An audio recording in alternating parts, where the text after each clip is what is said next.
with the fastest time. Remember, 1:58.18. Leading though is Hannah Hubble of Charles F. Broome. Kimaria Allen Farrell of Shirley Chisholm. She is in second, now looking to pass, coming into the straightaway. So that's Kimaria Allen Farrell. She came in with the second best time, 1:59.51. She crosses now, so she will finish in first. So Eden Lodge young lady. That's Kelman. She will be in the mix as well. So, well, like I mean, it goes to show here now. You're in the top three. 158 is a lot of running. yes, it is. And then if you have the athletes who are running 209 coming in, so you know that would take a lot out of them. And we can see here. That is Kimaria Allen Farrell. Yes, she won that. She came in with a pretty 1:59, good time, 1:15. yes. But, yeah, so we don't know exactly the time. We don't have the time at the moment, but we knew that it had to be a time that she had to really step. She had to run that 1:58 or thereabouts to really confirm that she will go through to the next stage. Yes, so we see things are getting ready for the girls' high jump final. That is going to be one of two finals being contested today. So we'll get to that once we have everything in position. The boys' door coming up, Neil, for the 800 meters. Yes, and this is one that I'm gonna I really want to see how this is going to pan out. Yeah, we have two young men. I mean, they're not going to clash here, and they shouldn't. Yes, they shouldn't. Yes, because in fairness, you don't want your two top guys to be in the same semi. Correct. So the first of these two races, we see in position one, we see Zalik Jones of Eden Lodge Primary, Broome Webster of Westers. He's also there. Jude Cummins, he's representing Providence. Connor Burton of St. Gabriel's, Darry Duglin of Warrens Primary, Najeri Clark of Charles F. Broome, Shamar Lovell of St. Stephen's Primary. And we see Mackay Fraser John of St. Cyprian's, representing St. Christopher Primary. That's Kimani Williams, representing Hillaby Turner's Hall, Dorian Crawford, and Chase McCartney. He's there from St. Winifred's, and out in position 12, there he is, representing St. Catherine's, Tyler Phillips. So you have a full field. Oh, yes. And again, we're looking at our top four, who will be automatic qualifiers. They're chasing a time of 2:22.84 set in 2010.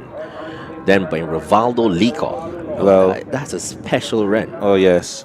Our fastest runner, who we will see in the next section, he clocked a 2:36.21 in the zone meet. A far cry still from that 2:22. Far cry. And they're off and running. And in the early exchanges, you see that it's Najeri Clark of Charles F. Broome. He's gone out. He's stepping early. He's going to take them down on a merry run. There you can see Broome Webster, Zara Broome Webster of the Western School. But now taking command is Zalik Jones of Eden Lodge. Oh, yes. And remember, Zalik comes in with the second fastest time of all the zones, 2:39.31. So he's going to try and stamp his authority here and look to be one to reckon for that overall boys 800-meter championship. Yeah, we know that he has the stamina to go. He's gone out pretty quickly here. I think this is a little quicker than he did from the preliminaries. The thing is, Neil, if they are coached well, they would be told there is no need for you to run to kill yourself, especially if you have a 400 to come. Exactly. There's no need to kill yourself. Just stay there. This is about qualifying. Yes. You don't have to run for a time, except, of course, if the guy wants to break the record now. Correct. You don't want that. Right? So this, I think this can come back to hurt him a bit later. You know? They can relax. Yeah. It's three of them there, automatic advancement to the final. No They've need separated to kill themselves from the already correctly. No need to kill themselves. But we know the ego of some athletes. They want to win come on, every race. Don't say some athletes, all athletes. They want to win every we race. Want to win. You want to win. We come here to run second. Exactly. So this is Zalik Jones of Eden Lodge in the lead. Czar Broom Webster of the Williams Industries West Terrace Tigers right on his shirt tail. Looking around. Yes. So let's see if he's going to use good judgment and just no, he's not. He wants to win. And this can really come back to hurt them a little later. But the time is, it would be very interesting to see what time they will do. But it is Zalik Jones of Eden Lodge Primary. As I said, he has the stamina. He knows what he has to do. Oh yes. So Jones will finish in first, Broom Webster in second, and that's true to the book. Yes, they ran 1-2. They came in according to seeding. For this event. Clark of Charles F. Broom now finishing up. That looks like a youngster from Providence, Jude Cummins. So he will advance. 2:42. He came in with the third fastest time. Now Clark of Charles F. Broom, he had the sixth fastest time from this section, and look at where he finished in third. So it just goes to show you on the day, that's what matters. So there's Zalik Jones, the winner of the first semifinal. He will earn himself an automatic spot in next week's final. Yes, I believe that he may be running the 400 meters. I think he is. Yes. No, just looking at the times of these events, we have a 10 o'clock start. Yes. For the 6 and the 8s, and then we see the 4s around what? 11:40. Yeah. So that's an hour and 40 minutes he has to recover, and he is running. Yeah. Yes. Zalik Jones, he's in the first of three semis. Yeah. He'll be in the first semi, so hopefully he'll have enough time to recuperate. Yeah. This is a big one here. Matthew Augustine of Mount Tabor. Holiday snack. Yes, he comes in with the fastest time of all the runners. He was very impressive in the zone meet, 2:36.21. I have no doubt that he will take out this and try to stamp his authority as well. Romario Beckles of Belmont, he's in position 2. Khalil Patrick of St. Gabriel's. I like this guy. There's something about this runner. Khalil, He's not outstanding, but there's something about him that I like. His style of running. Yes, I like shows him. that he has potential to go from. Giovanni Blackett of Imperial, Antoine Cummins of St. Stephen's, Redmond of Bay Primary, Eiffel of St. Bernard's, Green of Blackman, Goldsmith, Small of Charles F. Broom, Brown of St. Stephen's, and Jordan of St. Cyprian's. So that's the lineup. I think we should keep our eyes on, remember, Trezari Eiffel of St. Bernard's? Trezari Eiffel of St. Bernard's. Yes. Yes, that's another guy. He's another one. He has some potential. In there, I believe this is going to be quite competitive. Knowing Matthew Augustine, he likes to be on the pace. He likes to dictate his own thing, and here he got trapped early on. Yes. But then he's just looking to get on the outside. And look who's leading. Eiffel of St. Bernard's. Yes. So we're going to watch how this race will pan out as they head down the backstretch for the first time. And as you said, your guy Matthew Augustine, he likes to be on the pace, and there he goes. Yes. He's just going to settle there. You see, the thing about it, he does not have a kick. He doesn't have a kick, but he's steady. He will be a steady, as you go call him a warm pace. Yes. But as long as he gets a pace that he's comfortable with, he's going to do his own thing. And there he goes already. You know, he's so just 250 meters gone in this second semi of the Boys Open 800 meters. Our leader right now, Matthew Augustine of Mount Tabor. In second, Trezari Eiffel of St. Bernard's. So those two are tracking nicely as they come down the straightaway for the first time. Cummins Antoine Cummins of St. Stephen's. He's in the mix as well. 1 lap to go. Still leading. Matthew Augustine looking pretty comfortable. Any plans to get in some track shoes, or does he like to run? He just likes to run without the shoes. He runs without the shoes, and he's comfortable that way. Okay. You know, I as I say to you, I enjoyed running barefooted as well. So once he's comfy, no problem. So there he goes all alone. He has about 15 meters, on the field, looking quite easy. And you see, Matthew's one of those runners. When he gets there, he's comfortable. He's comfortable. That's his own pace. The others will have to chase him down and go by him. That's exactly what they have to do now, because he has opened the gap and looking comfy. Yes. 48-35. That's Davy of Arthur Smith. He's currently in second position. Current leader still Matthew Augustine. He came in with the fastest time of 2 minutes 36.21. And Davy of Arthur Smith now trying to catch him. This is where Matthew will have his problem, because somebody know who will sprint. A sprinter.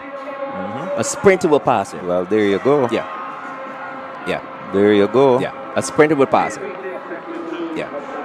And that's a very good run there by Davy. Eiffel of St. Bernard's, he finished up in third. Fourth going to Beckles of Belmont. So those are the top 4 automatic qualifiers. Youngster falling to the ground, he gave it his all. So there goes our winner of the second semi-final, Malix Davy of Arthur Smith. Now note, he came in with a 2:47. Yes. 2:47 was his entry time, and he ended up being the winner. So it's what you bring to the table on the day. That is what matters, not what is on the paper. As people say, it's a big day horse. You know, you So, come there to do what you have to do, and that's it. So those 800 meters, 600 meters done, and the 800 meters for the boys completed. We can see the high jump is has started. Yes. And maybe we can get a little closer to that high jump action so our viewers can see clearly what's happening over there. Neil? Yes, we can see the participants. Some 16 girls. 16 girls. We have Sanara Devonish of Blackburn Gollop, Nia Williams of West Terrace, Sky Jones of St. Christopher, Jasha Willoughby of Good Shepherd, Monet Bess of Blackburn and Gollop. So Blackburn and Gollop here, they have their 2 athletes still in contention. Then we have Donique Lewis representing St. Christopher. That's their other athlete. Shekinah Brathwaite of Hilda Skeen, Kadesia Boyd of Grisette's Primary, Janika King of St. Giles, Janique Archer of Bay Primary, Kaija Blanche of the St. George Lions, Sadie Prescott Evelyn of Good Shepherd, Naomi Burke of Eden Lodge Primary, Zuri Stout, remember Zuri Stout? Yes. Yeah, of Wilkie Cumberbatch. From Christchurch Girls, Haley Bourne Skeet, and Rosalie O'Neill of West Terrace Primary. Yes. So they will be chasing that height of 148 meters set by Talacia Balgobin, and that was since 2008. Oh yes, remember that, a while ago. And Rosalie O'Neill, she's coming in with the best jump of 1.37 meters. And Haley Bourne Skeet has a jump of 1.35. And remember, Haley broke the zone record with 135. Yeah, 135. So she will have to jump her personal best today to get Rosalie's her 1.37. So we can see here now. It looks like the bar is being raised. It's being raised. As we indicated to our viewers. Once we see the officials measuring, they'll measure both sides and the center to ensure that the bar is even, and then we start jumping all over again. From what we saw though, early days for the high jump, most of the girls are doing the scissors and going over the bar quite easy. So we'll try to get the height of the bar for you and also follow that competition. So this is the girls high jump, the first final. There are 2 finals being contested today, the girls high jump and the boys high jump. All the others are semifinals. Yes, and so we'll see who will be up first in this section. Okay. Blackman and Gollop. So there may be Sonara Devonish. Yes. So she clears. Clears easily. And the other thing about the high jump, athletes can pass at different heights. You don't have to go over the bar, you can pass. Also, we have the tennis ball throw, usually the under 7s. Yes, the under 7 boys are in action. Oh, it's nice to see these little ones going.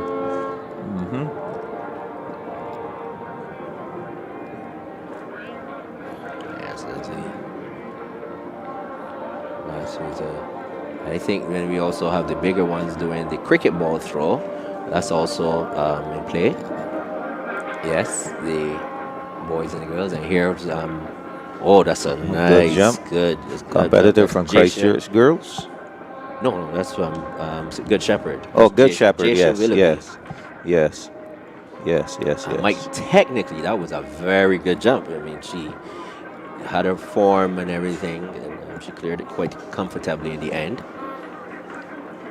Here's Monet Bess, tall lass, and yeah, she clears that easily as well. So early days, and I assume that after the zonal meet, that a lot of these athletes would have gone back to their various schools. A good scissors style there, gone back to their schools and did some work. Yes. Try to improve their technique. So they will have a week or so. Yes, exactly. To work on these and tighten up things. And ample time. Yeah, they will have another week as long as they qualify. Well, in this case, this is it. Today's the Remember, finals. today's the Yes, final, so this is it. Oh, dear me. That is Shakina Brathwaite of Hildeskeen. Yeah. So she has 1 miss. She will have 2 more chances. Gonna try and get you the height. Oh, yes, you're a very tall young lady. They're from Grisette's Primary. That looks like Kadacia Boyd. And you know, like I would really love for these young ladies to continue doing the high jump. Well, let's hope so. You know, especially if they grow. Yes, exactly. Because the high jump, everybody doesn't like a high jump. You already have the advantage of the height. You also have had the advantage of doing it from primary school. You would be training in it, and I would love to see these young ladies continue very easy. So that is Janika King of St. Giles. Just stepped over. That is CLB St. Giles Conquerors. Yes. Yeah, she's looking good in the early days. Let's see who's up next.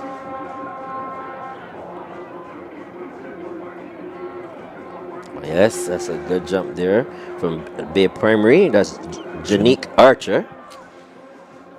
This is a St. George Lion coming next. So that's Kaija Blanche.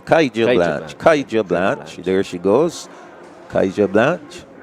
Love her hairstyle. Yeah, of course. Let's see what's happening.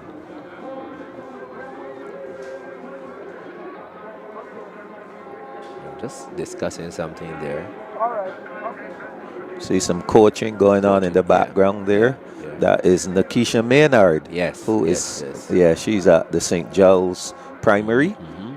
So giving some words to her athlete. Okay, I think she probably was telling her don't leave the competition. Oh, she cannot. Yes, but the coaches are allowed, as you see, a lot of them there in the background. They're allowed to coach from there. Right. But, yes. Yeah, but I don't think the athletes are allowed to move from the area. They're not allowed to move from the competition area.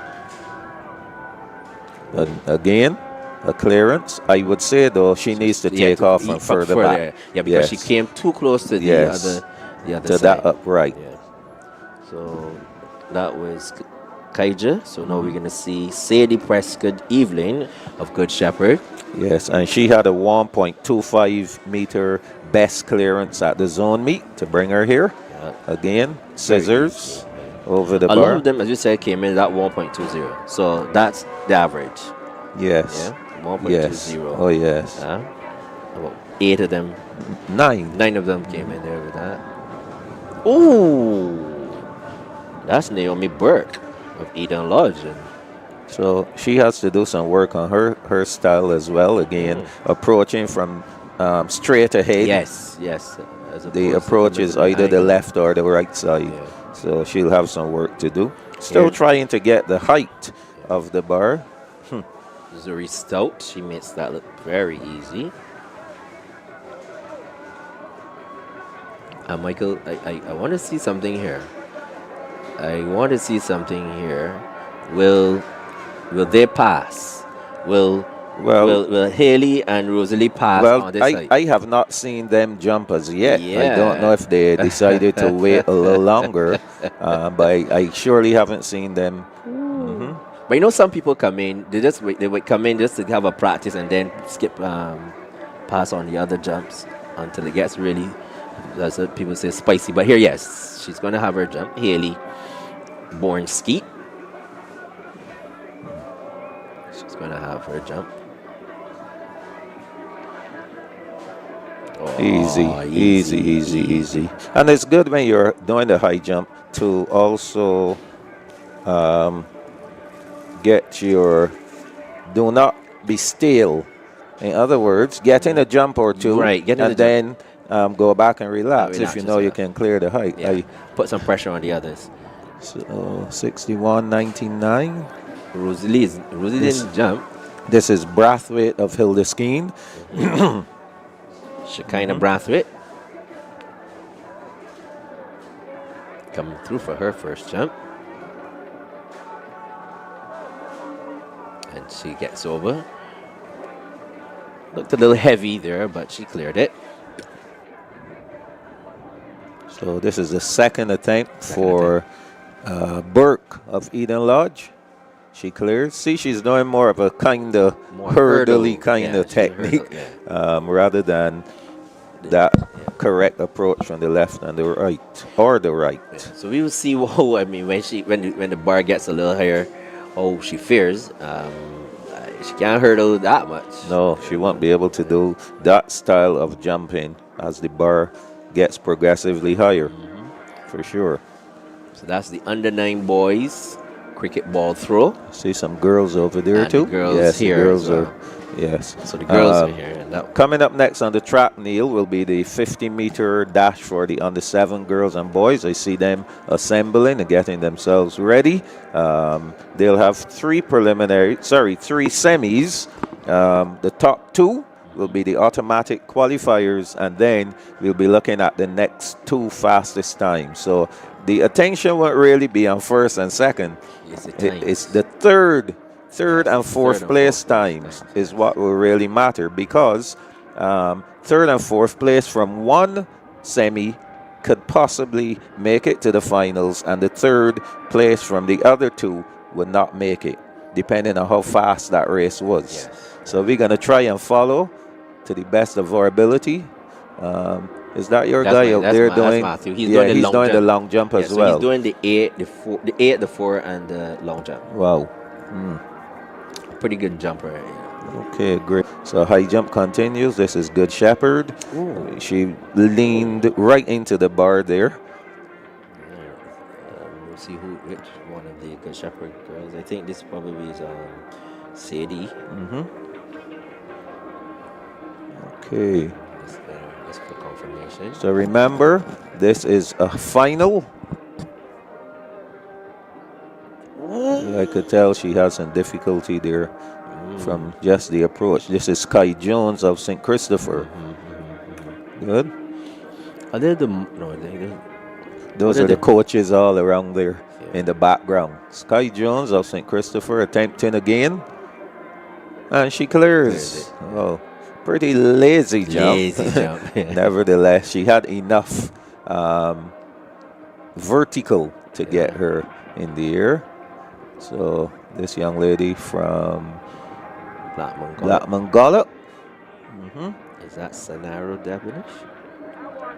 We'll see. 007. No, does not say that. Monet Monet Best. Good. Monet Best. So Best clears.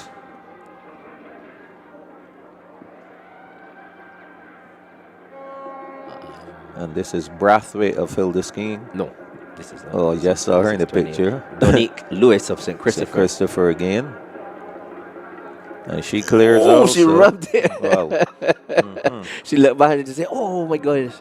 Yes, it's still up. Do what you have to do. Of course. So this is Brathwaite of Hildeskeen now. Shakina Brathwaite.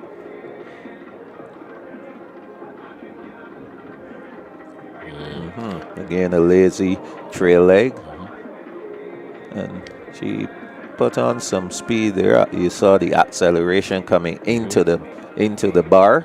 Nevertheless, that trail leg, the final phase of the jump, is a little slow. This is Janique King. Oh, sorry. This is Boyd. Boyd of Grisettes, and she clears that. I think what happened is that King Janique thought she had to jump, but it wasn't her turn. She's now coming forward. She has her mark. King of St. Giles is up next. Yep. She has her mark. She's gone to the mark. Pretty beautiful jumper. Again, trail leg. Yes. Trail leg. Seems as though she was clear. Yes, it's the trail leg being left. So, like we said, up next on the track, we will be seeing the under-7 girls and boys, 3 semifinals for them. Getting ready to go pretty soon. They should be on the track. It's the 10:40 run. This is Archer of Bay Primary. She aborted that. Janique Archer. She's going to settle herself. She knows what she has to do. Again, a hurdling kind of approach. Yes. Straight, not from the angle. But she clears. Most important thing. Okay, the St. George Lion coming again. Kaija Blanche.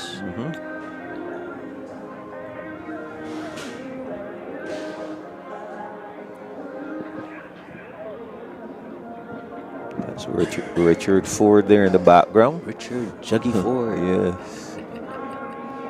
And she clears. Good. She's easy. Great. She's easy. Nice clearance there Yes. from Kaija Blanche. Kaija Blanche. This St. should be George Lions. Prescott Evelyn. This is Prescott Evelyn of Good Shepherd. Easy clearance for her. That was easy. Yes. Easy. Still trying to get the height of the bar though. Yeah, I'm trying to get them to give it to us. Oh, Burke. Burke has knocked the bar down. This is her. Well, the bar was raised, so that's her first attempt at this new height.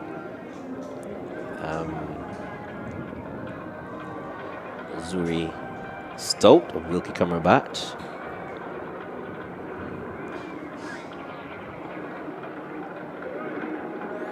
Yes.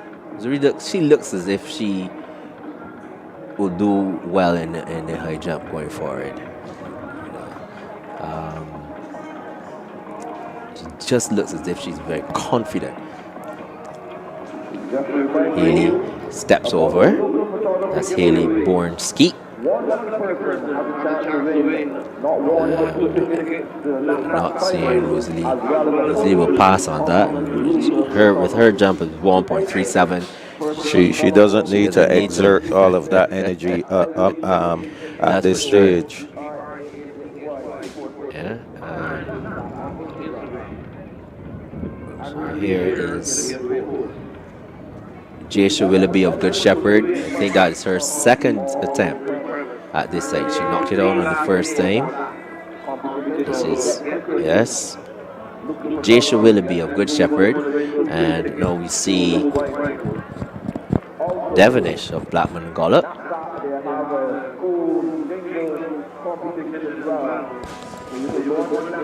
Oh my, same. Now look at this young lady. Nice long legs, but she just would not get that trail leg over. She needs to snap that trail leg over quickly. That's where we're having the difficulty with her. But I'm quite sure she can. Once she gets that leg up in the air, she'll clear it. She'll clear it. She'll clear it. The lead leg is, there we go. See, And the lead leg is coming. She just needs to clear that leg. She's almost sitting too, which means that she probably needs to start thinking about doing the flop.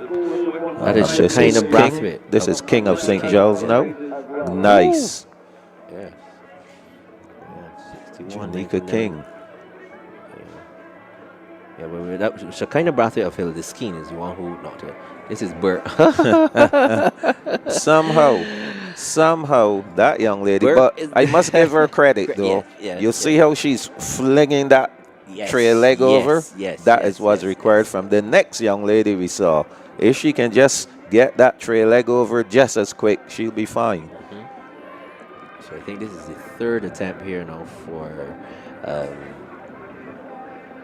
from Good Shepherd, Jasha Willoughby. Yes.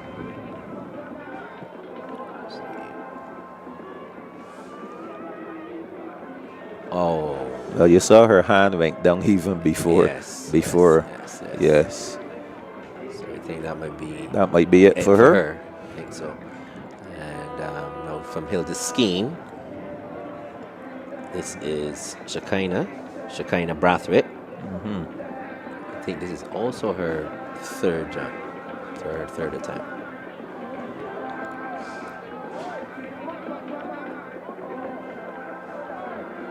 And she clears it. Very good. Yes. Pressure is on. Oh, yes. And the thing is, you have to rise to the occasion. This is a final, so you want to get points for your school and for yourself, remember. You're going to raise the bar now. So that means our numbers have dwindled. At least by one or two, because they, for sure, Jasha would have exited the competition. And she failed to clear the bar. But all in all, it's a beautiful day here at the Usain Bolt Sports Complex, and it's the Chef Foods Knapsack 2026. Everybody decked out in their nice fluorescent green and their yellows, the officials.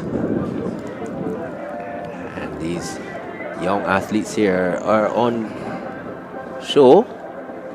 That's the cricket ball throw. There's a little rub there from the young lady from the Blackman and Gollop team. That's Sainara Devonish. She's cleared on her first jump.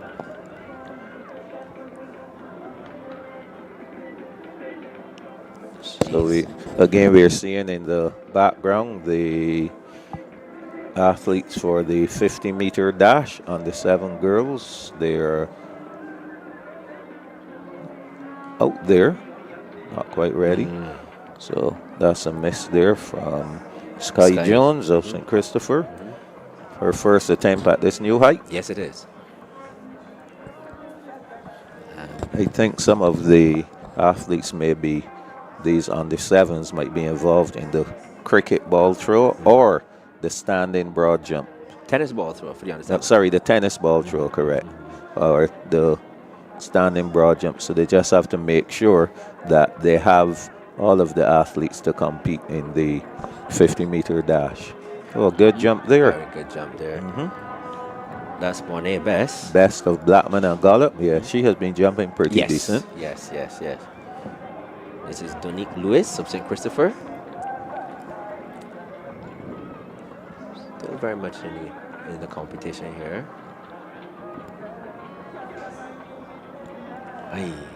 Yeah. She really has to get her shoulder and everything over, up and over. She has to work on, I see the coach, a coach in the background talking about elevation. Yes, okay. So a good clearance there. That was Monet Best. Yes. This is Shekinah Brathwaite of Hildeskeen again. Remember, she struggled. She struggled with the height. Her problem though is getting that leg. That tray leg is giving her problems. Kadacia Boyd of Grisette's Primary. She She came in with a jump of 1.20 meters. And yes, she's cleared it. A little rub, but Yes. she's got it over. Remember the Grisettes uniform we spoke about, Yes, reminding yes, of the Jamaica. Jamaica team's uniform. Yes. Maybe some Jamaicans are watching and saying, that's a good, that's something, yeah, I like that, that pattern. Yes, this is King. Oh Ooh. my, again, trail leg left Yes. behind. Janika King. Yes, trail leg left behind. She has to get that trail leg over. Must. I would like the day where we can have more schools have the high jump beds and so on, you know, at their disposal. The 50 meters, you just saw, we had a quick clip there They're of ready. them. They're getting ready. Oh, don't touch. Yes, they're getting ready for the under 7 girls 50 meters. And before that, we have to remind our folks about the question of the day. It's 1.15 meters, Michael. Just Okay. coming through here. Great. It's at 1.15 meter. 1.15 is still early days. Early days. Yes. I thought I would know it would be at 1 point. Yes, early days. Remember, the high jump takes a while. So this is the final day for the competition. For the quote of the day, each day question is posted on NAPSAC's Instagram page. This is the final day for a lucky person with the correct answer to win great jumping from the St. George Lion. That's Kaija Blanche. Great effort from her. So one person can win a free ticket. The next day is the finals. So someone will have the chance to win a ticket for the finals. Again, good effort there. That's Sadie. Prescott Evelyn. Yes, Sadie. So what you have to do is follow the Knapsack on Instagram. That's NAPSACbb on Instagram, as well as Luca Photography, which is LUCA Photography 246, and reshare the giveaway posts. And to be eligible, you must complete all of the requirements. So this is the last chance to win. You will get the chance to win not one, but 2 tickets to the Knapsack Finals, as well as a photo shoot compliments of Luca Photography. So don't forget, if you're listening here, go on Instagram, do what you have to do, get yourselves an opportunity. So here we are seeing Haley Bornskeet of Christchurch Girls.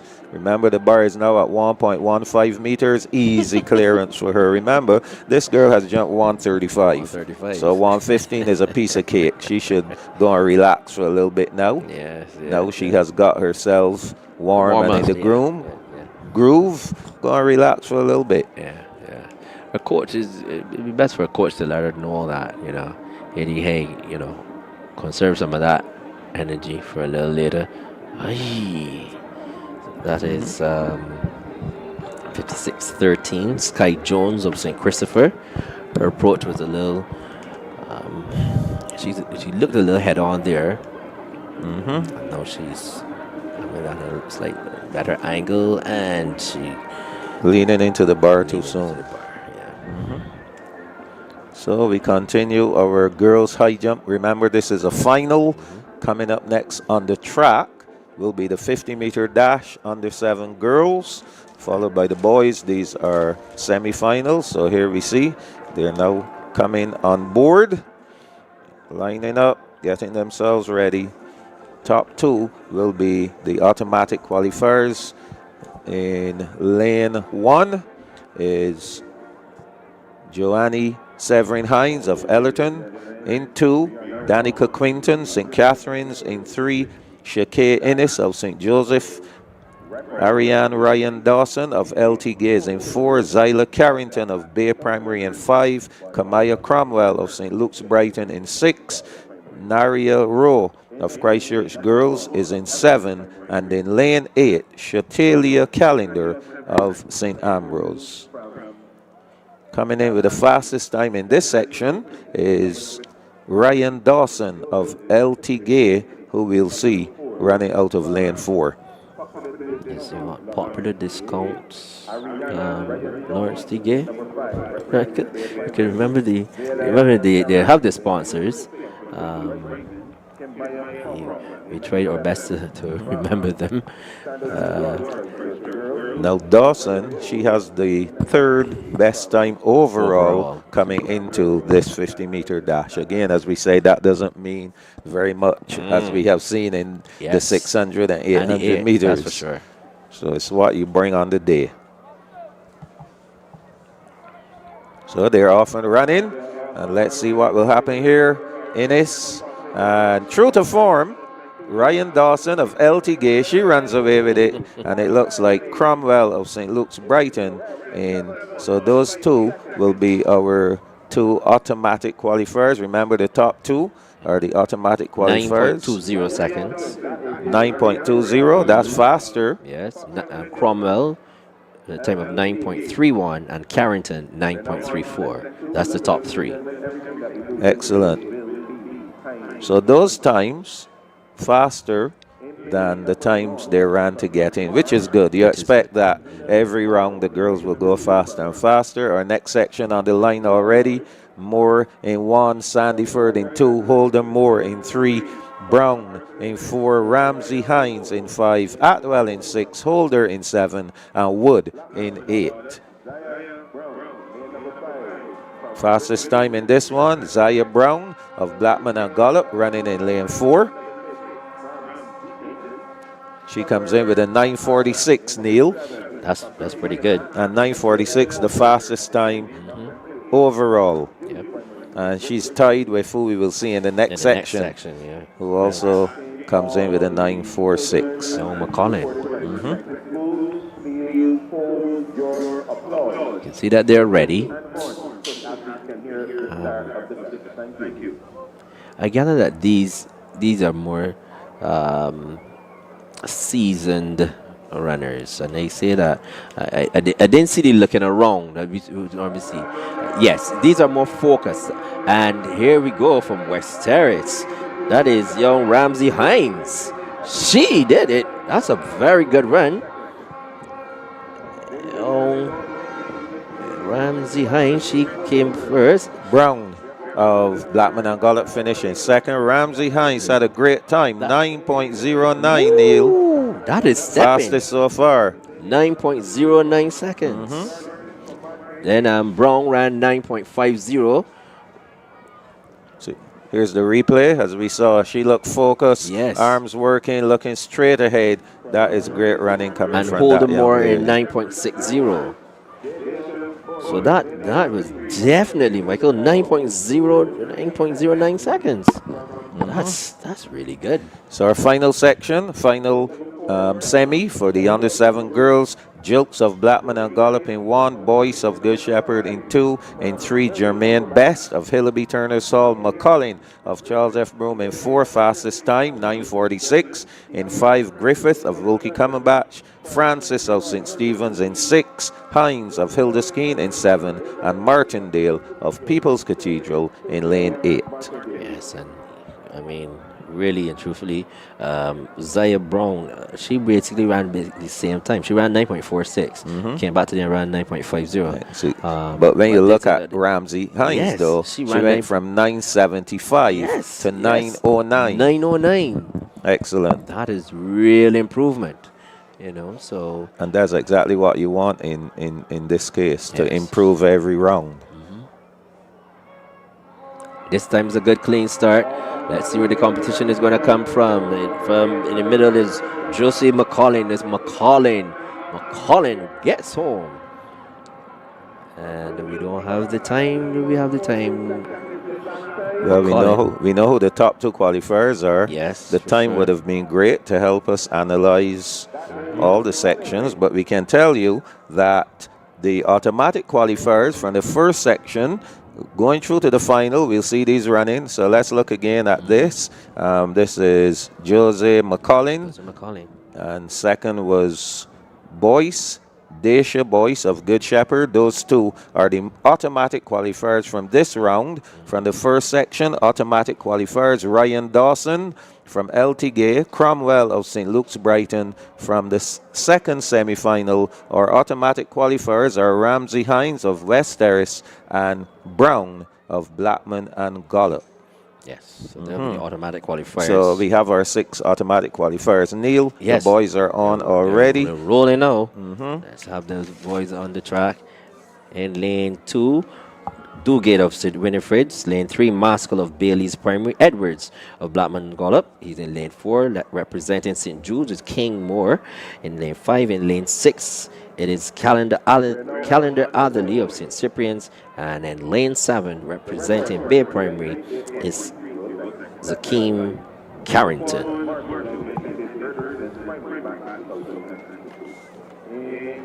So there's 6 of them.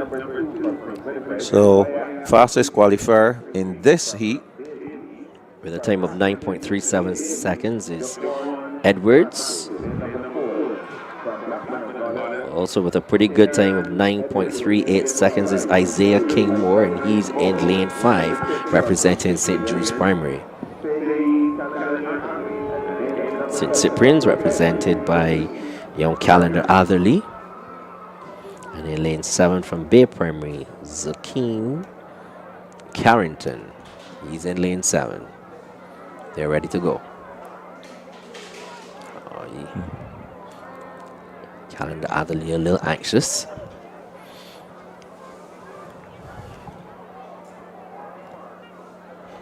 So an update on the high jump. The bar is at 1.20 meters, and there are 13 athletes remaining in that high jump. Out of 16. Out of 16. Yes, so they're going yes, pretty they're good. Going good. Yeah. And away they go. And it's a good clean start. Here comes King Moore of St. Jude's Primary. Yes, it's Isaiah King Moore. 8.94 seconds is the flash time. Let's see if it goes through. If it holds firm. 8.96. He won that. And then second was Edwards in 9.18 seconds, and Calendar Atherley in 9.19 seconds. I knew that was a really close race between those two, yes. Edwards and Calendar Atherley. So 8.96, close to the 8.30, which is the NAPSACbb record. Yeah, so they're getting there. Okay. Moving on to the second of these races. Just see someone just getting a little attention. Medical attention. Yes. I think that was Zakeem Carrington of Bay Primary, but on the track in lane 2, Ford of St. Philip's Primary, Dominic Pick. He is from St. Cyprian. He's in lane 3. Kairos Morris from Bilky Combat is in lane 4, and they're off and running. And it looks like Pitt of St. Cyprian's. Pitt of St. Cyprian's. That's a good run. Oh, yes. Kairos Morris there with a headband. Yes. Yes. The other runners were Dowell, Carmichael, Husbands, and Boyce. As we take a look at the replay, 9.02 seconds for Pitt. Morris is 9.23, and Ford 9.53. As Pitt thus was easy in the end. Okay, so far, the fastest time recorded is King Moore of St. Jude's, 8.96 seconds. The bubble time is right now, the best third place is 9.18. 9.18. Edwards. So that guy, he is pretty much sure of a spot. It's a good jump there from Zuri Stout. She's still comfortable. Bar at 120. That's 120, and there's a host of them. They said 9 of them at 120. You know, so some of them would probably be pushing the limit. This is Haley born Skeet. Let me see the replay for Zuri. I think again, I still think she can take off from a little further back. Now we have a replay for. Okay, well. Did she knock the bar down? No. Well, now we want to say now entering the competition is Rosalie O'Neill. I think this is we've seen her jump before, Michael. I don't recall seeing her. I think we see a replay on the screen. I'm not sure. Could be live.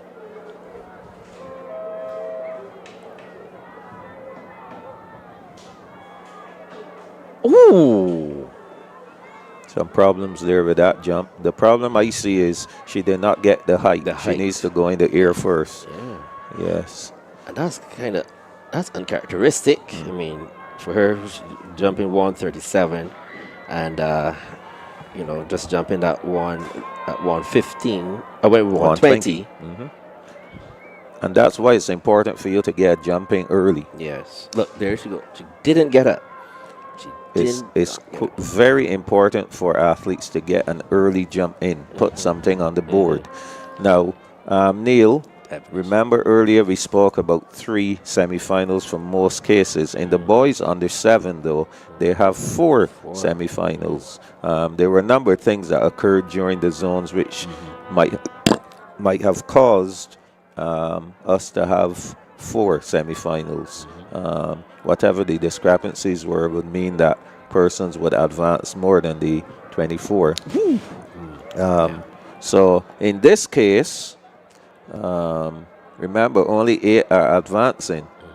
So I'm not sure if they're going to do the winner of each and then the next 4 fastest or the top 2 in each. Not sure of that procedure, but we'll find out. Yes.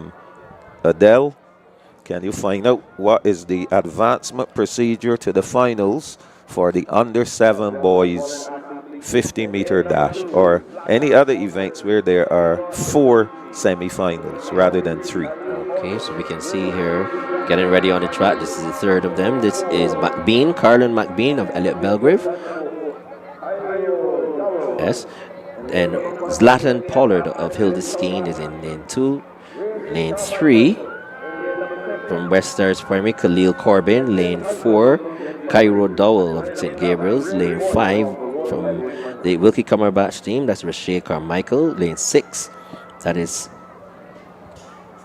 Kazane Husbands of St. James Primary. And out in lane 7, Brady Boyce of, that is young Cairo Dowell of St. Gabriel's. He ran in 8.93 seconds. 8.93. I think that's the fastest so far. Let's take a look. He was looking around. Kept looking to his right. Right. He probably was thinking that's where the competition is going to come from. And he was very lucky that young Corbin of West Stars did not get in there. Didn't sneak up on his Yes, inside. actually Corbin finished in 2nd, 9.18. 3rd was Boyce, 9.18 as well. So those are the 3. Again, I believe that because we have 4 sections. Is it first? Yes. First from each heat. Just as I thought. Yes. Yeah, the winners. And then the next 4 best. Okay. The winners of of each heat.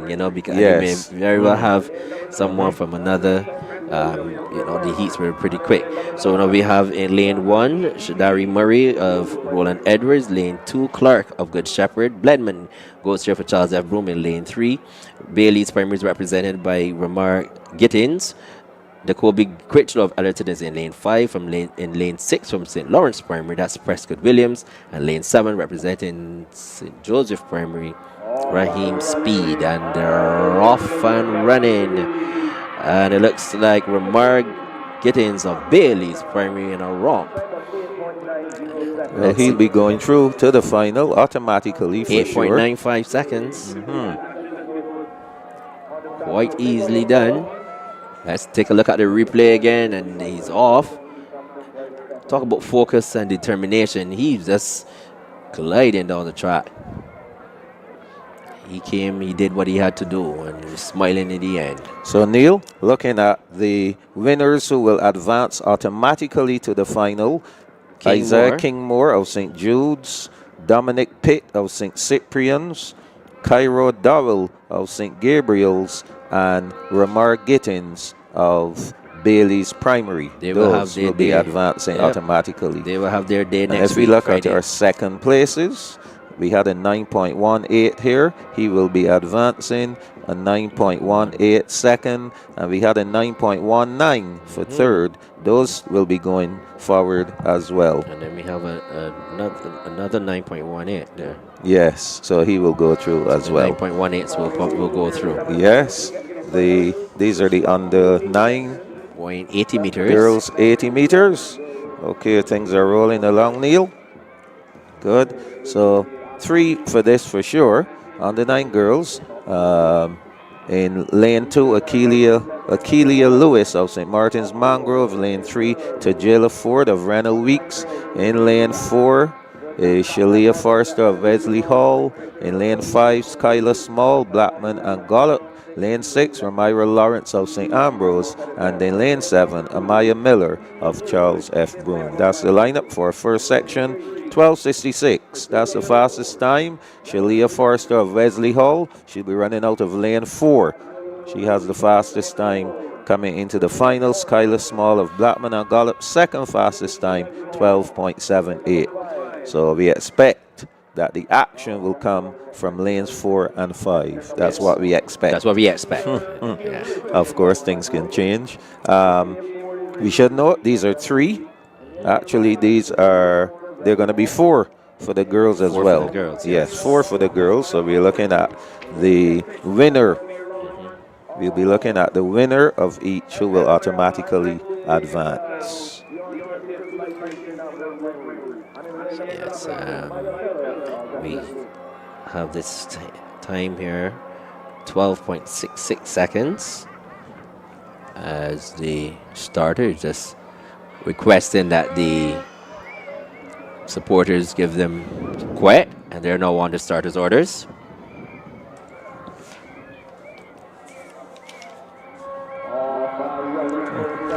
And away they go. And it looks like Shalia Forrester.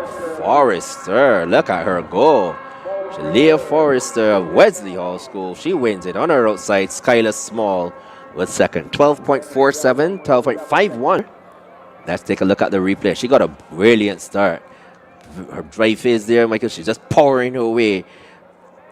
Very good run. 12.51. Small ran 12.93. And Ford 12.99. So that's the top 3. I remember probably a third place Probably a third will not make it. Probably. So second one, we can see Tyra Boyce of Cuthbert Moore. She's in lane 2. Hinesbury is represented by Shanaira Lashley. Then in lane 4 is Grisette Boyce of West Terrace. In lane 5, Kaya Clark Graves of St. Bartholomew. In lane 6 from St. Paul's is Naomi Husbands. And in lane 7 from Ellerton Primary with Jada Brathwaite. Grisette Boy, she comes in with the fastest time of 12:56, and that is a decent time. Others, well, pretty close to the 13 mark. So Yes. she should have a little daylight between herself and the others. She's in lane 4. Oh, That's a false start. Yeah, that's a false start. Clear. Come on. Yes. That's a false start. Clearly, the young lady from St. Paul's looks like the culprit there. So this is our second of 4 semifinals. Under 9 girls, 80 meters. First one won by Shalia Forrester of Wesley Hall. She earned her advancement to the final, 12.51 seconds. Forrester came in with a 12:66, Neil. She was the winner of the Frida Nichols zone. She came in with the 4th fastest time overall. And she ran 12:66. So today she ran has improved, yes, 12.51. And again, that's what we want to see. We want to see some improvement across the round. So by the time they get to the final, they should be looking to go even faster here. I noticed something here, though. I mean, he gave the field the yellow card. And, you know, we saw that during the the zones, they were pretty lenient with them. So, let's see what's going on here. And it's a good clean start. Boyce, Lashley, Rosette Boyce, Clark Graves, Husbands, and Brathwaite. And it is from West Terrace, it is Rosette Boyce. Easily done. 12.43 seconds is the flash time. As we can hear the West Terrace crew, they're enjoying themselves. 12.45 seconds, that's the official time. Fastest so far. 13.01 is Clark Graves. We can see the determination on that young lady. Arms working really well. Really nice. Really yes, good arm nice. action. And Clark Graves of St. Bartholomew's finishing in second, 13:01. Lashley, 13:07 for third place. So we're seeing the bars going up again, Michael. They're measuring it. Probably around 125 or close to 130. Let's see. Okay. In the girls' high jump, the bar is at 1.25 meters. 1.25, and we have our third of the 4 races going off in lane 2. Ava Griffith of St. Gabriel's. In lane 3 from Warren's Primary, that is Hunter Cutting. Lane 4, Chandler of Good Shepherd. Lane 5, we will see from All Saints, Anaya Clark. Lane 6 from Welch's Primary, this is Ro Headley. And in lane 7, representing LTG, it is Heinz Gill. And we coming down the stretch. And from Welch's Primary, that is Howell Clark. And here it's very tight. Wow, that's tight. That's tight. The 3 of them go by together. That's a tight finish. Yes, and Clark, she gets home. Anaya Clark in a time of 12.94 seconds. Second, Chandler of 12 with a time of 12.97 seconds. She was second. That's from Good Shepherd. And here we see it. I mean, Michael, from early, we thought that Ro Headley was going to, she looked as if she had it. Something came up and, she just looked as though she lost her stride somewhere in there. And she ran a time of 12.98 seconds. So we can tell you that Anaya Clark of All Saints has punched her ticket to the final. That's a 12.94. We'll have to wait and see if any of those other times are good enough to advance. And there we go now to the final race for the under-9 girls. And in lane 1 from the St. Martin's Mangrove, Royalty Griffith. Lane 2, it is Curtin Brathwaite of Bay Primary. Lane 3 from Arthur Smith, this is Porter. That is Alima Porter. Lane 4 from Christchurch Girls is Douglas McLean. Lane 5 representing the St. James Primary, it is Bradshaw. Lane 6 Codrington from St. Philip's. And in lane 7 from West Terrace is Trotman, but here from Christchurch Girls, look at her go. That's Douglas McLean. Michael, look at the time, 12.28 seconds. That's good. 12.28 seconds. Yeah, she looked impressive. 12.64 for Trotman. That's an impressive time. 12.28 seconds. Very, very impressive, Michael. Wow, great running there.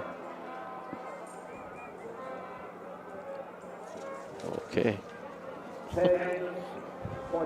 So that will complete the girls under 9.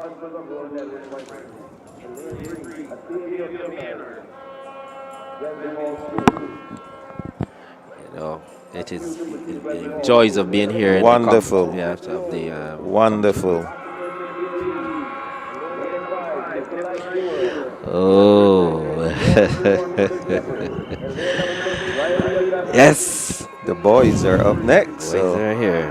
We'll be able to look and see who are the qualifiers there as the boys get ready. These are the under 9 boys. 80 meters. Let's see here. The 9 boys. That's the 100. That's the 100, sorry. So this is the 80.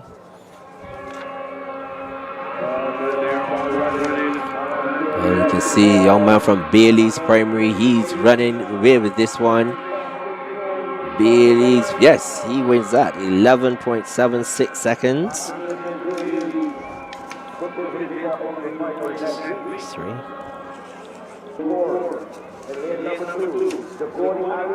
Yes, and we can see it here.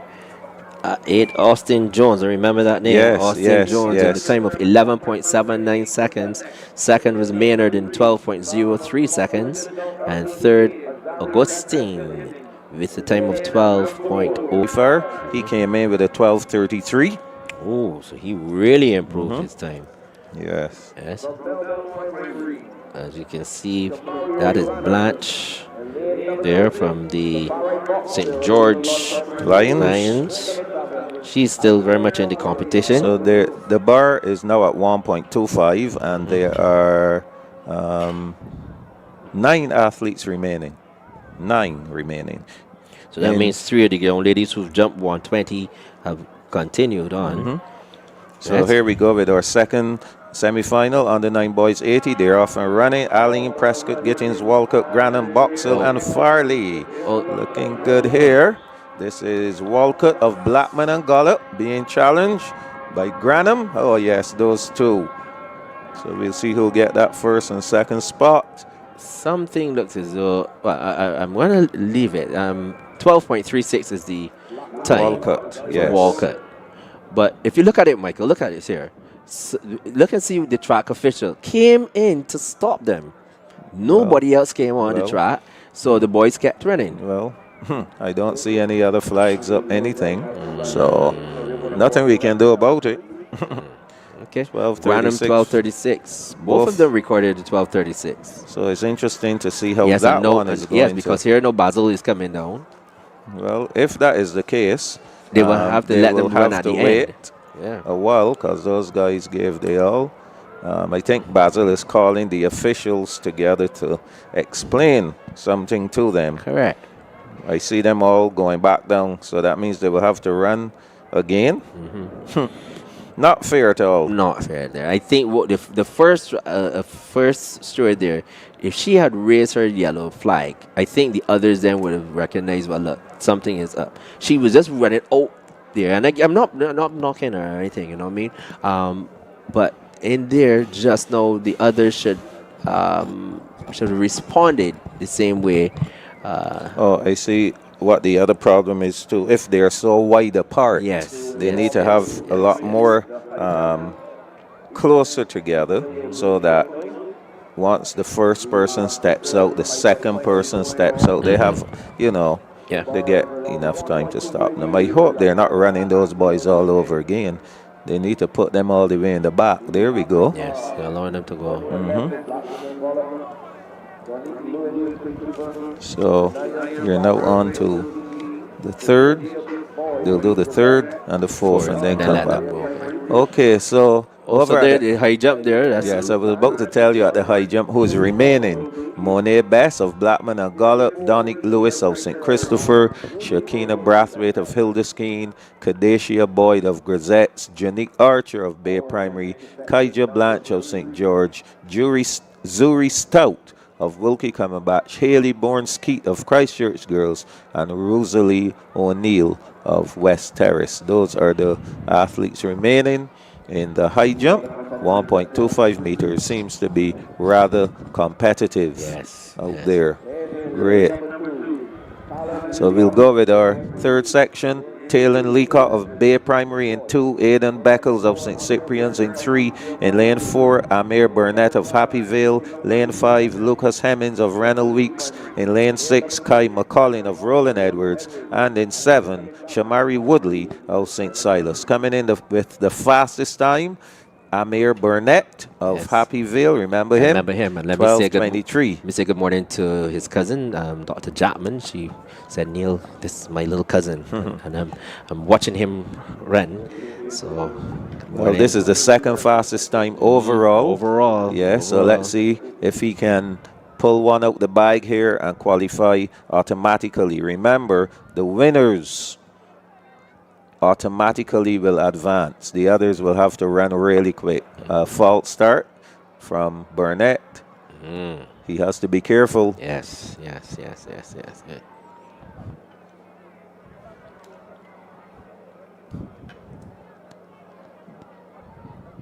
Now today is going to be a longer day, Neil. Just bear in mind, all viewers, that you're going to be watching a lot more track and field action today as we have semis, 3, sometimes 4 semifinals. It's going to take just a bit longer. They're off and running, looking good there. The youngster on the inside, he has to watch out. He's a little behind now, no disturbance to anyone, but here comes Amir Burnett.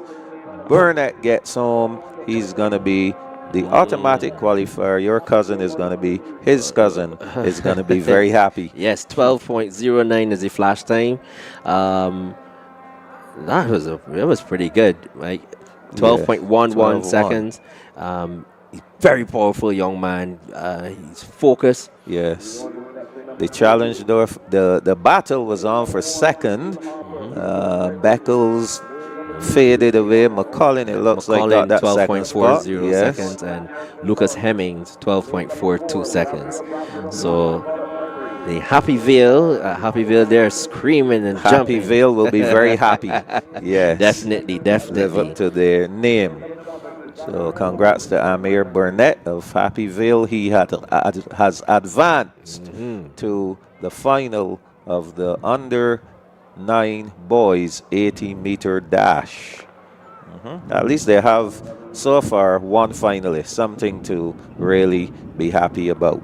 The 4th preliminary, before we get back to that one, Jaquil Harper of Eden Lodge in 1. In 2, Caden Goddard of All Saints. Lane 3, Rashawn Jack of St. Lawrence.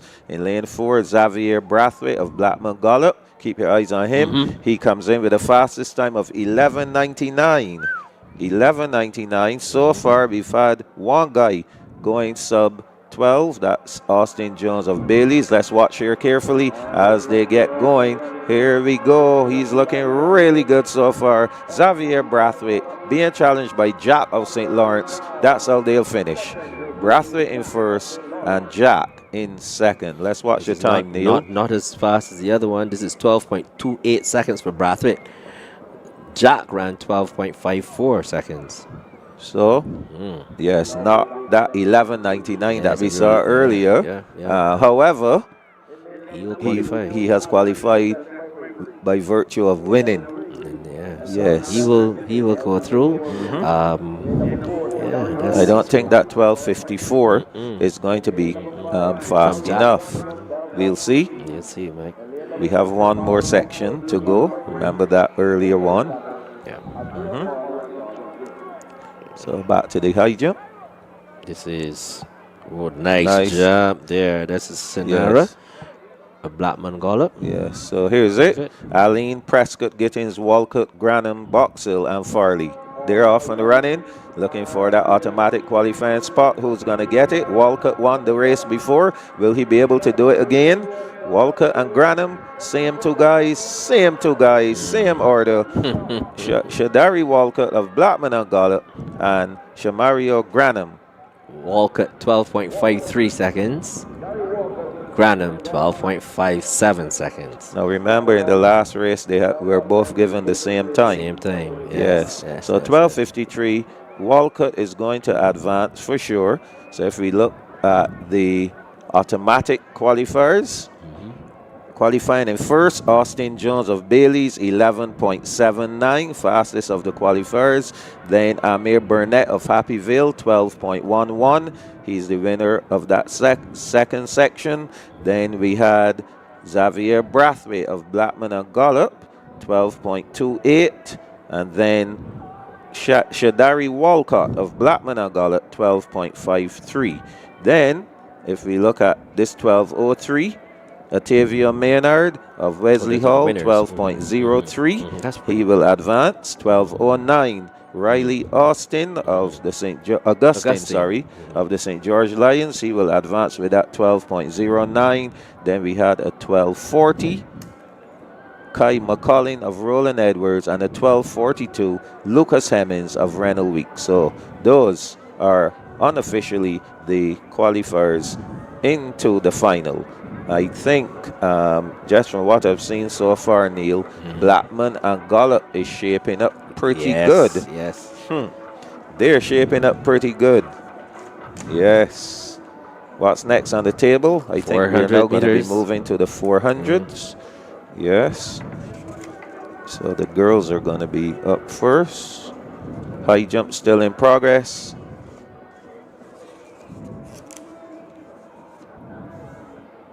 So that was on the tank from Janique Archer of Bay Primary.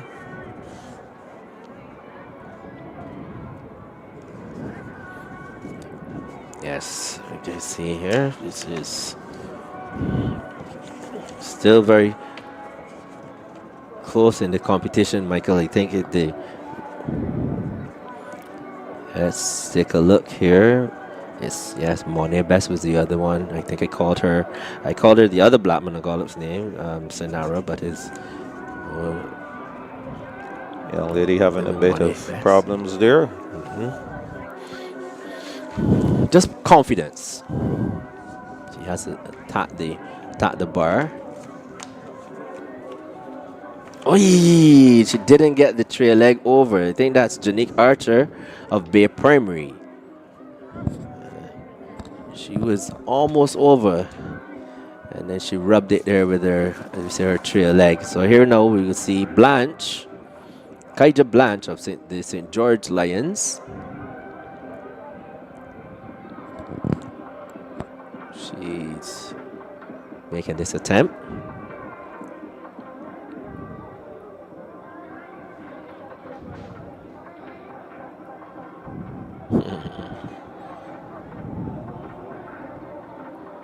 She aborted that.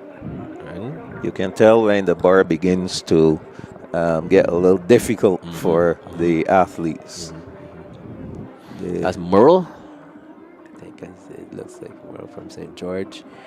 The coaches are there huddling around, screaming their instructions to the jumpers.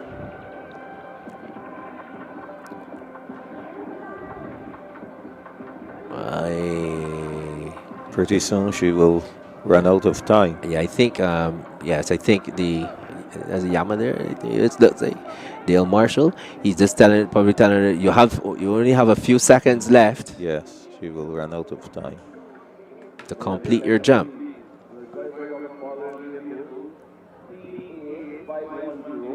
Ooh! Not as much effort. Remember, every time as the bar gets higher, your effort gets more and more also, because you now have to exert that extra bit of effort to get in the air.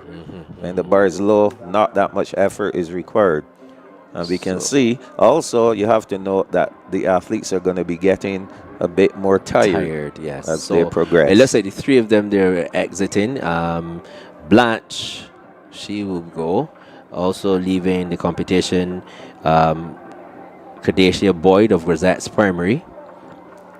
And one of the young ladies there from St. Christopher. I think the coach is there telling her she probably could have got over, but still giving her a high five. Yes, job well done. That's all you can do, Michael. Yes. Give your best. You know, give your best. I see the bar is now being measured. That means that we're going to have a change of height, probably now going up to 130. So it's going to go up in 5 centimeter increments once we have that many competitors. Then it should go by 3 centimeters. So we'll see. We'll find out what height the bar is at shortly. So this high jump for girls, this is a final. Every point will count. Still have a number of them remaining. Remember, we had 9. So if those 3 are gone, that means we're down to 6 now. Should be down to 6. That is Rosalie O'Neill of the Williams Industries West Terrace Tigers. She's in the competition. The next event we will be seeing on the track will be the 400-meter semis for girls. 3 semifinals coming up. These should be interesting as well. I like her. I like how she's stretching her pre-jump routine. Now I want you to note that Rosalie O'Neill is scheduled to compete in the second semi-final of the 400 and meters. I think this is why she probably they're gonna let her do jump her now. jump now. Yes. Okay. Yes. Second semi-final. So we'll see how things go. How you doing? And again, when coaches are planning the events for athletes, they have to watch things like these, where an athlete might be. You have to weigh. Is it worth having an athlete do the high jump, and then they got to go straight into the 400 meters? The good thing is, though, Rosalie will not have to do the high jump on the day of the finals. As long as she qualifies. Yes. As long as she She qualifies just for the needs to 400. do enough to qualify, Yes. which is a first or second, which would be the automatic qualifiers, or a fast third place. So here we go. We'll see what she will do. Get over the bar and then make her way over to the 400-meter area. Oh, clearance by nice. Oh, Michael, that was beautiful. Lovely. That was beautiful. So we should see her heading over to the, we go, heading over to the 400 meters. Yes. And what we say that, the first semi is up. So Razia Hines of West Terrace, she's in lane 1. In 2, Giovanni Leacock of Hinesbury. Laia Kane of Wilkie Cumberbatch in 3. She ran the 800 this morning. Both Giovanni. Yes, and Giovanni Leacock. Janaya Aline of the St. George Lions, she's in 4. Omora Aline of St. Bernard's, she's in 5. She's fresh. She has fresh legs. We'll see what she can do here. Dominique Thompson of Christchurch Girls in 6. Hannah Howell of Charles F. Broome in 7. And Lahel Innes of Hillaby Turner's Hall is in lane 8. Now the two fastest times coming from Janaya Aline of the St. George Lions. She posted a 107.62. Omora Aline of St. Bernard's 107.85. So we'll see what these two can do. Top 2 automatic qualifiers to the final. They're off and running. Hines, Leacock, Kane, Aline, Thompson, Howell, and Innes. So let's watch them as they spin out the turn into the backstretch. And as we see them heading down the backstretch, I see Omora Aline of St. Bernard's in that lovely green and yellow outfit. Out in lane 8 is Innes of Hillaby Turner's Hall. She does not have anyone in her sight. All she needs to do is run against the clock, use those arms and run. And right now, she is putting on a pretty decent effort. On the inside there, from West Terrace, is Razia Hines. She will have a lot of running to do. And here comes the two girls, Aline and Aline. The two Alines going at it. Still on the outside is Innes of Hillaby Turner's Hall as they head towards the last 100 meters. Janaya Aline of the St. George Lions. She is fresh, 107.62. Her time coming into this final. And she's going to show, well, why she deserves a spot in the final. Janaya Aline, she's the winner. Second will go to Omora Aline. Those two, Neil, will automatically advance. 107.32 was the flash time. Almost a carbon copy. Yes. And 109.56 for Omora Aline. So not as fast at all. But those two automatic qualifiers, Innes 110.25. 10.25. That will be the fastest qualifier by time so far. Michael, I can tell you that there are 5 athletes left in the high jump, and they're at 1.30 meters, and that's Zuri Stout. She didn't clear. Not making a good clearance there. But so the bar keeps going up there in the girls' high jump. Yes, and Zuri came in with a jump of 1.28. So okay. So this 1.30. Right around her league. Yeah. Here we are now seeing Haley born Skeet. And Haley, she has a best of 1.35 seconds. Hear me? Yes. 1.35 meters. I beg your pardon. Oh! No. Now, Neil, see what I said about that trail leg? You have to snap it clear and clean. Yes. So you have to make sure Yes. She was the over. rest of her body was well over the bar. Yes. Well over. So that will be an X for her. And 2 that more probably would be tries. on her mind because, I mean, she knows that she can do the 135. Easy. Easy. And she didn't even do the flop. She was doing the scissors. Yes, yes, yes, yes. The scissors. Okay, this is Monet Best of Blackman and Gollop.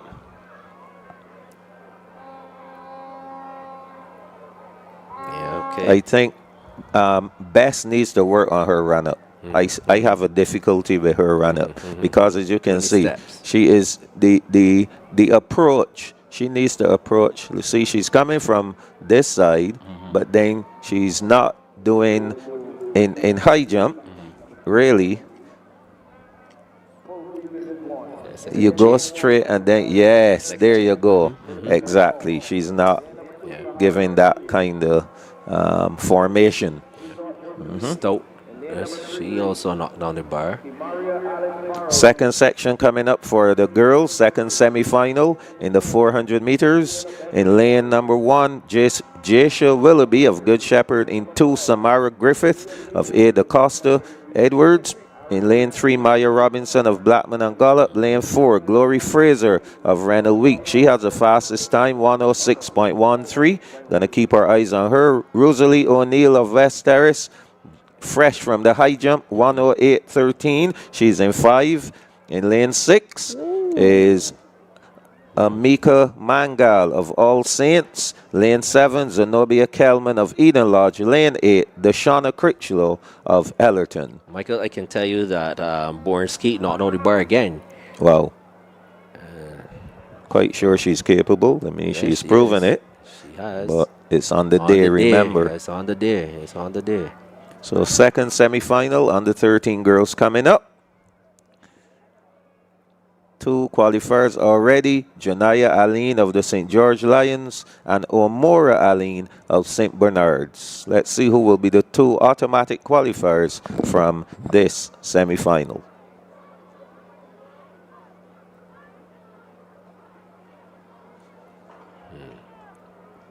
Yes. It's going to be pretty interesting, Michael. I think these young ladies here are that 106, 107 time is going to be yes, will be the competitive time we're going to see here, and they're off and running. This is Willoughby, Griffith, Robinson, Fraser, O'Neill, Mangal, Kelman, and Critchlow as they come to the bend and quickly. It is the young lady in lane 2 who's running strong here, but out front by herself. It's one here from Ellerton Primary.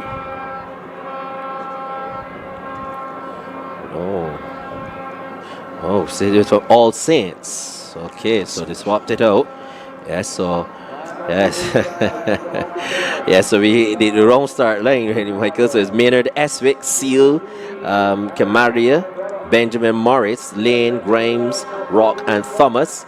But here we see it is Benjamin Morris. Remember her, Michael? Yes, of course. Yes. So you know that somebody was up there. Yes. Benjamin Morris of Blackman Gollop in lane 4. She is head and shoulders above them. 105.14. 105.19 is the time that they've given her.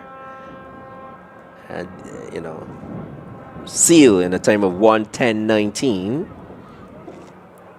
And awaiting that 3rd place. So Benjamin Morris, of course, she was the winner in 110.30. In her zone. 110.30. So viewers got to understand that something when we get we get our schedule, we know what we have to do, but then on the track, the officials put, and that's a classic case right there. Of course. So we can tell you though that the 2 automatic qualifiers from this round, Shakayla Benjamin Morris of Blackman and Gollop and Kimaria Allen Farrell of Shirley Chisholm. Those two. Here's a replay of that race. You didn't miss anything, but just in case you did not see, this is our second semifinal under 13 girls.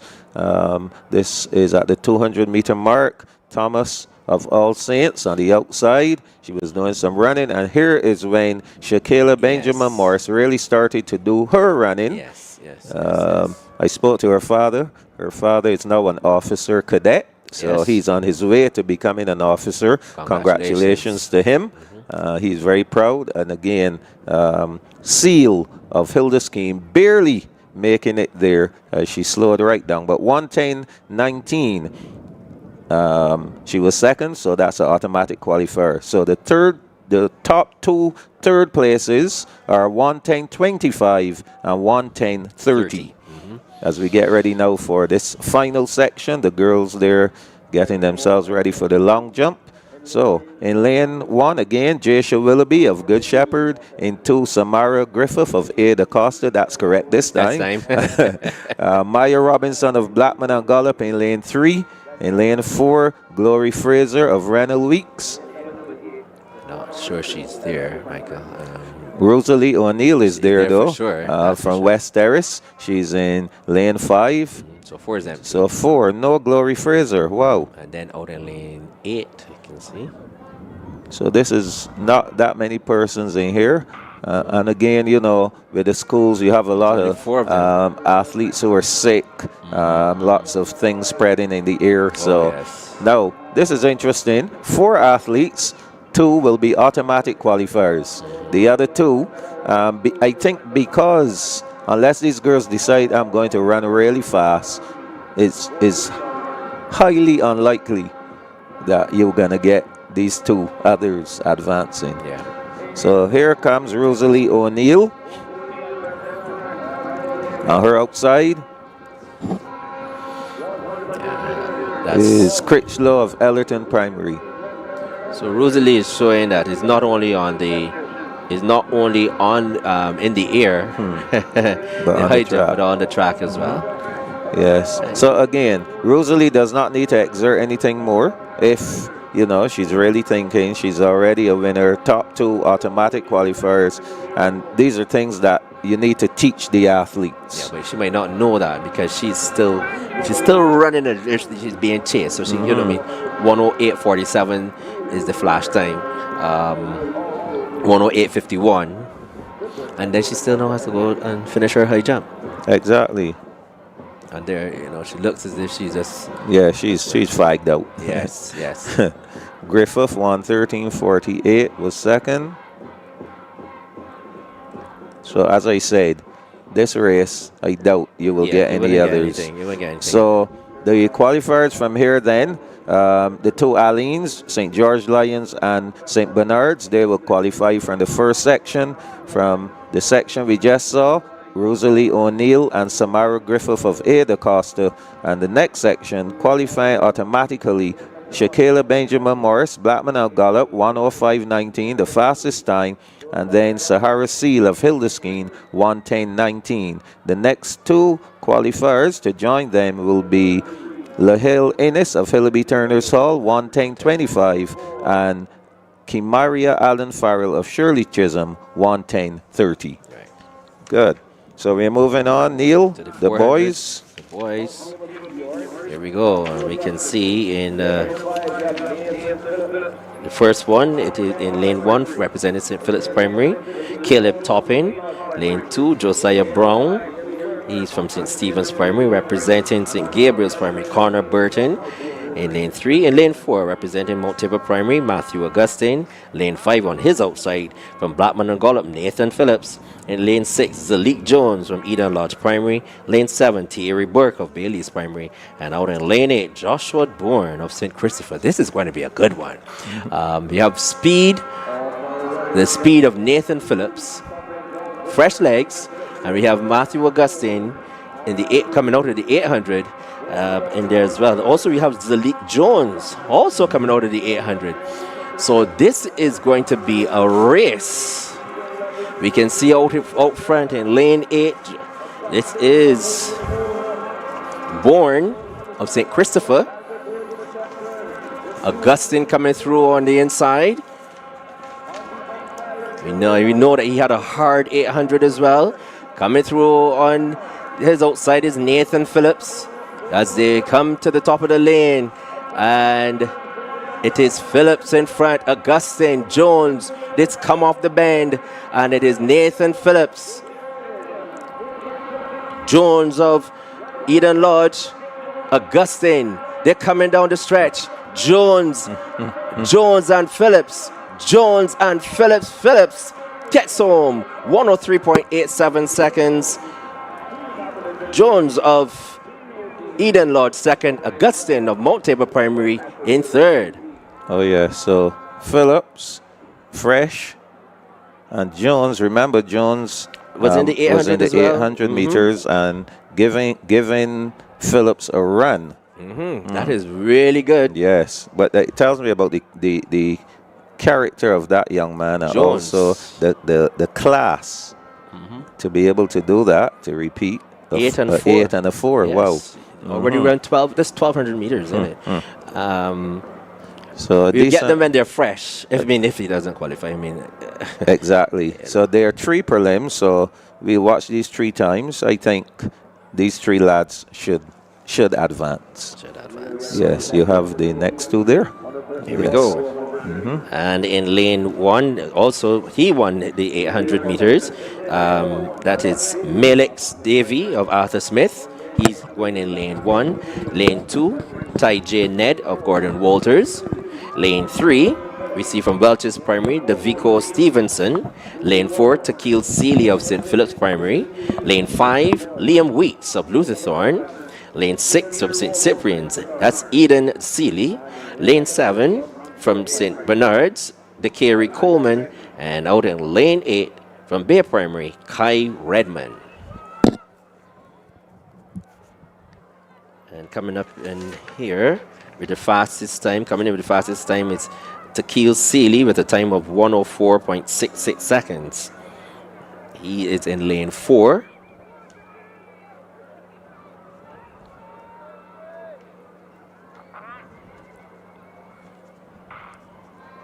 And they're off and running. A good clean start. And we can see the running is coming through from on the outside from Bay Primary so far. Kai Redman of Bay Primary. Cutting down on his inside is DeCary Coleman of St. Bernard's. He's looking rather impressive there over the first 200 meters. The action is coming up there. On the inside in lane 3 from Welch's Primary, Davico Stevenson. Also running well is Takil Seeley of St. Philip Primary. As they race with just about 110 meters to go. And it looks like Davico Stevenson and Takil Seeley. They're locked horns. Here they come. And it is Seeley. Yes, and they're running here, coming through from on the outside. Liam Weeks of Lutherthorne. But Stevenson and Seeley. Stevenson, Seeley, and Weeks. Here's the wire on the outside. Weeks. Liam Weeks of Lutherthorne. 104.39. Wow. So another great run coming from these lads. Yes. Finishing rather strong. That's the way they need to finish. Keenly contested event. Just awaiting the official result. 104.42, Michael, that is a good time. 104.42, 104.44 for Seeley, and 104.44. They've given both Seeley and Stevenson the same time. 104.51. It just adjusted. 104.51. So Seeley gets 104.51 and Stevenson 104.44.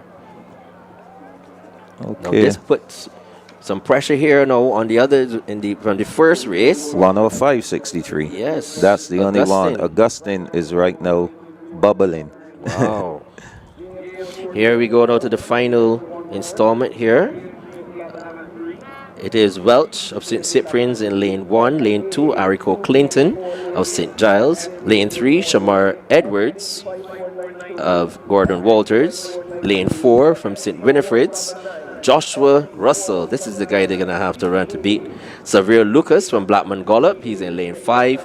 Richard Toppin Wilkinson, I think this is him, in lane 6 from Wilkie Cumberbatch. In lane 7, Malachi Clark from Arthur Smith. And out in lane 8, Eiffel of St. Bernard's. And coming in with the fastest time of 1:03.90 seconds is Joshua Russell.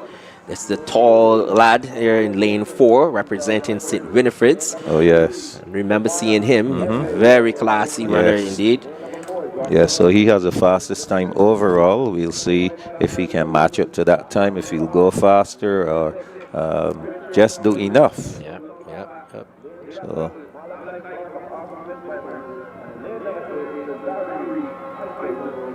St. Bernard's lad in there. Yes. Coleman. From St. Bernard's. From St. Bernard's is Trezeri Eiffel. From St. Bernard's. They're on the starters orders here. Oh boy. I'm not sure if he actually heard. That's Clinton from St. Giles. Yes.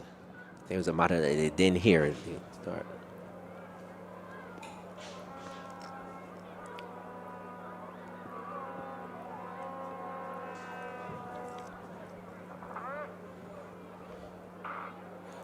They're off and running this time. This is Welch, Clinton, Edwards, Russell, Lucas, Toppin, Wilkinson, Clark, and Eiffel. And look at Russell, Michael. Tall lad, just bouncing along easy. Oh, yes. And he and Xavier Lucas. I think those two can work off each other and bring each other home. Yes. No need to stress at all. Those them two, go. they're well ahead of the field right now, and if they look around and realize that, there's no need to kill each other. Just work beside each other. Matching straight. Yes, and come on home. So entering the straightaway now. Looking really impressive. Joshua Russell of St. Winifred's, yes. Oh, Russell. Yes, he's going to win this one pretty easy. No need to stress or strain. It's just a matter of how fast he will go. 102.51. Wow. Woo! Wow, looking so easy. 102.55 is his time. So he will be an automatic qualifier and probably the favorite. 105.21. So you know what that does? So those are the two automatic qualifiers. Let's look for the third place there. Clinton, 107.82. Okay. Clinton will not make it. So the two automatic qualifiers from the first round, Nathan Phillips and Zalik Jones. From the second semi, Davico Stevenson and Liam Weeks. From the third semi, which we just witnessed, Joshua Russell and Xavier Lucas. And the next two best times will be 1:04.51. So Tequil Seeley of St. Philip's Primary, he will advance. And Matthew Augustine, he will be the last qualifier, 1:05.63. So those are our 8 advancing to the final of the boys under 13 400 meters. Well done. I like this guy, Joshua Russell, 102. He's easy. Yes. And here we take a look at the replay. You know, just look and see how easy he did it. You know, I'm saying here, Michael, I really wish, I would love to see a fresh Augustine with these. And I'm not, I mean, I'm sharing my view here as I know Matthew. A fresh Augustine here with these at 400. Well, let me give you some results, ladies and gentlemen, as they come into hand. The open girls high jump. The girls' open high jump has been completed. In third position, representing Wilkie Cumberbatch with a jump of 1.25 meters was Zuri Stout. Second, with a jump of 1.25 meters, representing the Christchurch girls, this is Haley Bourne Skeet. And winning the open girls high jump with a jump of 1.30 meters was Rosalie O'Neill of the West Terrace primary. So the Below girls, their, yes. And as we said, a lot of different factors come into play on the day of competition. Lots of different things can occur. So we have to bear all of that in mind.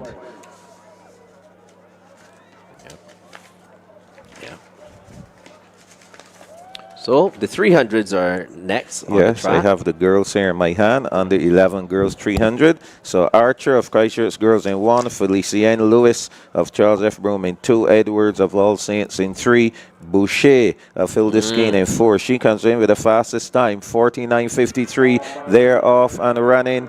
Griffith of Wilkie in 5, Downs of Blackman and Gollop in 6. They are chasing each other right now. We are seeing in lane number 6, that's Downs of Blackman and Gollop. Yes. Boucher is in lane 4. She's doing some running now. Here we go. Coming up towards the last 100 meters. They're going to get to that curve any day now into the straightaway. And it is all Boucher of Hildeskeen. She came in with a 49.53. Let's see if anyone will challenge her. I don't think so. Not today. Maybe next week Friday, but surely not today. Boucher of Hildeskeen will win it. Second will go to Griffith of Wilkie Cumberbatch. And looking like that third to Downs of Blackman and Gollop. 48.53. That's even faster. For Boucher. Yes. Griffiths, 50.58 seconds. So those two automatic qualifiers. We'll see them back next Friday in the final. An impressive 48.53. She came in with a 49.53. And so, definitely 52.19 to Felicien Lewis. Okay. So Felicien Lewis right now is on the bubble, and we can see just at the 150 mark where Boucher let it all loose. Easy winner. Second place went to Griffith, ITG ESAT. Griffith of Wilkie Cumberbatch. She will be advancing to the final. There we go. Second section, ready to go. Trinity Breedy of Finesbury in 1. In 2, Skylar Moore of the St. George Lions. 3, Ariana Scanterbury of Eden Lodge. In lane 4, Sakari Small of Hildeskeen. In lane 5, Soraya Maynard of Holy Innocents. In lane 6, Deanna Burrows of St. Christopher. In lane 7, Kyla Waldron of St. Paul's. And in lane 8, Josanna Jordan of Hillaby Turners Hall Primary. Second semifinal for the under 11 girls 300 meters.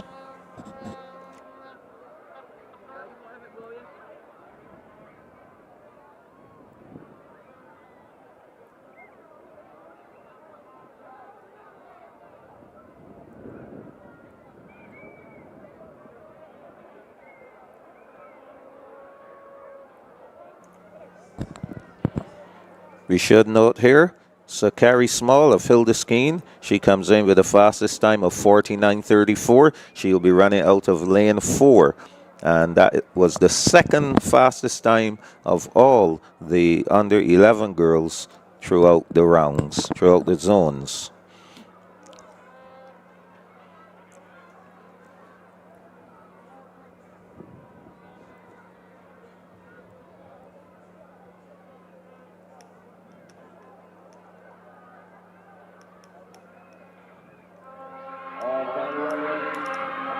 They're off and running. Breedy, Moore, Scantleberry, Small, Maynard, Burrows, Waldron, and Jordan. Doing some running out there in lane 8. That's Josanna Jordan of Hillaby Turners Hall. In lane 6, Deanna Burrows of St. Christopher. No real running yet from the inside. These two are eating up the track at the moment. As they get ready to round the turn, we should be seeing some action coming from the infield. Small of Hildeskeen. Into the straightaway, Burrows of St. Christopher still holding on. Burrows, here comes Sakari Small of Hildeskeen. It's Sakari Small. Burrows still holding on from St. Christopher. Burrows and Small. Burrows finishes slow. Samari Small came in with a 49.34. and she will be the winner, 49.98. 50.13 for Burrows. Burrows could have finished in the 40s. She finished rather slow. But, however, that's good enough for her to advance. 51.33 goes to Scantlebury. So Scantlebury. Actually, Scantlebury is now the fastest of the non-winners. Non-automatic qualifiers. 51.33. If we get a fourth place time, we'll see if that fourth place from this section could probably advance by time. So far, we'll see. Final section coming up. Malaysia Headley of Hinesbury in 1. In 2 is Naylor Johnson of West Terrace. 3, Naya Daniel of Roland Edwards. In 4, Tylisa Small of Welches. Watch out for her. 46.99. Now, she's related to Ronson Small. That's Ronson Small's niece. Okay. Yes. So he's very excited. I think he took the day off today just to be here to see his niece compete. Yes. Delaney Eiffel of Good Shepherd. She's in 5. Jazaria Barrow of All Saints in 6. Shariah Denny of Luther Thorne in 7. Janaya Messiah of Bailey's in 8.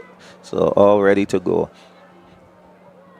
So this young lady, this other Small, Tylisa Small, she has a little pedigree. Of course, her uncle was a great jumper, triple jumper, and multi-eventer. So here we go. He's now coaching the Pacers Track Club. Yes. So this one looking rather good. On the outside, there's Messiah of Bailey's trying to do some early running. In lane 4, however, is Tylisa Small. That's the one we are talking about. Small making up the stagger already on the entire field. And there she goes. Still leading here, coming out the turn. Tylisa Small, not challenged at this point.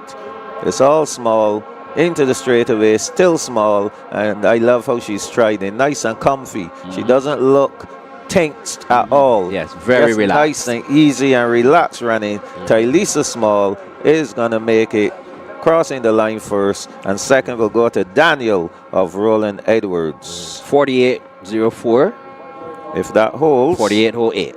Oh, yes. So that is the fastest time. And look how comfortable she was. Look at her. Yes, 48.08. 49.52 for Daniel.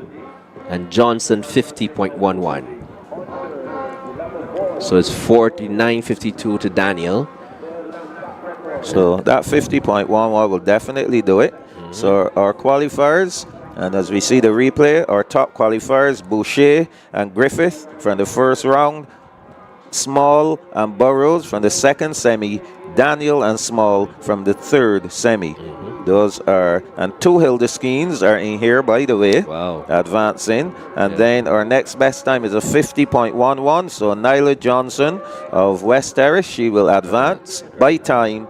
And then the next fastest time is a 51.33, Ariana Scantlebury of Eden Lodge from our records.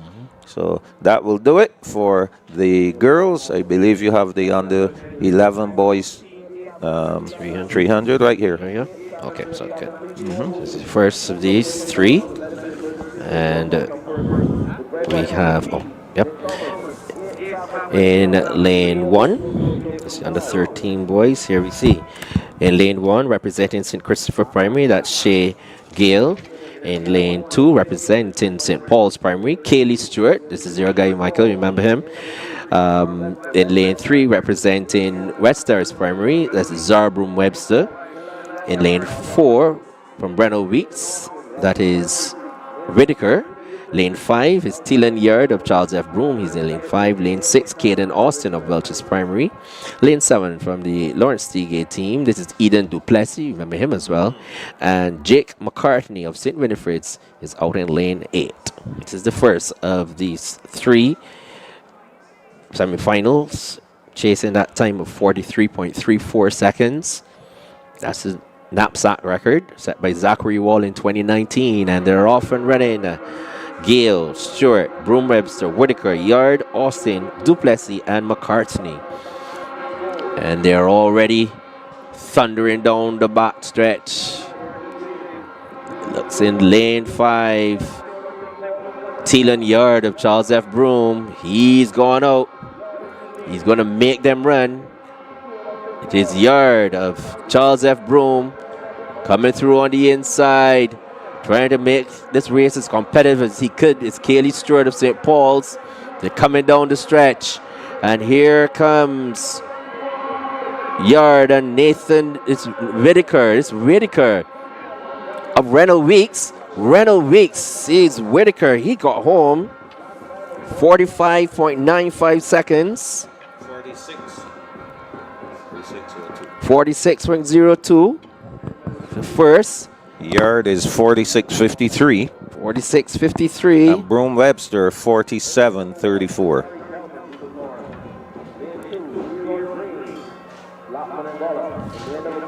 Oh, yes. So that's a good time. And Whitaker, he came in with the third fastest time overall of 46.85. Yes, and just to run a 46.02 just now, Michael, that is really improvement, man. Yes. And I mean, Michael, it could really show. I'm glad to see this. Yard improved as well. Yes. Yard came in with a 47.19. And he ran 46.5. So that's what we want to see. We want to see the guys improving every And Broom round. Webster as well. Broom Webster ran 49 flat, and he ran 47.64. But there we go. So Yes. looking good. We want to see the guys progressing. Our second section on the line already. They're already there in lane 1 from Luther Thorne, Jatari Kelman. In lane 2 from Blackman Gollop, Kieran Green. Lane 3, Curtin of Bailey's Primary, and they're off and running. Jones, Akash Jones of St. Bernard's is in 4. Lord St. Hill that's Kairos Lord St. Hill from Welch's is in 5. Mackay Bolden, yes, he is there from Wilkie Camarbatch. It looks like Zakari Edwards of St. George Lions, he's really strong and he's running really hard. Let's see where the competition is going to come from. Micah Bolden of Wilkie Camarbatch. He's also running well, coming through on the inside from St. Bernard's is Akash Jones as he's going to bring them to the top of the lane. And it's Jones. Here comes Lord St. Hill of Welch's Primary. It is Welch's Primary and St. Bernard's. Jones and Lord St. Hill. But here goes Lord St. Hill, Kairos Lord St. Hill, crossing the line now, 47.20 seconds. That was a fast finish from the lad on the inside. I think he's from Bailey's Primary. Bailey's Primary. Lord St. Hill 47.22. Second going to Curtin 47.86.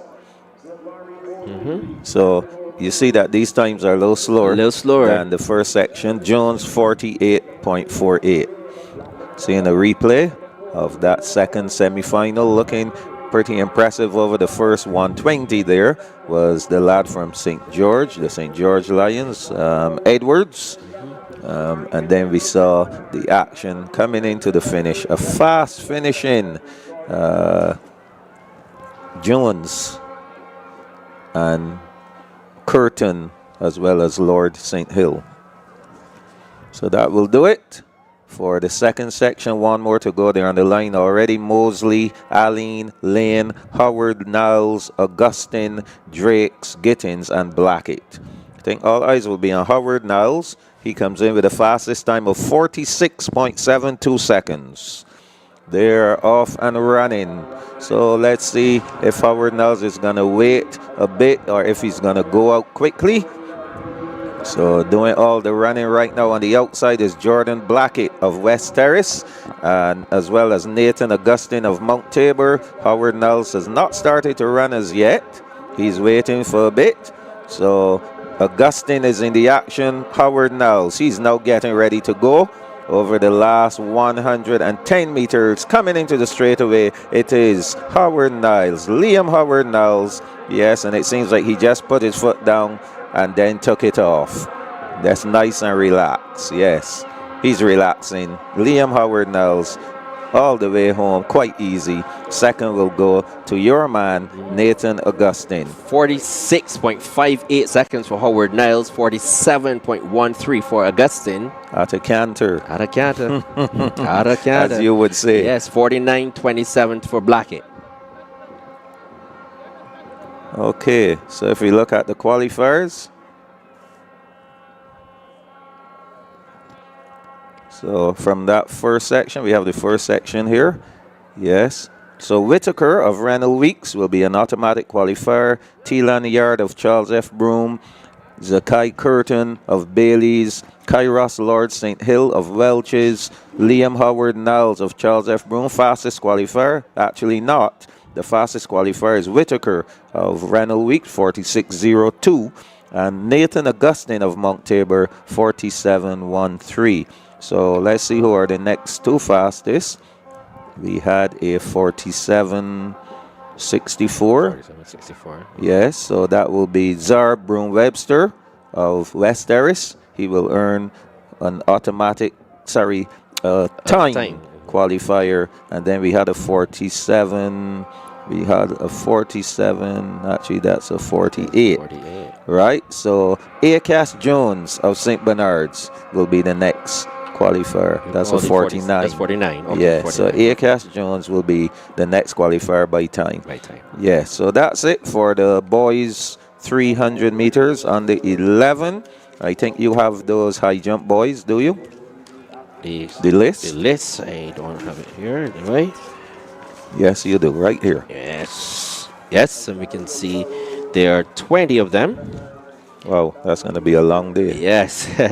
Representing St. Christopher is Idris Price, and Manny Callender from Milton Lynch, Akili Ashton of Blackburn and Gollop, Dequan Woodley of Bailey's Primary. Representing the St. George Lions, Dondre Jack. That's your guy, isn't it? That's my grandson. That's your grandson, yes. In the high jump. Arthur Smith will be represented by Kareem Marsh. Tayeri Burgess of the St. George Lions, he's also going to be there. From Good Shepherd Primary, Liam Perch. Representing Belmont Primary, Taraj Bowen. Jalen Brathwaite is also going to be there from St. Cyprian's. Representing St. Jude's, Ronico Catlin. Micah Charles from Hildeskeen is there. Belmont Primary will be represented by Kaishawn Callender. Shamir Herwood represents St. Christopher Primary. Kaimar Knight from Milton Lynch Primary. Kaylin Griffith from St. Albans. Then representing the West Stars team is Gabriel Jordan from St. Winifred's Primary. Joshua Russell, we saw him in the forge just now. Shaquem Belgrave from Hildeskeen. And the 20th athlete would be from West Terrace. That's Cavani Scantleberry Wood. So 20 athletes are going to be in competition, and coming into the competition with the best jump of 1.35 meters is Cavani Scantleberry Wood. And then we had a couple of them with 1.30 meters. So this should be a pretty keenly contested competition. It will take a while too, I can tell you that. Yes. Also, Neil, I noticed that the stands are very full with the athletes, with the supporters, the schools, yes. Lots of schools are out. And from early this morning, we saw on the western side, and you know, from where we are, you can hear the excitement here at the Usain Bolt Sports Complex. You can hear the cheering. Actually, here we go. So you can see for yourself. This is Williams Industries West Terrace Tigers. Yes, enjoying themselves, having a ball, and a good jump there. St. Jude's, that is 60.53. From St. Jude's, that is Ronico Catlin. Yes, so a good clearance from him. But as you say, 20 high jumpers. This is going to be a while out here for them in the high jump, especially if they're all clearing. And it's three jumps. It's three jumps. It's three jumps, right? Exactly. So, they could be there for a while. So that's 60 jumps on in the first. Wow. In the first instance. Our next set of events we'll be seeing on the track should be the 100 meters. The 100 meters for the under 13s, then the under 11s, the under 9s, and then we go straight to the 200s. So things are looking good here. On the 13 girls, they should be in action. Yes. Now the under 13 girls, they have four. There are four semis. That means that the winner of each That's plus 4. will automatically advance plus the next 4 For fastest times. This is Shamir Harewood representing St. Christopher. He's coming in with a jump of 1.25 meters. Just waiting his turn to jump. And he easily does it. And if we start to preview the under 13 girls 100 meters, the fastest time overall is that 13:26. You remember? 13:26. Rashana Holder. That's right. Of Hildeskeen. She had a 13:26. Next fastest was a 13:77. Azaria Toppin of the St. George Lions. So we'll see what kind of form Rashana Holder is in today. People like Naya Harvey of Christchurch Girls, Sadie Coppin of Bailey's, Kaylee Howard Jones of Wilkie Cumberbatch, Janique Aline of West Terrace could be some of the girls to look forward to seeing advancing into that final. Here's your guy Russell. Oh yes, and look at his build. He should be doing quite well here. Yes. He's literally head and shoulders above the others. Yes. 222. Very good job there. So these guys are doing the right thing, doing the scissors. Shaquem Belgrave of Hildeskeen. Yes. At this point, that's the style of jumping that is preferred. The bar is still low. So we're getting ready for under 13 girls action. 12:87 is the record for the under 13 girls. That is the NAPSACbb record. Naomi Ford Hines set that mark in 2016.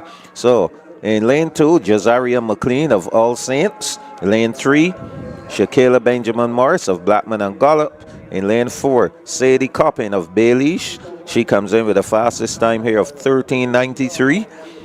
In lane 5 is Howard Jones of Wilkie Cumberbatch. Lane 6, Dazaria Haynes of Hildeskeen. And in lane 7, Lahel Innes of Hillaby Turnersall Primary.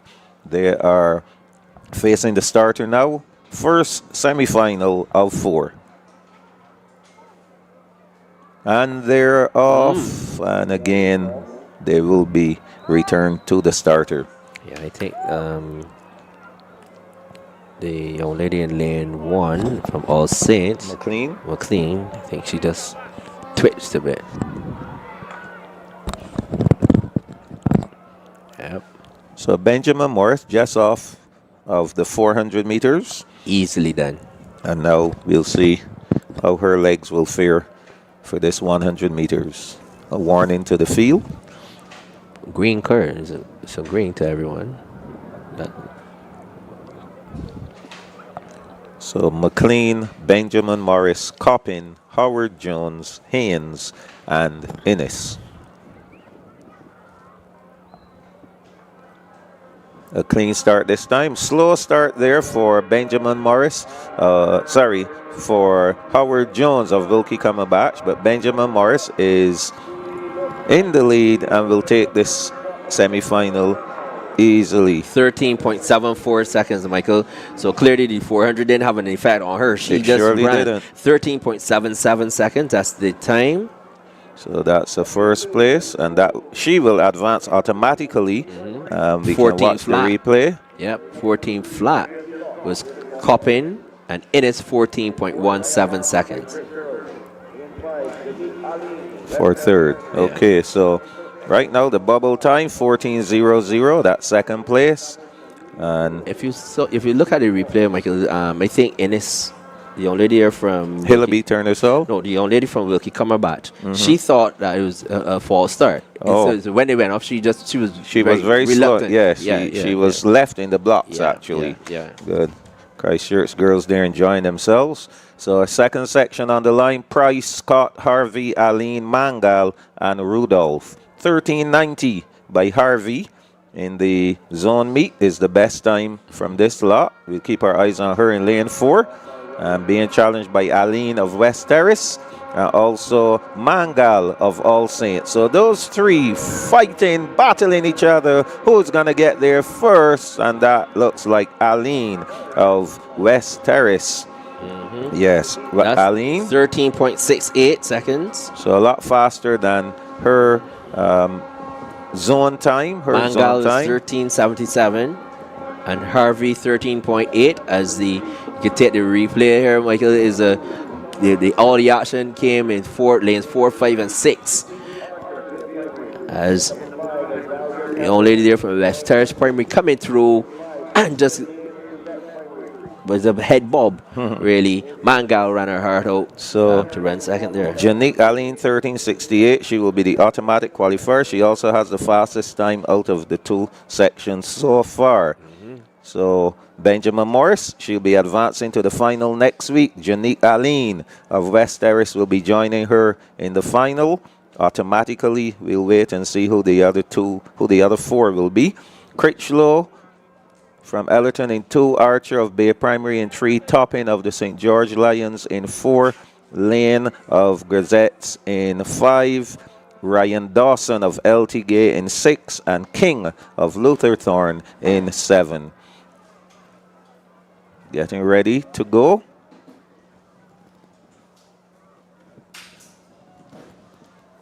Off to a great start. Critchlow, Archer, Toppin, Lane, Ryan Dawson, King. This one is looking good for the St. George Lions. It's Azaria Toppin.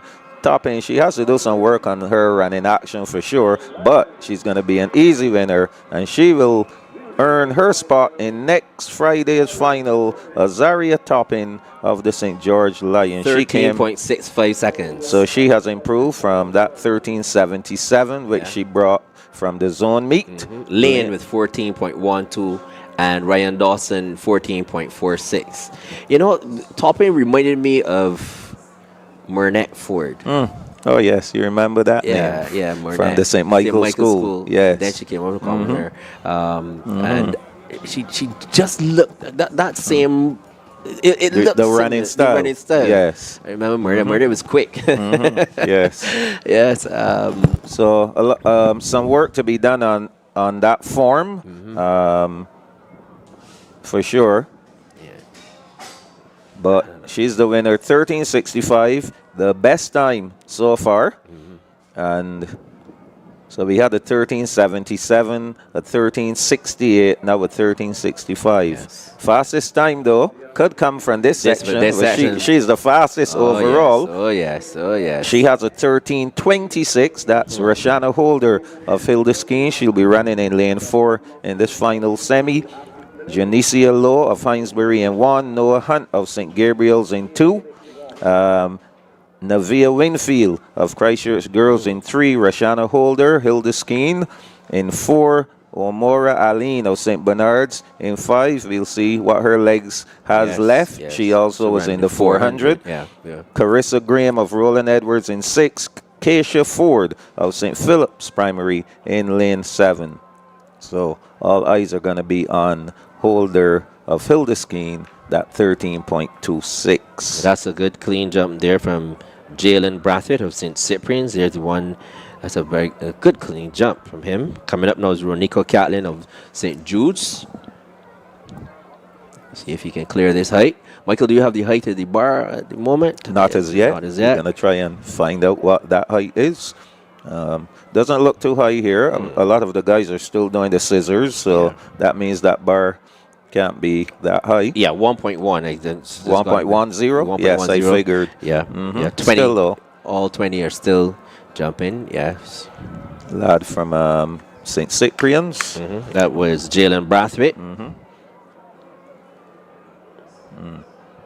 Okay, so we're moving along with our 100-meter semifinals. 1 remaining. I think that's Navia Winfield we just saw making her way down to the start. It's going to be a while before that race gets going. I think that's who they're waiting for. She's scheduled to go in lane 3. As you can see, lane 3 is empty. Right. So she's going to make her way. And again, you know, we talk about the management of teams. You have on the 7, on the 9, on the 11, on the 13, girls and boys. So you must have a good management team in place to look Yes. after these younger children. You know, with the seniors, the secondary school children, they know what they what have to to do. They know when it's time to warm up. Yes. How to warm up, that kind of thing. But Michael, with this these is little a ones, real headache, you know. It is a real imagine. headache. I can tell you. Yeah, so you have basically 8 teams. Yes. You have your under 7 team, girls and boys, and right through. Right through. You're under 9s. You're under 7, you're under 9, under 11, under 13. Yes. So kudos must go to the physical education teachers and everybody team. else they bring in to help. Sometimes parents come and assist, and make sure that they have the support necessary out there in that athletes village. It gets crazy. It gets crazy. You have to remember who's doing what. Yes. If they're going to wear a band, if you're a multi-event. Exactly. Runner, so. Yep. So I like to put things in perspective so people can really understand what goes into. You look here and you see kids out here running and they're looking fast or they need this done or that done, but behind the scenes. Yes. As I say, teachers have a tremendous job to deal with. It's rough when you have to keep your eyes on them. Could you imagine a school with only one PE teacher? That's mad. Well, for small schools it's okay, but then not those the bigger 600 plus roles. It gets really rough. Yeah. So here we go. Final section here. Low, Hunt, Winfield, Holder, Aline, Graham, and Ford. And they're asked to stand. I want to see what time. I'm really, really hopeful that Roshana can get that she can improve on her time. I would love to see that because that would be. Stepping. She was by herself really, coming out of the zone. I would like to see if she can improve on that time. 13.26 is a lot of running. And away they go. And it's a good start. Here we can see it is Holder. Coming through on the inside. Michael, look at this. We're going to have a slight upset here. What a run. Woo! Is that Winfield who just came? Yes, that's correct. Wow. Ay. Oh. Well, the thing is, we have to wait and see if Holder was relaxing today. We don't know. 13.67 seconds to Holder's 14.08. Now, that is going to be trouble. I'll tell you why that's going to be trouble. Because, and again, here's where Hunt you have to 14.32. You have to speak to the athletes prior to. Because if there are 4 semifinals and the winners are advancing, that's something she needed to know, that she cannot run slow. Yes. That she has to run fast to get in there. Get out there and run. Because I can tell you from what we have here, Benjamin Morris, Aline, Toppin, and Winfield, those are the 4 automatic qualifiers. And let's take a look here before we do the hurry up with that analysis, because we have the boys to go. Winfield was really on fire, though. Yes. She was on fire. Yes. So the next fastest times, we have a 13:77, which will be 1 qualifier by time. Then we have a 13:80, which will be the next qualifier by time. And then we have a 14:00 Coppin, and the boys are on track already. Do you have the boys there? On the 13 boys 100? Boys. They're off and running. It looks like Bailey's primary. He's running strong. On the outside from Wilkie Cumberbatch. Here's the wire. Very, very tight there. Very, very tight. Michael, we're going to see what happened there. Chandler, it looks like 13:72. 13:72. Turton is second, 13:75. So these semis are going before we can even analyze. Yes. They're gone.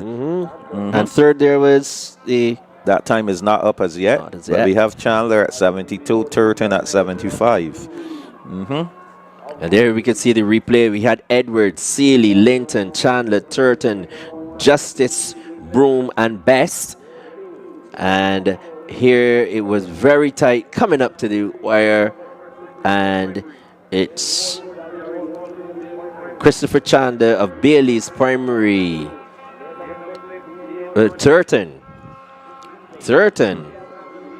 They changed it around, Michael. So Turton 1372, Justice 1375, and then the other guy 1381. And Chandler ran 1381 then. Oh, so they switch it up on us, Mike? Yes. Interesting.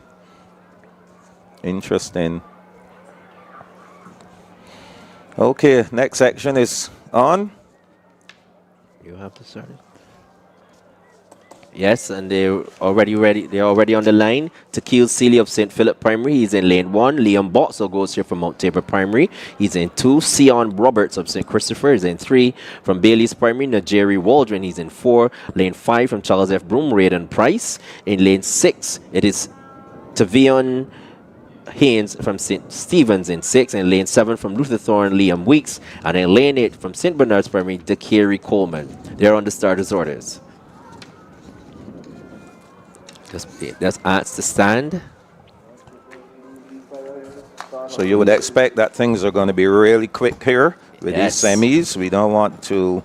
We were doing really well with time as far as the finish of the event is concerned. So these are going to be really rapid.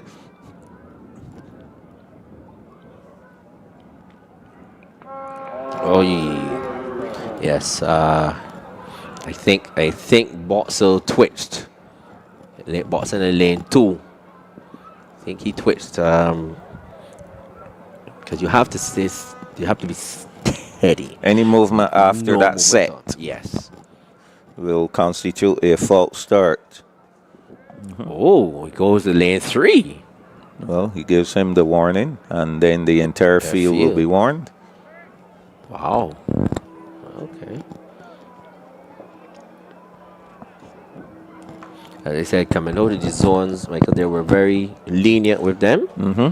The semi-final day is a different day. We have Mr. Ryan Brathwaite from the representative from the Commonwealth Society. We're going to try to see if he can have a chat with us about what they're doing for NAPSAC in the meantime. And yes, Michael, and it is from Bailey's Primary. Here's the wire, very tight there. Wow, that's Najeri Waldron of Bailey's Primary, 1358. He looks as though he's going to be the winner here of these for the second of these time Waldron, finals. yes, 1361. 1361. Good run from Waldron. Price was second, 1368. You see, actually 1366 for Price. So let's watch this race carefully. Almost a straight line over the first 40, 45, 50 meters. And then Waldron held on. Close one there between Waldron and Price. 1361, 1366. This is another angle. Nice. I think Wheat's probably snuck in there. Boxhill. Oh, Boxhill. 1376. So those are the top 3. Another race on the line, Neil. Yes, quickly. And this is the third and final installment for them. In lane 1, representing Bay Primary, Kyrique Wade. Lane 2 from St. Gabriel's, Blake Graham. Trevion Clark from St. Giles, he's in lane 3. Nathan Phillips is in lane 4 from Blackman and Gollop.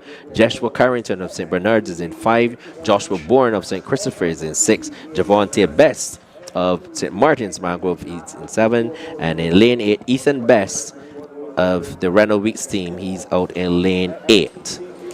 So, yes, this is the third and final installment. Let's see what times we are working with, Michael. Right now, Boxer has the, as you see, he's on the bubble there. The bubble is at 1376 time. 1361 is the quickest thus far. That's Najeri Waldron. 1366, 1361, and 1366. So we're gonna see how they're gonna go for the third and final installment here.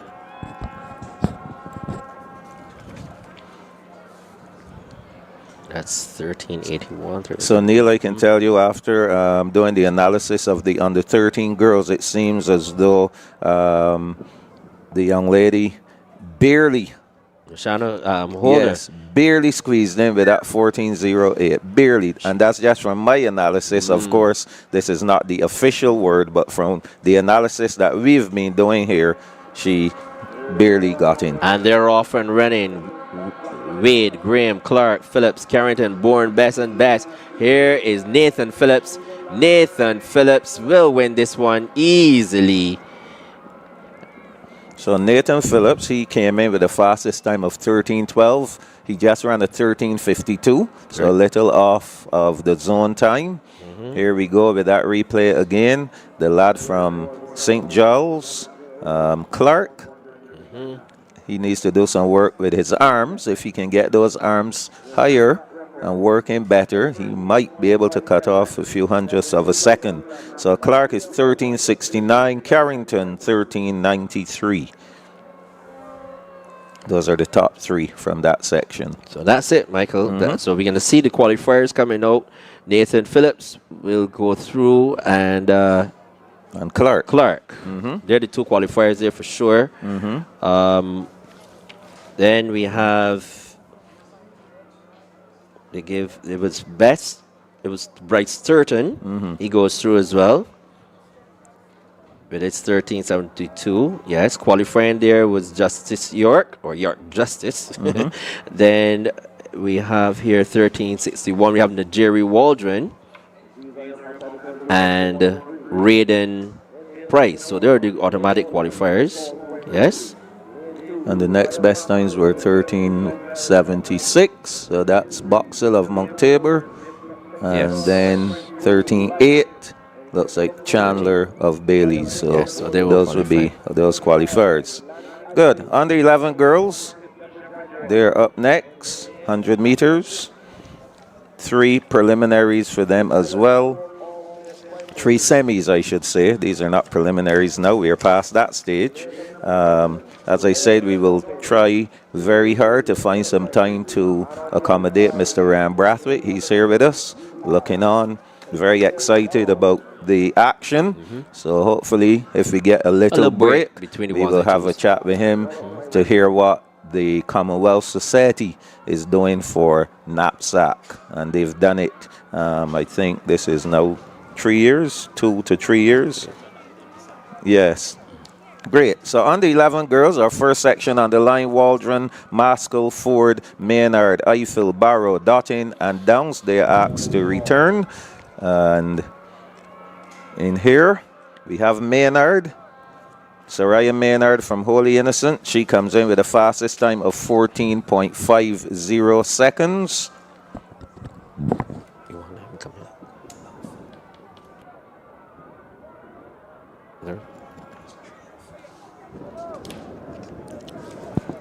So we'll see here in lane 4 from Holy Innocent, Soraya Maynard, 14.50.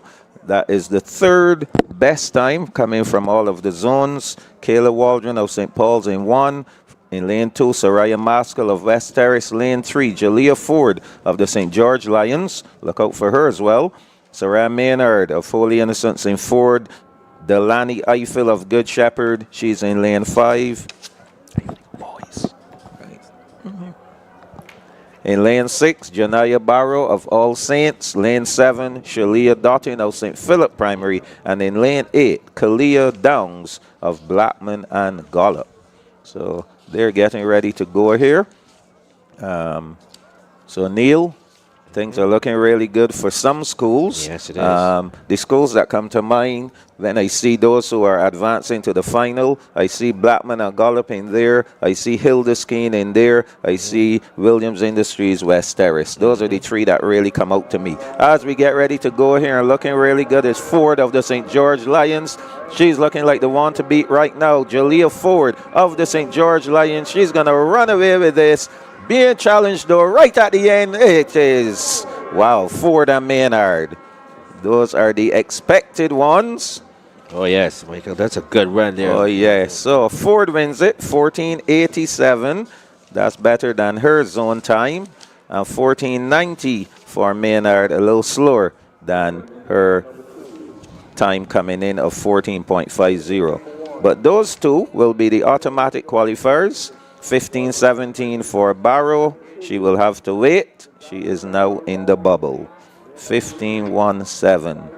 So kudos to Jalea Ford of the St. George Lions. She will be back next Friday in the final along with Soraya Maynard of Holy Innocents. We can see the replay and a very fast finishing Soraya Maynard of Holy Innocents. Here's another angle of that finish. Well done to those young ladies. Our second semi getting ready to go. Kiyomi Job Davis of George Lamming in lane 1. In lane 2, Jazaria Barrow of All Saints. Lane 3, Sakari Small of Hildeskeen. Lane 4, Shariah Walker of Sharon Primary. Shariah Denny of Luther Thorne in 5. Diamond Kelman of Roland Edwards in 6. Deanna Burrow, St. Christopher in 7. And Jana Felician Lewis of Charles F. Broom in 8. They are off to a great start. Pretty even so far, but in lane 6 I'm seeing Diamond Kelman. Kelman is ahead of the field right now. Can she hold on? Diamond Kelman wins it. Yes, he does. Kelman. Yes, wonderful time. 14:65. I just love to see Diamond run. She is very light. And that's the fastest time so far. Yes. Actually, the same time for Kelman and Denny.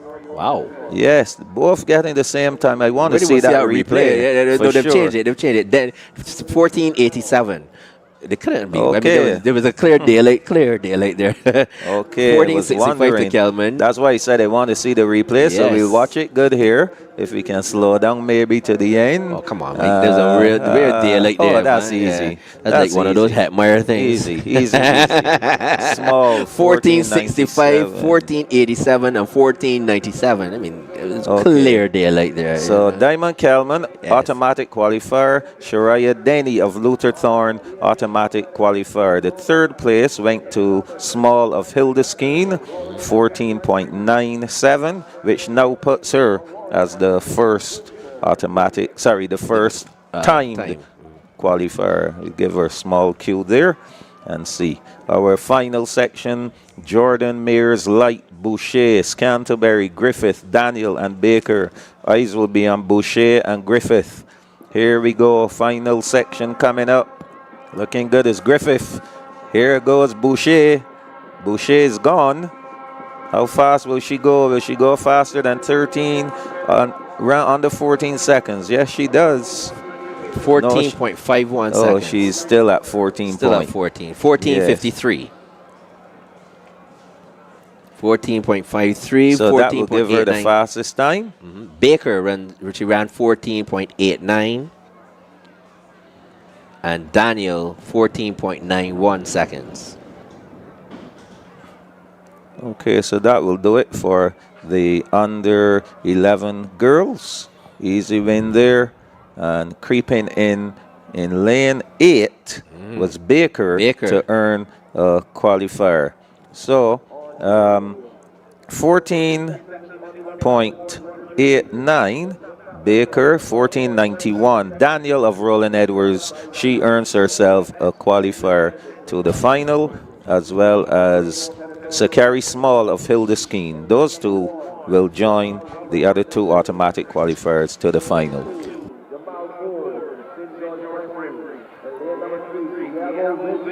Yes, and we now go on to the under 11 boys. Here in lane 1 from Milton Lynch, Ramal Roberts. In lane 2, Jamal Ford of St. George Lions. Lane 3 from Good Shepherd, Tiago Winfield. Lane 4, this is Whitaker from Reynolds Weeks. In lane 7, Kaylee Stewart from St. Paul's. He's in lane 5. Duamari Mosley of Wesley Hall is in lane 6.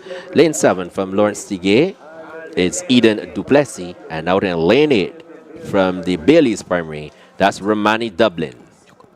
Chasing a time of 12.90 seconds. We're going to see how quickly these young men will go. 100 meters. They're on the starter's orders, and away they go. It's Roberts, Ford, Winfield, Whitaker, Stewart, Mosley, Duplessis and Dublin, and thundering down the stretch, it is Whitaker. Whitaker in lane 4. Easy does it. Very comfortably in the end. 14:17 is the time. That's Whitaker. Stewart has a 14:52 for second. 14:52 for second. And Mosley 14.81 for third. 14:81 to Mosley. So Whitaker looking good. This is his second event that he has advanced to the final in. And looks pretty impressive here. Quite focused. Keeping his head straight, using his arms, not looking left or right, and running through the line. That's what you want to see here. Very good execution from that lad. And the second installment here in lane 1, representing Blackman and Gollop, is Amari Lane. Lane 2, Sire Marshall of Eden Lodge. In lane 3, Shamari Gittins from St. Bernard's. Lane 4, we see Caden Skeet of Bailey's Primary. Jaden Crick in lane 5 from St. Philip's Primary. Then here is your guy, Liam Howard Niles from Charles F. Broom is in lane 6. Lane 7 is Roger Barrow from West Terrace Primary. And out in lane 8, representing the Erdiston Special School, that is Ajani Steele. So they are now going down on their starters' orders.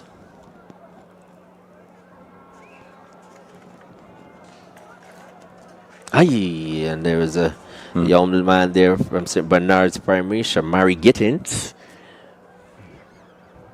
Now let's see what's going to happen here. Okay, yes, they're definitely being very consistent. Here comes the card. Yes, he acknowledges that he's the one who transgressed there. Yes, and the entire field now gets the warning. Beautiful day here at the Usain Bolt Sports Complex.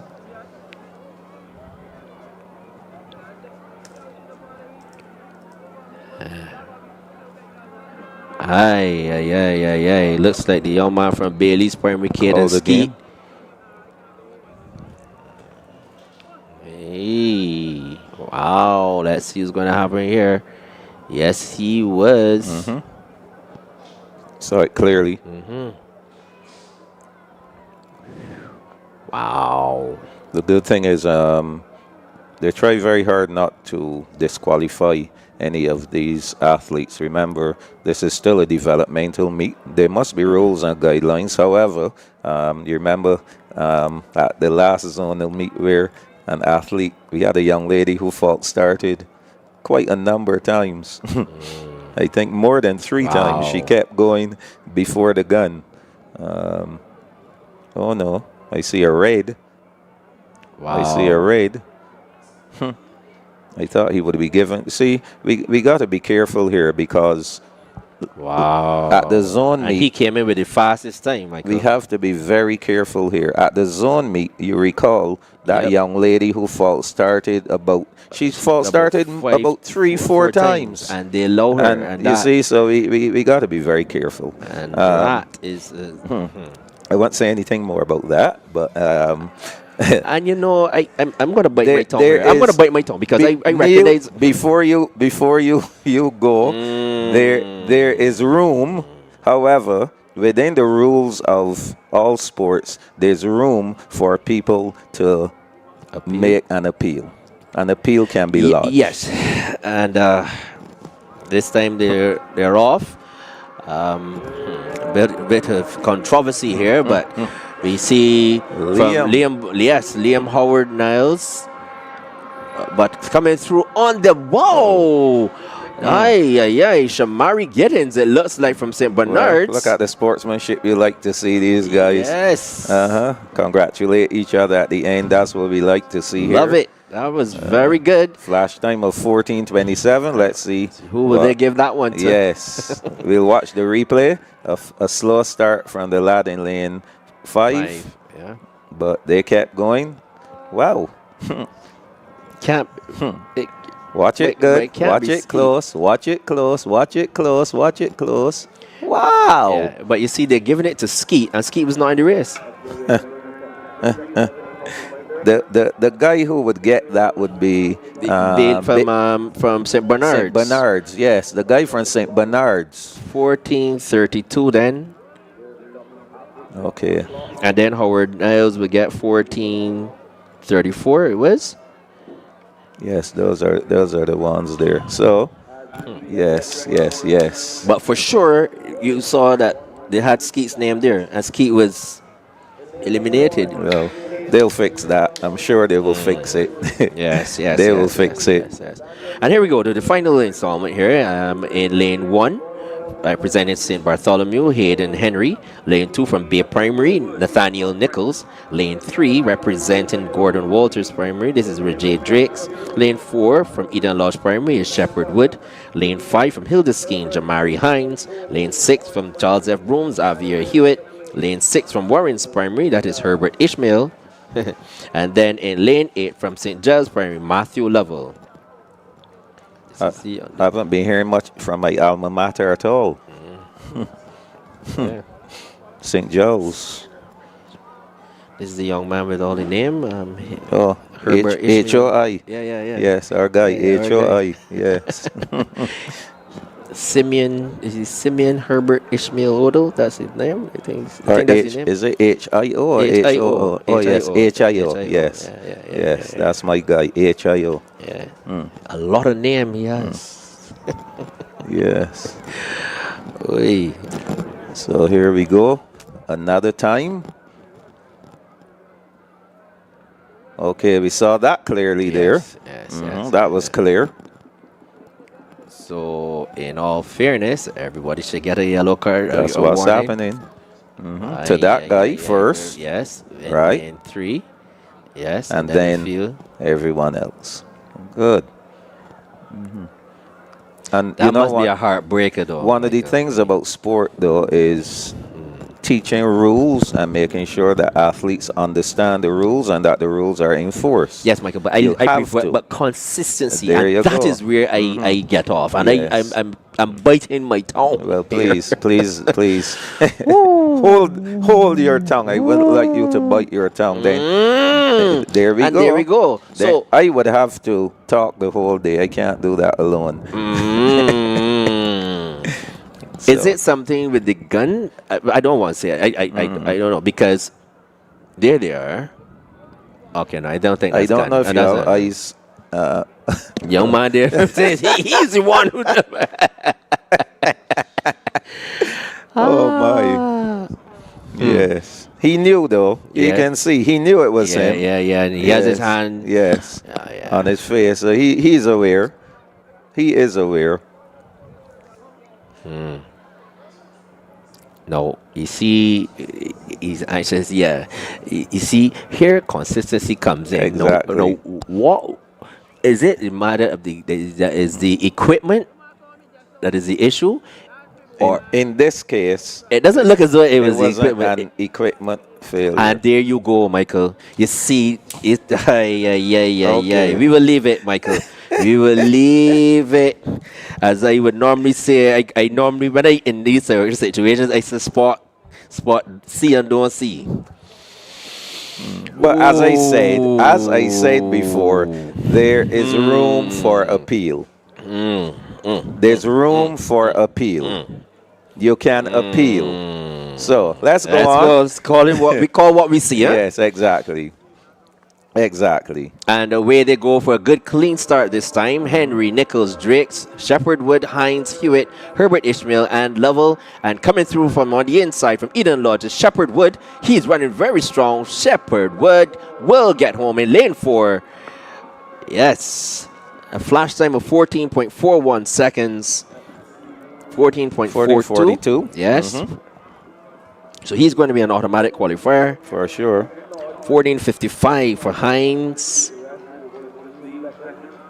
There will be the two automatic qualifiers. So then let's look at some times. Nichols is 14.62 for third. 14.62. So we have a replay here of that race as we're going to see if we can squeeze in. Oh my, well, we got the under 9s to go. we Oh, will yes. we'll squeeze you in after on the nines, Ryan. I know you don't mind because you were here enjoying. Yes. Good. So after the under 9 girls and boys, we have a chat with Ryan Brathwaite. This is about the 5th Ryan Brathwaite I know. Only 5? Yes, There's about, I know 5. about 10, man. Yeah. A very popular name. Yes. Good. So this Ryan Brathwaite is not the politician, Nor neither the the police, hurdler, nor the nor the the police. policeman. Right, Good. right. Yes. Good. There's a sports administrator. Good. Is that Ryan Brathwaite we're going to talk to? Yeah. Good. So Okay. we're ready for the under 9 girls. Neil, you can find the under 9 boys there on your sheet. All right. Malia Watson of the St. George Lions in 1. Nala Hood of Eden Lodge in 2. Anaya Clark of All Saints in 3. Kia Clark Graves of St. Bartholomew in 4. Shalia Forrester of Wesley Hall in 5. Cara Archer of West Terrace in 6. In lane 7, Ramira Lawrence of St. Ambrose. And in lane 8, Alima Porter of Arthur Smith. That's the lineup for the first of 3 semifinals in the under 9 girls 100 meters.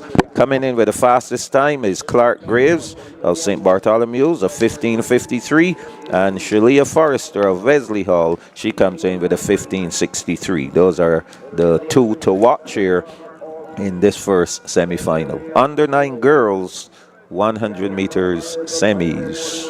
So Neil, I was saying to you earlier that the schools, when we start to think about who could be the champion boys and champion girls school, I am seeing those 3 that I just called, Williams Industries, West Terrace Tigers, Blackman and Gollop, Hilda Skeen, those 3 Bailey are standing out to me so far. So far, Yeah. Good Shepherd knocking around in there as well. So we'll see how things will pan out after the day is done, and we start to do our analysis of those who are advancing. Marcia, you have the high jump result completed as yet? Because that will give us our first set of points. For the girls, the boys are still in progress. So here we go. Under 9 girls, first semifinal.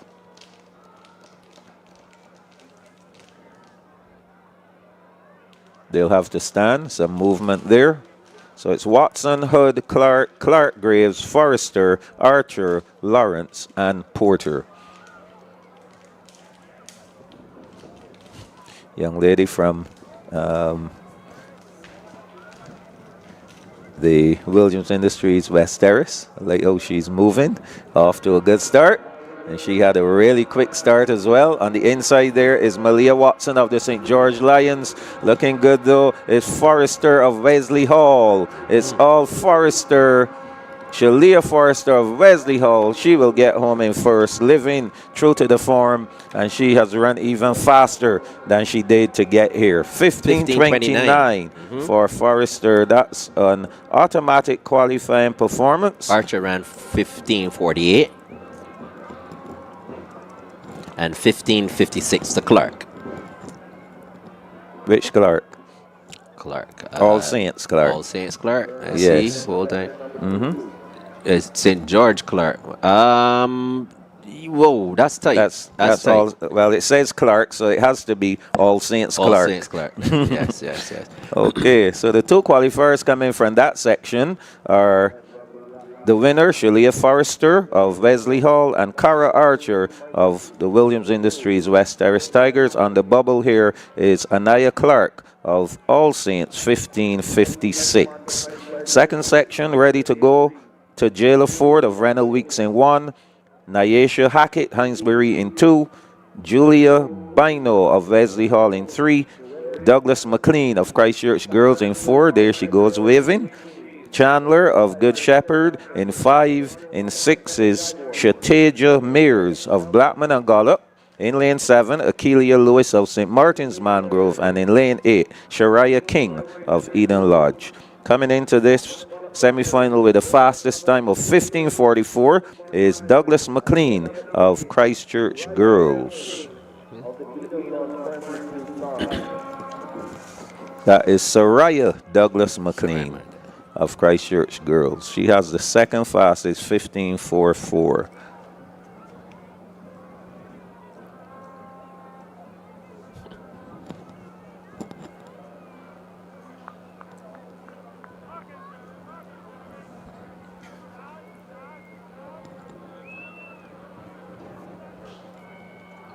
They're off and running here. Ford, Hackett, Bino, Douglas, McLean, Chandler, Mears, Lewis, and King. The action is in the middle. Douglas McLean of Christchurch Girls. Just keep that body up in lane 2. There's a winner. Hackett of Hinesbury. Nyesha Hackett. She will take that section. Douglas McLean. 15.60. Douglas McLean 15.77. I think Douglas McLean, she overcompensated for one of her strides. Yes, you saw at one point it looked like she was about to topple. Yes. So again, coaching, good running action, keep your body up. And we can see again. Here she's okay. Looks like she was fighting a bit. Yes, needs to be way more relaxed. She goes. Yes, that's where she almost toppled. Young lady on the inside though, Nyesha Hackett. Yes, very nice and smooth. So those two will advance automatically. We missed the third place 16. time. There was 16 something though. 16.1. Okay. Final semi coming up for the under 9 girls. K. Hunter Cutting of Warren's Primary in 1. In 2, Deja Aline of Blackman and Gollop. 3, Lavia Ford of Christchurch Girls. In lane 4, Grisette Boyce of West Terrace. She has the fastest time overall, 15:41. That's Nathalia Grisette Boyce. Rainbow Rollins of Cedar Primary. First time I see her. Yes, Rainbow is out, 15:90. In lane 6, Ava Powers Mears of Good Shepherd. In lane 7, Shanaira Lashley of Hinesbury. Lane 8, Elena Bradshaw of the St. James Primary. They'll be called back. So we'll see what Rainbow is going to do here. She has the second fastest time, 15:90. Grisette Boyce of West Terrace, 15:41. So our eyes will be on lanes 4 and 5. So no high jump result as yet, but we have some qualifiers, which hopefully we'll get some time to share with our viewers. You're gonna get Rainbow gets a warning. I mean, for under 9, this is under 9 or under 11. This is under 11. Under 9. This is under 9. Yes, this is under 9. To me, this is kind of harsh, though, Michael. I mean, as I you said, said, this is developmental, but we still have some rules. I'm not sure. Okay. They still have to abide by that false start rule. It's not an international event, Michael. I mean, or it's not going to qualify them for Olympics or Barbados. There's still rules, though. Yes, there's still rules. Come on, spot. Take, for example, the long jump.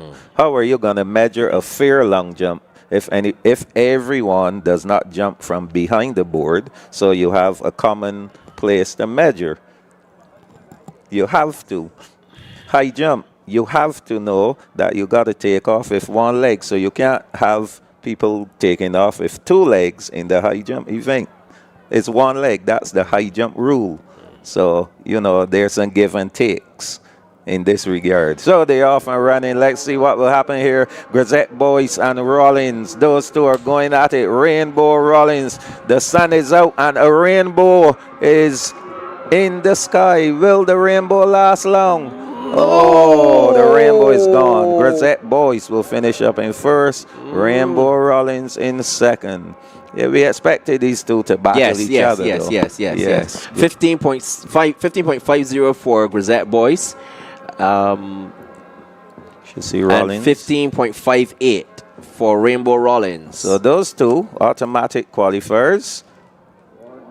Yes, watch the Rainbow is race again. powerful there. Yes. First 50, 60 meters, but then here comes Grisette Boyce. Yes, finishing up. Yes. The finish. She probably is a 200, will be a 150 kind of thing, And I think she's in the 150. I think she's in both of them in the 150. Okay. So we have it. The girls are done. 2 qualifiers from the first semi.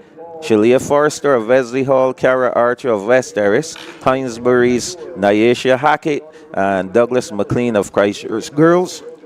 Automatic qualifiers in the third semi, Grisette Boyce of West Terrace, Rainbow Rollins of Sealer. Those 6 automatic qualifiers, and joining them will be 1556, Anaya Clark of All Saints.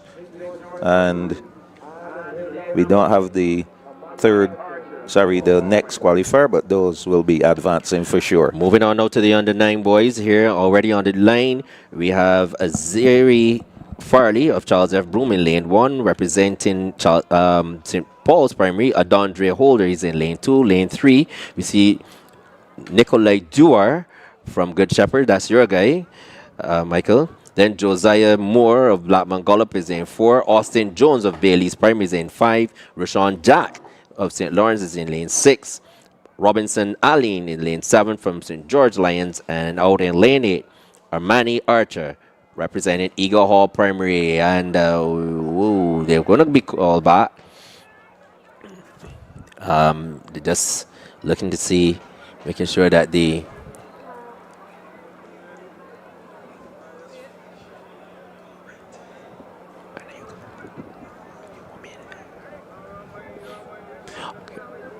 as we see here,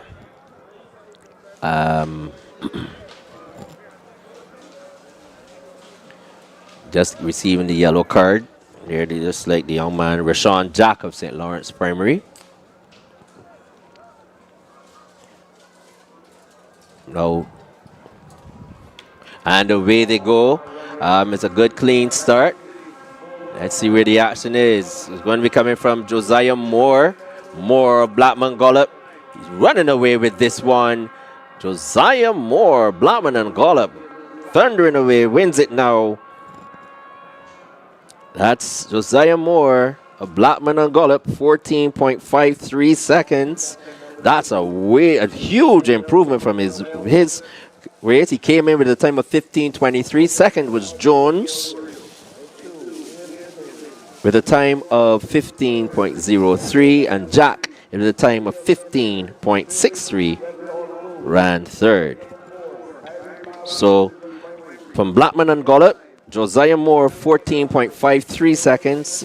15.03 seconds was for Austin Jones of Bailey's Primary, and third, 15.63, Rashawn Jack of St. Lawrence. As we take a look at the replay here, and very dominant here, Josiah Moore from Blackman and Gollop. And he will qualify. So those are two qualifying times, 14.53 and 15.03 already here on the track.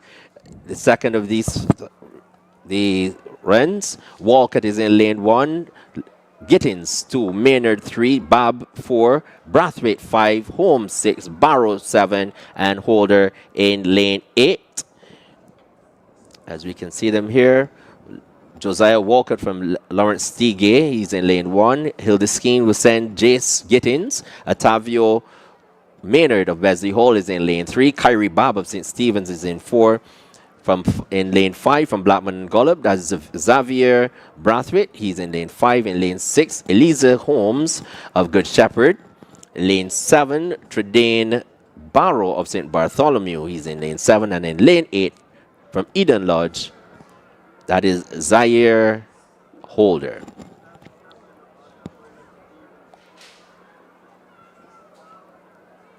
And a clean start here.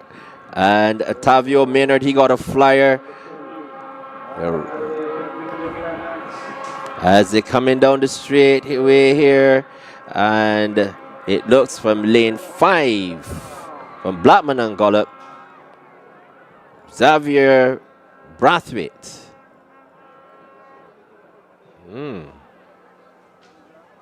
Xavier Brathwaite gets home at the time of 15.18 seconds. Maynard with a time of 15.54 seconds, and Bob 15.56.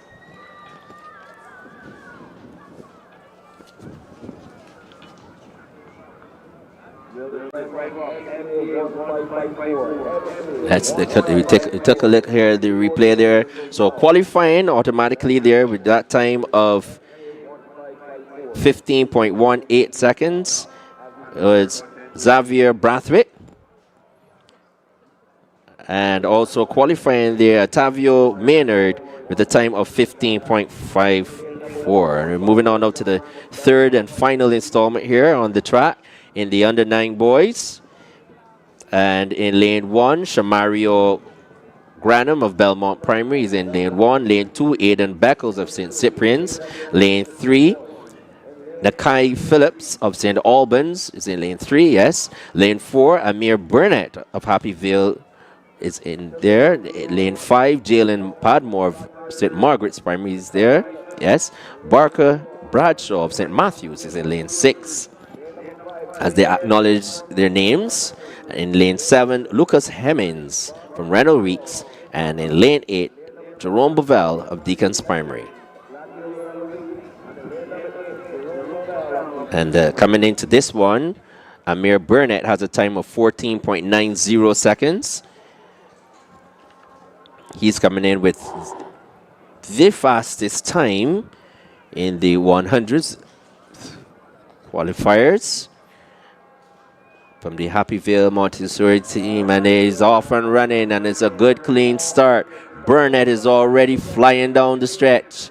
And it is Amir Burnett of Happy Vale flying down the straightaway, wins it now. 14:78 looks like the flash time. He looks easy. 14:79. That should give him a good time coming into the final. 15:22 goes to Phillips from St. Albans, and third, 15:58. 15:58 from the Belmont team. That's Granum, 15:58. So your qualifiers here then, their winners would be Josiah Moore from the Blackman and Gollop team. Austin Jones, he's also a qualifier. That's from the first flight. Here in the second one would be Otavio Maynard and Xavier Brathwaite. Then in the final flight, Nakai Phillips and Amir Burnett. These are the young men who will be going through with the fastest times. And then they're the winners. And then the qualifiers then look like we can have Kyrie Babb, might just be sneaking in there, and Shamario Granum. So we're moving on. As we can see, the high jump is still in session. But I'm joined now by Mr. Ryan Brathwaite. And Ryan Brathwaite, welcome to NAPSAC 2026. Thank you very much. Good afternoon. And Ryan is the chairperson, the chairman of the sports committee, the Commonwealth Society of Barbados. Ryan, tell us a bit about your organization and your involvement with NAPSAC 2026. Yeah, first let me say a big thank you for having me. I'm really excited here, sitting at the edge of my seat, catching all the action and seeing all the young people participating in sport. Mm-hmm. So the Commonwealth Society of Barbados is one of the oldest educational charities in the world, and the society's main aim is to promote the values of the Commonwealth, values such as solidarity, democracy, teamwork. And certainly we believe that the young people are the future of the Commonwealth. The Commonwealth makes up about 60% of young people, and to that extent, investing in the young people is part of our mission and our agenda. And our involvement in NAPSAC is an extension to the work we're already doing with BSAC, in the sense that we offer and present the Commonwealth Trophy at these championships to the school that represents and exemplifies those values of the Commonwealth. And we are really excited to be partnering with we're with the 6th edition for BSAC, and we're really excited now to be extending our partnership. I'm joining the NAPSAC family now this year for the first time. So we're watching keenly all the schools, in terms of their approach to the values and how they relate to each other, the friendship, the team spirit, the solidarity they're showing among each other. I saw earlier one of the young gentlemen just congratulating each other on a job well done. That's the type of things we like to see coming through sport. That's more beyond just the competition, but living these values that would help them as young people in society. So those are the things we're looking for, and we're watching all the schools keenly to see who will take away for the first time at NAPSAC the Commonwealth Trophy. Right. So we love that. It's only in athletics that you are involved in thus far. At present, yes. At present, in the athletic championships, both at BSAC and NAPSAC, that we have a presence. Have any plans of going into the other disciplines like football, cricket, the other disciplines in the primary schools and the secondary schools? It's something that we can definitely look at, and I mean, we are very open to make sure that we can get the values right through the whole system. So if it's something that we can partner with other sports on, we'll definitely love that for sure. Absolutely love it. On the track, we're going to see the 200 meters for the under 13 girls. We have the starting list. I'm going to go quickly here. In lane 1 from All Saints Primary, that's Jazaria McLean in lane 1. And they're off and running. McLean, Alan Farrell, Lane, O'Neill, Benjamin Morris, Fraser, Reese and Willoughby. They're coming off the bend.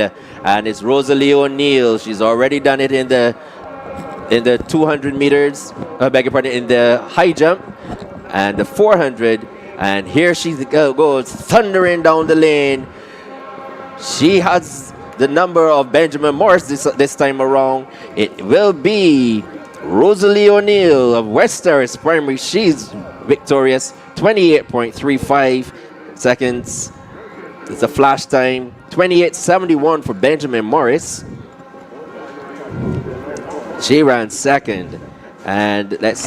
Do you want a chance to go to the NAPSAC finals? Well, Luca Photography is giving away not 1, but 2 tickets and a free photo shoot to 1 lucky winner. All you have to do is follow NAPSACbb and Luca Photography on Instagram and reshare the post.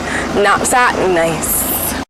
Her Excellency Dame Sandra Mason, our former president of Barbados, is actually patron of the society, and she will be presenting the trophy at the finals of NAPSAC next week. So you can definitely look forward to having her presence here to present that trophy to the winning school. Wow, I love that. So we're going to have Her Excellency Dame Sandra with us next week, and I'm glad that she's still present with us in terms of making her public appearances. So we're going to see her in the second of these prelims. Here we go in lane 1. Sahara Seal of Hildesteen, she's in lane 1. Anaya Bradshaw of St. James is in lane 2. Lahale Innes of Hillaby Turners Hall, she's in lane 3. Lane 4, Azaria Toppin of St. George Lions. In lane 5, Sadie Coppin of Bailey's Primary. In lane 6, Omora Allen of St. Bernard's. In lane 7, Janique Allen of West Terrace. And in lane 8, from Wilkie Cumberbatch, Rakaya Carter. And already flying off the bend, it's from St. George Lions, Azaria Toppin. She's in command. On the outside from Bailey's Primary, that's Sadie Coppin. But it's going to be Azaria Toppin. She's looking to hold off a stern challenge from Janique Aline. Yes. And it will be Azaria Toppin. Azaria Toppin in the time of 28.35 seconds. She should qualify there. Aline of St. Bernard, of West Terrace Primary in the time of 28.79 seconds. Let's take a look at the replay here.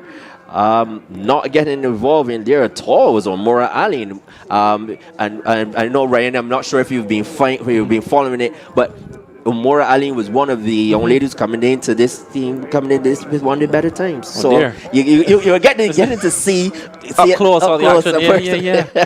As I say, it has me on my seat here just trying to watch and see how the young people just push and fight hard. Yes. You know, it's really exciting. This is what we need: positive individuals, the young people coming through. So much is being said about our young people, and I'm very glad that the Commonwealth, that you are involved with this project here at NAPSAC and by extension at BSAC. We are now on to the final run here in lane 1, Linton of Charles F. Broom Archer. Bailey's is in 2. Lane 3 will see Howard Jones of Wilkie Cumberbatch.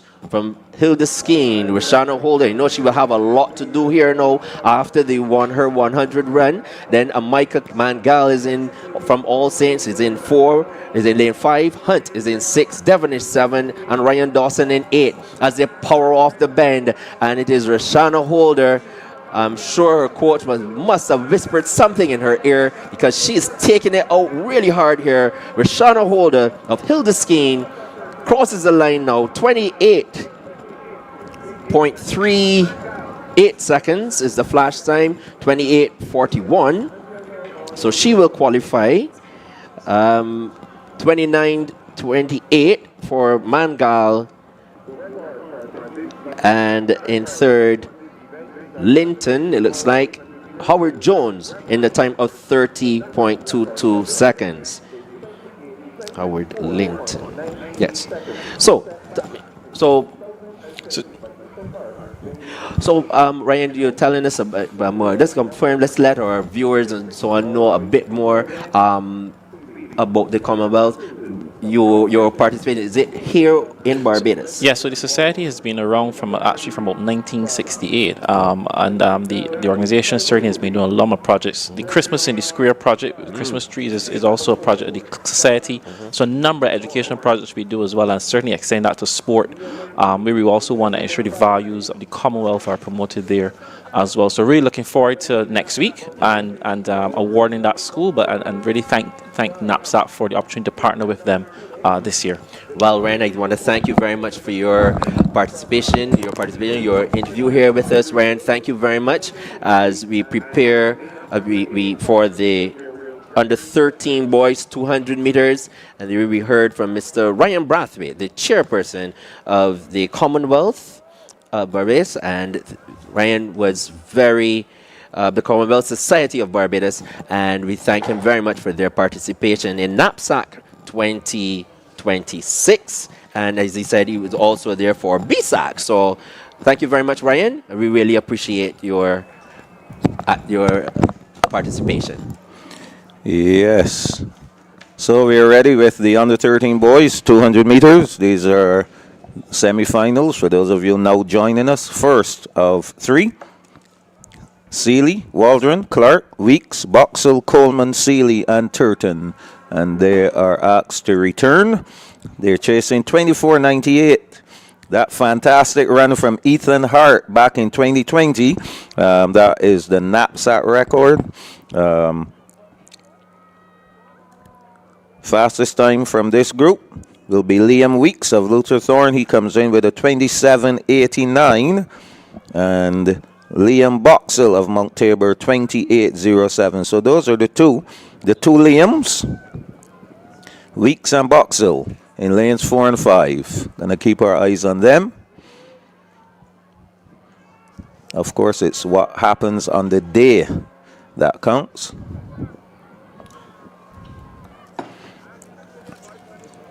So Seeley, Waldron, Clark, Weeks, Boxall, Coleman, Seeley, and Turton. This is pretty stacked. Neil Tequil Seeley of St. Philip's, you know, that's a guy that I think has great potential. He'll be running in lane 7. We'll see what he will bring. Also, Coleman of St. Bernard's in lane 6. So I think this is going to be a really competitive semi-final. Really, really it will be. Tequil Seeley of St. Patrick's is in lane 7. Yep.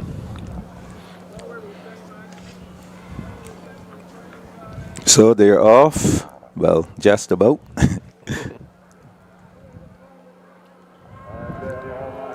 Now they're off. Great start here on the outside is Turton of St. Gabriel's. Here comes Weeks of Luther Thorne. Liam Weeks of Luther Thorne into the straightaway. Waldron of Bailey's getting into the action in lane number 2. He is in the mix. No running as yet from Boxall of Mount Tabor. Yes, he'll finish up in third. So, sneaking in there was Waldron. 27.68 for Waldron. Yes, we did not mention Waldron at all, but he got in there. 27.68. He will be an automatic qualifier. Weeks, 27.91. From Luther Thorne, he is the next automatic qualifier. Boxel. Boxel is 28.20. So he will have to wait and see if that time will be good enough to get him in. Here we saw the runners here. In lane 2 was Najari Waldron of Bailey's, who crept in there for that spot. So he earned his spot into the finals, 27.68, the fastest time so far. Well done to Najari Waldron. Second section here, Shamar Edwards of Gordon Walters in 1, Xavier Lucas, Blackman and Gollop in 2, Damani Broom of Sela Primary in 3, Davico Stevenson of Welch's in 4. Keep your eyes on him as well. He comes in with a 27.85. Remember, he was an impressive winner earlier. Blake Graham of St. Gabriel's in 5. Jordanico Linton, Charles F. Broom in 6. Christopher Chandler, Bailey's in 7. Look out for him as well. Ethan Best, Renner Weeks in 8. They're off and running, so they have to go quicker than 28.20. At least the third place must go faster than 28.20. Keep our eyes here on the lad from Bailey's, Christopher Chandler. He's looking good. And on his outside, Ethan Best of Renal Weeks. But well ahead is Xavier Lucas of Blackman Gollop. Xavier Lucas, he's looking rather impressive here. And he is going to slow right down and allow this man from Welch's, 28.03 Stevenson, 28.05. 28.05. So slower race. 28.24 for Lucas. As we take a look at the replay here. And 28.63 for Graham. So that was a slower time. 28.20 from Liam Boxell of Mount Tabor, who finished third. He's looking good. Who will advance to the final by time. He looks good so far. He's pretty safe. A good run there from Stevenson of Welch's. He came in with the fastest time, 27.85, just shy of that time. Final section, Akani Jones of St. Philip Primary in 1. In 2 is Raydan Price of Charles F. Broom. 3, Joshua Russell of St. Winifred. That is the guy to watch. Nathan Phillips of Blackman and Gollop. These two are going to be at it again. This is what I want to see. Again. Joshua Carrington of St. Bernard's. He's in 5. In 6 is Ty J. Ned of Gordon Walters. In 7, Zalik Jones of Eden Lodge. So Jones is doing the 8, the 4, and the 2. Wow. Yes. He is strong. Wow. And York Justice of Shirley Chisholm is in lane 8. Yes, this is going to be a great one.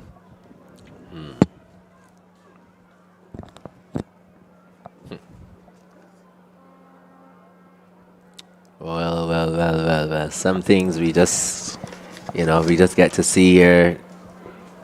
We want to see how Nathan Phillips has been very dominant. He came through the zones. I think he got 30 points, full 30 points for his efforts. And he's coming back here now in the 200 meters. Oh, yes, off to a good start. And remember, he was doing high jump as well. This is Russell. Russell is doing the high jump. Yes. Right, Joshua Russell of St. Winifred's. Nathan Phillips. Nathan Phillips. Phillips is in the lead. Here comes Russell. It is Phillips and Russell. Russell and Phillips. Phillips gets home. Yes, 27.07 seconds. Here we go. We see the young men, congratulating each other. I want to see. I think I want to see Russell go again. I think the problem with Russell is he was leaning too early. There was no need for him to lean. Yes. All he needed to do was keep running, and he would have had his man. So we're gonna watch the replay again, and again, Russell. That high jump probably took a little out of him.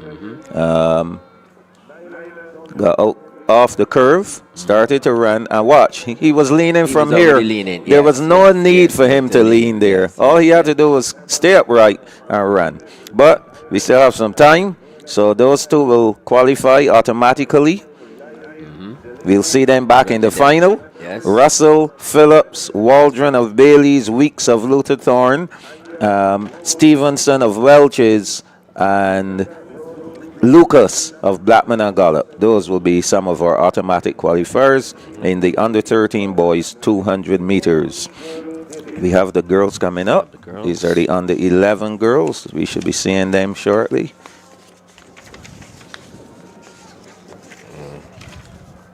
Here we go.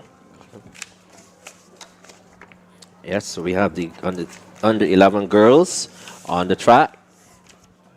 Kinch of St. Christopher, Johnson of West Terrace is in lane 2, lane 3, Light of St. Bartholomew, and they're off and running. Diamond Kelman of Roland Edwards, she's in lane 4. Jalea Ford of St. George Lions, she is also in contention in 5. Then we have Reefer of St. Winifred's in 6, Marshall in 7, and Job Davis of George Lamont is out in lane 8 as they come with just about 60 or 50 meters to go, and it is all Diamond Kelman. Class is class, form is temporary. Diamond Kelman wins it. Easily done. 30.26 seconds, an improvement of her from her qualifying time of 30.52 seconds. Michael Jules, Oh, what do yes. you think about Diamond Kelman Oh, here? great performance from her. I think the battle is going to be between her and Tylisa Small of Welch's Primary. Shariah Walker of Sharon, we haven't seen hers yet. She's going to be in the mix as well. But a good run from Diamond Kelman. She came in 3rd overall in the under 11 girls 200 meters, but she's showing that she's going to be one to be beaten. That's the thing, and I'm really keeping an eye on her. She is so light. She's so graceful. I mean, you Yes. see the others hitting the ground, but she's just Solid. Yes. and we go Nice and bouncy. nice. Yes. Yes. Very- so she would enjoy a nice track. A track with has a little speed, a little sponge in it. We move on to the second one here in lane 2 from All Saints. Is that no? From Luther Thorn, Shariah Denny is in lane 2. Holy Innocents will have Soraya Maynard representing them. Welch's Primary is represented by Tylisa Small. Then she's in lane 4. In lane 5 from Hilda Skeen, that's Sakari Small, the other Small. Ariana Scanterbury from Eden Lodge is in 6. Itage Isat Griffith is from Milky Cumberbatch is in lane 7. And in lane 8 is Felician Lewis of Charles F. Broome. And already coming off the bend from Welch's Primary to Alicia Small off the bend.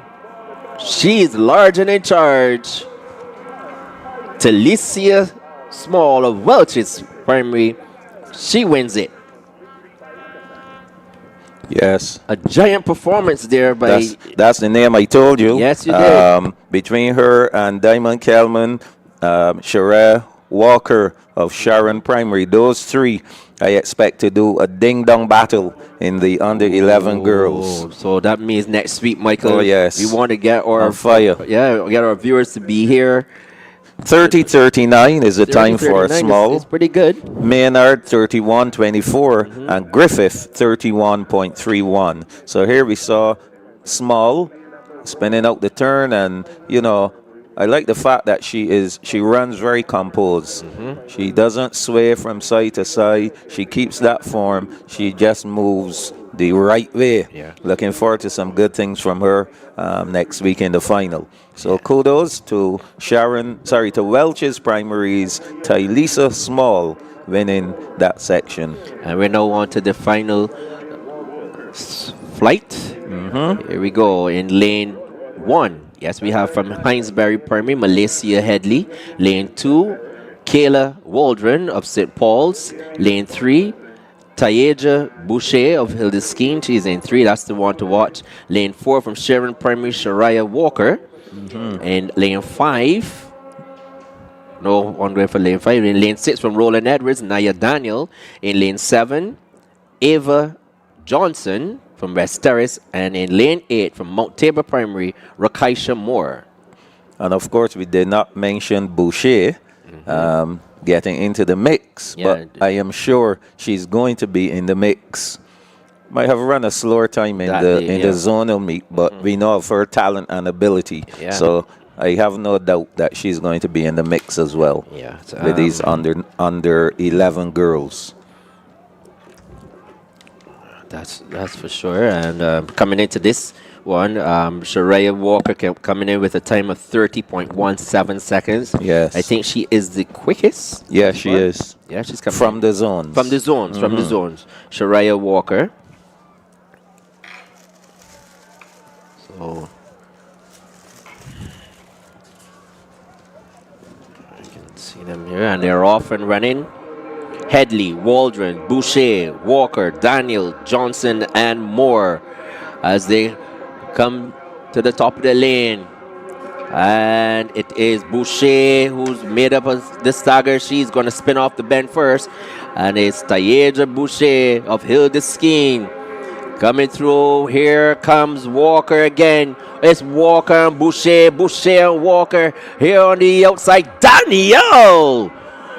Oh, that is a very good run there, Michael. That is a very top good. run. Very good. It looks like they have Daniel getting home. 30.35 for Daniel. Boucher 30.38. Wow. Yes, great effort. 30.51 from Walker. There's no doubt that those three will those three will advance. Two automatically, one by time. So let's watch again. Boucher made up the stagger just a bit, and then we saw Walker getting back into the picture, but a fast finishing athlete from Daniel. Yes, Naya Daniel of Roland Edwards finishing the way you should finish, very quickly. And she's from Roland Edwards, and her teammate Diamond Kelman ran 30.26. Right, so they're gonna have a good. Can you imagine their 4x1 squad? It's gonna be lovely. So that is done. The under 11 boys are ready to go in the 200 meters. In the first section, Shy Gale of St. Christopher is in 1, Shepherd Wood of Eden Lodge in 2, Rajay Drakes, Gordon Walters in 3, in 4, Nathaniel Whitaker of Renal Week. So he'll be looking for his third final. Taylor Yard, Charles F. Broom, he should be in the mix as well. Kairos Lord St. Hill of Welches, Azavi Bradshaw of St. Silas, and Zaire Walcott of St. Cyprian's. They'll be in lanes respectively. So here we go. 29.64, Nathaniel Whitaker's time to advance to the semis. Yard, he had a 29.70. Yes. Looking really good here for these under 11s. Really impressed with how they have been performing so far. And of course, the big clash is going to be next Friday here at the Usain Bolt Sports Complex. We'll get to judge the top boys and girls school.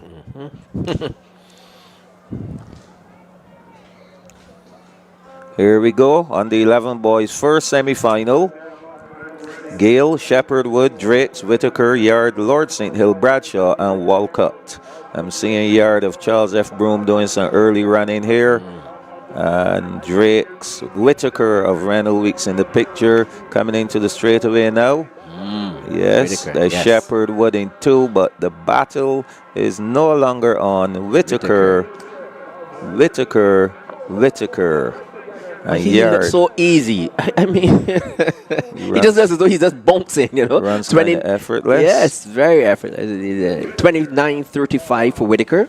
So that's faster than the performance that brought him to the semis. 29.43 to Yard. Same thing for Yard. And Shepherd Wood 30.45. So That time is also faster. So all these lads have run faster than they did in the zonal meet, which is a good sign. Yes, this is easy, Michael. I mean, I'm really impressed with Whitaker. So Whitaker is into his, I think this is the third final that he has got into. Yes. Good. Second semifinal, Jordan Blackett of West Terrace is in 1. Kaylee Stewart, St. Paul's, in 2. In 3 is Akash Jones of St. Bernard's. He's also looking for yet another final to advance to. Liam Howard Niles, Charles F. Broom, same thing. He comes in with a 29:59, fastest time. And then Genesis Smith of Blackman and Gollop in 5. In 6 is Michael Bolden of Wilkie Cumberbatch. Sire Marshall of Eden Lodge in 7. Zakai Reefer of St. Cyprian's in 8. They're off. Gonna keep our eyes on Liam Howard Niles in lane 4. There he goes, looking to make up the stagger on the runners. He is in a good position here. And Genesis Smith of Blackman and Gollop is to his right. Guys to his left, not posing a challenge except for lane 2, who's coming up. Kaylee Stewart of St. Paul's, but he has left them. Liam Howard Niles, Charles F. Broom, he is on his way to securing yet another final. And Genesis Smith of Blackman and Gollop will finish in second. 29.07 seconds. 29.07, walk in the park for him. Smith, 29.86. And Stewart, 30.05. So we have our 2 qualifiers through to the final automatically. Liam Howard Niles of Charles F. Broom, Genesis Smith of Blackman and Gollop, and that 30.05 from Kaylee Stewart, that is the best of the 2, the better of the 2. 30.45 was third from the first section. 30.05, the best time so far. This is the replay here. You see Liam Howard Niles had competition up to about 150 meters, and then he just, relaxed himself. Final semi-final coming up for the under 11 boys. Next up will be the under 9s. You can look for the girls in the 150. Good. You're on the ball, man. Trying. I have a good teacher. Shamari Gittins of St. Bernard's in lane 1. In lane 2, Shakari Aline of Randall Weeks. Lane 3, Eden Duplessis of LT Gay. Lane 4, Nathan Augustine of Mount Tabor. In 5, Zakai Curtin of Bailey's. 6, Zane Bess of Blackman Gollop. In 7, Thiago Winfield of Good Shepherd. And in 8, Roger Barrow of West Terrace. Okay, so they are asked to return. This is the final semi for the under 11 boys going 200 meters. Third place must run faster than 30.05 in order to advance to the final. So see Augustine getting a warning. I didn't see anything there. I mean, we get if our cameras can. If we could take a quick shot at what happened there. Okay. So we will see. Girls Sergeant result. I think you had dealt with this before. Yeah, I gave them the top 3. Top 3? Okay. And maybe we can do the 8 there when we get a chance and work out some points, because we have our first set of points. And away they go, Michael.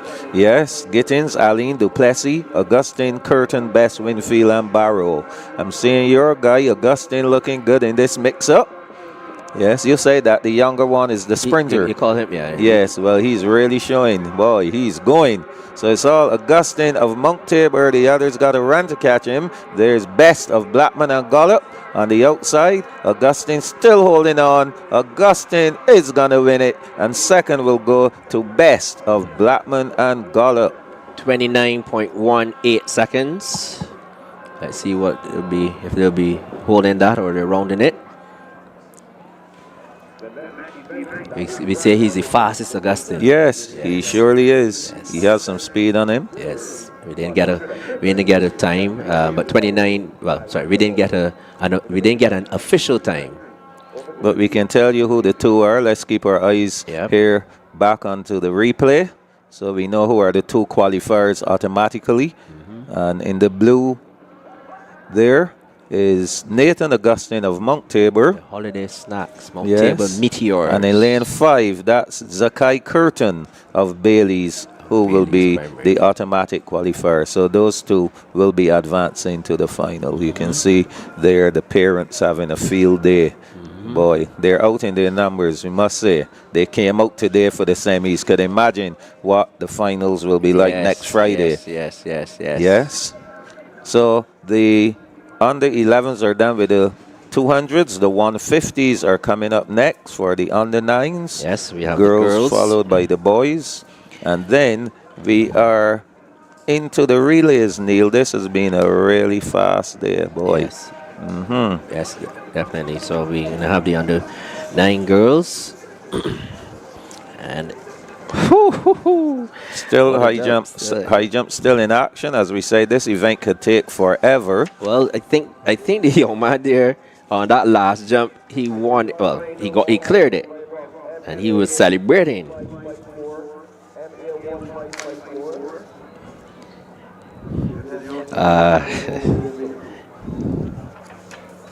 So that event still in. Do we know the persons remaining? Do we know who's remaining in that event? Let's see. I'm going to take a quick. And look I see here. the bar is being raised. Raised, So yes. that means that this event is looking really good. Yes. 6 of them were eliminated at the.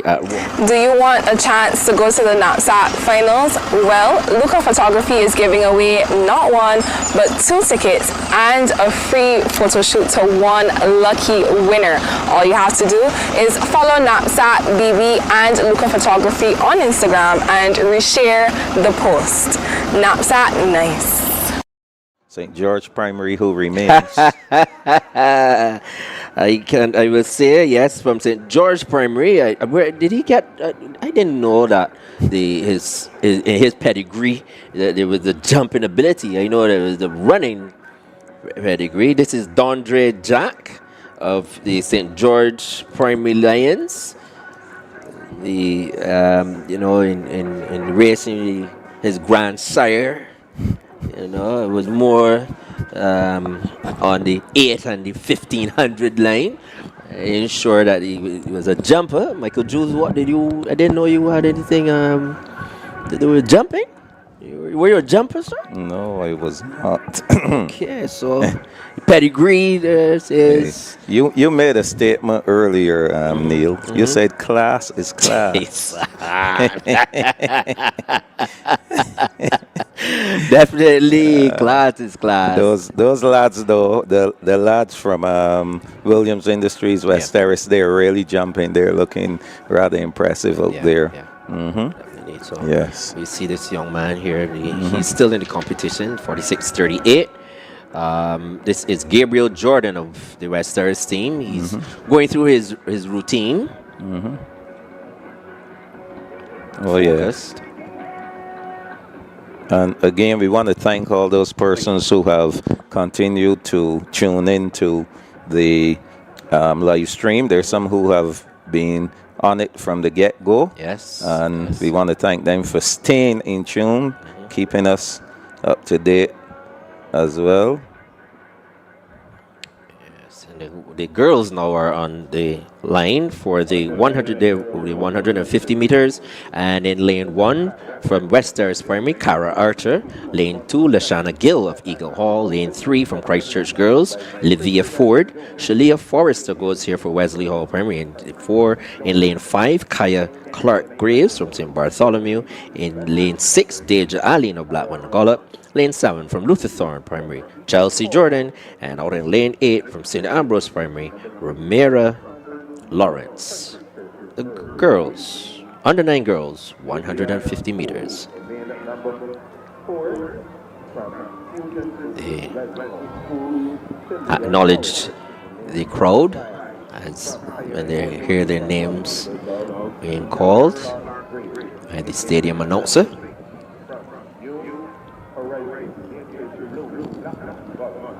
So, Michael, we are coming down to the end of the individual events. Looking forward to next Friday already. Yes, and I would like them to do a little marketing, a little advertising, because we have some keenly contested age groups in there, you know. Here's the problem, Neil. Though the problem is up to this morning when I stood up and looked on the western side.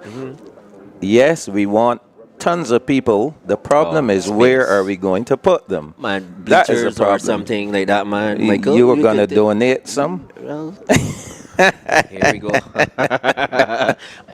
Come on, man. If you know that you're going to get a crowd, you work to suit. Well, it is where we're going to put them. That's going to be the problem. I can't wait, as I said, for... And away they go. Archer, Guild, Ford, Forrester, Clark, Graves, Aline, Jordan, and Lawrence coming off the bend. Looks like Forrester. Yes, we've called her name already. Shalia Forrester of Wesley Hall. Oh, yes. Coming through on the inside is Lavia Ford of Christchurch Girls. But Forrester will get home. Yes, she does. Shalia Forrester of Wesley Hall Primary. And a flash time of 24.17 seconds. 24:23. And she's going to be the one they will have to chase. That's another final she'll be in. That's a fact. She came in with a third fastest time of all the 150s, a 23:91. So not as fast today, but good enough. Ford 24:39, finish in second, so she will automatically advance as well. And Clark Graves 24.65. Yes. All right, and we're moving on to the second. These flights, and here we go. In lane 1, it is Elena Bradshaw of St. James Primary. She's in lane 1. Lane 2, Shanera Lashley of Hinesbury. In lane 3 from Ellerton Primary, Rajada Brathwaite. Lane 4 is Rosette Boyce of West Terrace. Lane 5, Skylar Small of Blackman and Gollop. Lane 6 from Good Shepherd Primary, that is Zanaya Chandler. Lane 7 from Eden Lodge Primary, that's Shariah King. And in lane 8, Julia Bino of Wesley Hall Primary, Wesley Hall School.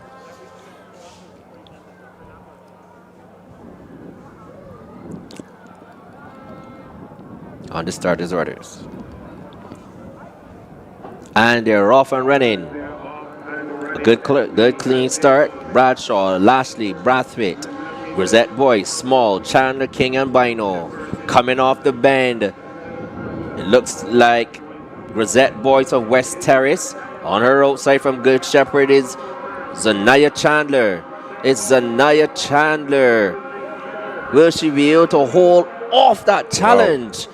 That was very tight there between Chandler and Grisette Boyce. It looked as though Chandler had her, but Grisette Boyce ran through again. Let's see what it's going to be the flash time. Chandler held her off. Very close there. 25:23. And Grisette Boyce ran 25:26. 25:26. And Small was third, 26:03. As we watch the replay of that exciting race there between Chandler and Grisette Boyce. Not as fast as the first one, Michael. By no stretch of the imagination. Yes. Both of them did 25s, and all three of the top three ran 24 change. So here, Blackman and Gollop, Skylar Small, she is the one who's going to be eyeing the clock to see what will happen in the third and final installment here in the under 9 girls 150 meters, and they're on the track. In lane 1, representing Welch's Primary, that is Ro Headley. Lane 2 from All Saints Primary, that's Anaya Clark. Lane 3 from Hinesbury, Nyesha Hackett. In lane 5 from the St. George Lions, Malia Watson. Lane 6, that is Tajela Ford of Randall Weeks. Lane 7 from Eden Lodge Primary, That is Nala Hood. And in lane 8 from Good Shepherd, Brielle Chandler. Oh, Michael, you know, a noticeable absentee here is Rainbow Rollins. Yes. Wow. But you remember at the end of that race, she was clutching her leg. Yes. So maybe, precautionary, as they come down the stretch here. And on the inside is from All Saints Primary, Anaya Clark. Coming through now from Hinesbury is Nyesha Hackett.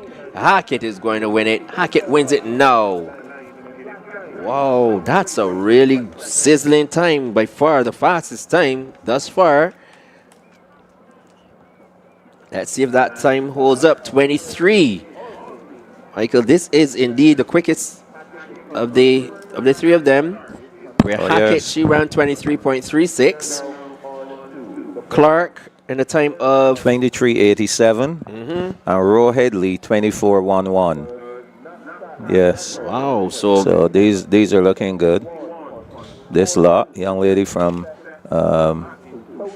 St. George, she's also looking really good, but she will not qualify. Right.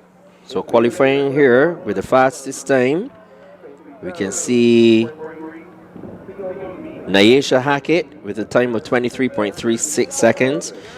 Also qualifying with the second fastest time, 23.87, is Anaya Clark. Then we can see we have Shalia Forrester with 24.23, Livia Ford with a time of 24.39, Grisette Boyce of West Terrace 25.26, and Zanaya Chandler with 25.23. And those will be your qualifiers, your automatic qualifiers for the girls, the under 13, the under 9 girls, 150 meters. Under 9 boys are up next. 3-time finals coming up. 3 semifinals coming up, sorry. We're way past time finals now. In semifinal 1, a Johnny Foster of St. Giles, Azir Farley of Charles F. Broome, Shaquille Leacock of Cuthbert Moore, Otavia Maynard, Wesley Hall, Kai McCollin, Roland Edwards, Jerome Bavell of Deacons, Asa Prescott Gittins of LTG, Adondre Holder of St. Paul's. They're off and running. Seeing in the middle of the field there, McCollin of Roland Edwards being challenged now. Looking good there is Maynard of Wesley Hall. Otavia Maynard of Wesley Hall. He came in with a 23.29, fastest time in this field, and he's going to get back there to winning. Otavia Maynard, let's see how fast he goes. 23.82. McCollin 24.51. Those two automatic qualifiers. Bavell 24.61. So Bavell is going to have to wait a little bit to see if anyone will go faster than his time. Congrats to Otavia Maynard of Wesley Hall, 23.82, the winner, and Kai McCollin of Roland Edwards. That second place will earn them a spot in next week's final. So let's watch the replay here. So we see these youngsters going at it, Maynard and McCollin. But then Maynard pulled away from the group, and McCollin finishing up in second, holding on to that spot. Our next section should be coming up. Yes, the parents having, oh my, that must be Maynard's mommy. Jumping up and down. Remember there was a lady from All Saints who ran across the stands, up and down, all day, all night. Yes, so here we go. Having a good time. Wonder what became of her. Second section, ready? Barker, Bradshaw, Seeley, Babb, Brathwaite, Padmore, Lucas Hemmings, Ford, and Clark. They're off. Looking good. A good start there from Seeley of St. Christopher. He's in lane 2. As they spin out the turn, things are changing up. Brathwaite, Xavier Brathwaite of Blackman Gollop. He came in with the fastest time, 22.42 seconds. That's a lot of speed. And he's showing his class here, taking charge, obliterating the field. Babb of St. Stephen's will finish up in second. That's a good, a spirited run there by Kyrie Babb. Got to get his latest side up. 23.15. Yes, fastest so far. Really quick. Yes. 23.91 for Babb. That's the flash time as we take a look at the replay. And 24.27 for Lucas Hemmings. So that third place will definitely be the one to beat to advance to the final. And here we see a fast finishing Xavier Brathwaite. He has earned his spot in next week's final. Friday the 13th. Yes. Knapsack. Chef Foods Knapsack. So we have the open boys high jump results.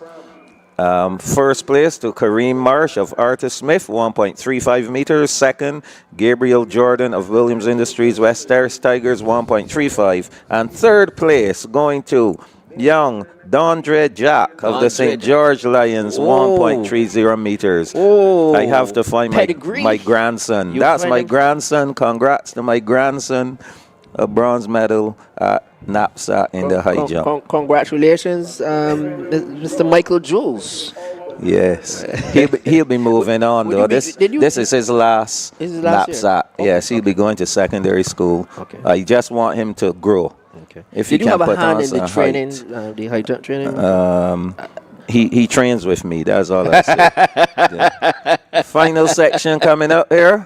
Cottle, Husbands, Robinson, Aline, Moore, Jones, Lee, Seeley, Beckles, and Phillips. So this is not Nathan Phillips. This is Nakai Phillips. Austin Jones of Bailey's. He's the one that we should be looking for. Also Moore of Blackman and Gollop. Moore came in with a 22.17. Yeah. So here comes Moore.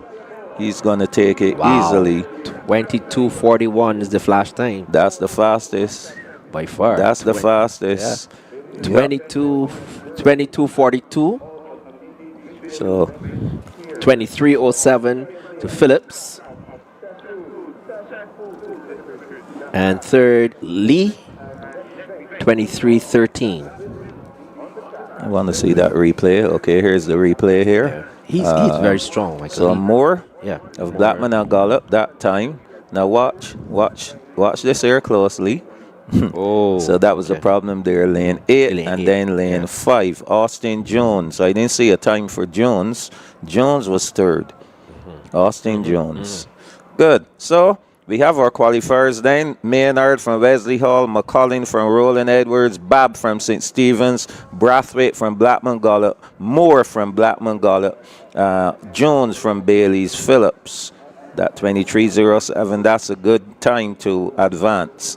So that's it for all of our individual events. They're all done. Gonna get Janelle Denny in here quickly before the relays. She has some good news. Of course, the Blackman and Gollop posse, they are celebrating. They are doing well. And again, I will say, if we look at the teams who have a shot at that championship, I have to call the name Blackman and Gollop. I have to call the name Wilkie Camerbatch, Hilda Skeen, Williams Industries, West Terrace Tigers. Those are the ones who are really loading the people into these finals. And of course, once you get into the final, you have a shot at the championship. Good afternoon, Janelle. Good afternoon, Jules. Good afternoon to the viewers. Yes, I see you were smiling from ear to ear all morning long. Yes, and I know you have some great news ahead of these relays. We only have pure relays coming up now. And I understand you have some great news for the viewers as to what they're going to be seeing on the track. Apart from the runners, what are they going to be seeing? Oh, you're seeing the branded batons that we have. Yes. So tell us about that. Yeah, we basically unveiled our new branded batons, and we always try to bring something different, something new. But I'm sure that the athletes themselves, when they see them, they're gonna, have a little bit more pep in their step, having those batons with them. Okay. Is there any way that are the schools going to keep the batons, or Oh, are there they go. Yeah. Aha, there we go. Yes, yes, yes. Are they going to keep the batons, or they have to turn them back in? How is that going to work? Well, for next year, we may have a special baton for the 25th anniversary in terms of keeping those, but you've just given us another idea. So, Well, you know. you were former chairman, so we all help one another here. But I'm just very happy to see the atmosphere. I mean, for anyone who is not here, I mean, outside is absolutely electric. Yes, it Right, the is. schools have come out. You can see that Blackman and Gullop here on the screen. They are having a ball, but everyone is enjoying themselves. We actually had 76 of the 80 schools qualifying for the semi-final stage, which is a very, very high percentage. So we are very happy with how everything has unfolded after the zonal competition. And I mean, even within the zonal competition, 87 zonal records being broken, you know, it just fills our heart with joy in terms of what we are seeing here and what is to the future of track and field in Barbados. Of course, and you know, only recently I posted a photo with a former NAPSAC outstanding athlete, Kia Bishop.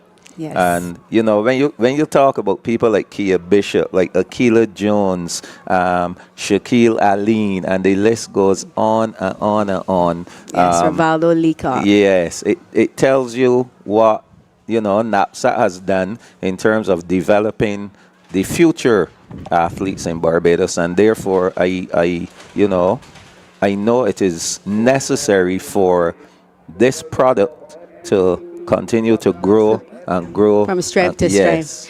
strength. Yes, you see, NAPSAC has evolved, and you would have been there from the early days, being on the executive, to what we've seen now, and you can attest to the fact, yes. even from the perspective of our streaming, Yes. we began just with just one camera poking out of the window at the top of the National Stadium and no to what host. we have now in Yes. terms of Creative Junction being on board and the extent of our technical footprint here. But it's all for the development of the sport, and I believe our children deserve the best, and we try to make sure that we give them the best that we can. You know, we make as best as we can with the resources that we have. And I think that we're always able to put on a very good product for the Barbadian public and for those globally. Of course, I was about to say not just the Barbados public, because people are viewing this from all over the world. And I want to give a special shout out to one of our PE teachers who's actually overseas right now, Ayana Morgan, who my other job in terms of being with the BOA, she's one of the IOC Young Leaders. Okay, she's great. within their Young Leaders program 2025 to 28, and she right now is in Norway. Wow. And the entire group that she is with is actually watching lovely. the championships from Norway. What's the feedback from them about what they've seen so But far? I haven't been able to get to talk to her after this morning because I've been at different points, making sure that everything is in place. If we had to get more resources, in constant contact with the meet director and the assistant meet director. So I'm now actually sitting down for the first time for the day to talk to you. So talking about international exposure for NAPSAC, remember we talked about athletes not wearing track shoes for whatever reason. I want to say a big shout out to Jennifer Downs. Her son Aiden Downs is also a product of NAPSAC. They're now in Canada, and having heard that talk about and the discussion about track shoes, she was able to donate 4 pairs of track shoes to That's awesome. some, and we can talk about that in a minute. But right now, let's get on track for this is the first of 3 semifinals in the girls medley. This is a 1x1 by 2x4. It's an open medley. Right now, we are seeing the team there from the Christchurch girls. They come in with a time of 2:11.11, the fastest time in this particular semifinal. Okay, they're 3rd overall in terms of the medley relay. We have Hilda Skeen in here too. So we'll see how things will pan out for them. at that 400-meter leg. Of course, we know who might be running the legs for the team, Very but much we'll so. wait and see. So Christchurch girls and Hilda Skeen, those are the two in contention. There are 3 semifinals. That means the top 2 teams will automatically go through to the final. It could be these two. It could be. Yes. But they have to keep running. Exactly. That's all I have to say. Exactly. Because as It's you've not- seen for the entire day, you've had to earn your spot Of to get to course. the finals. We've seen It's been pace whole day. athletes who came in with fast times and did not qualify. Some, really stepped up their game. So right now, our leader is Hilda Skeen. Second is the Christchurch girls. This is the final leg, the 400-meter leg. We also have in here Eden Lodge, who are currently in third. And as you can see, others are creeping up into the pack is picture. chasing. Yes, Grisette's Primary. They are now into third position. 200 meters to go. Hilda Skeen still in there. Christchurch girls, those two battling for an automatic berth into the final. And, Janelle, we were talking about athletes having the knowledge of what does it take to qualify. Do I need to run so fast or do I need to just take it easy?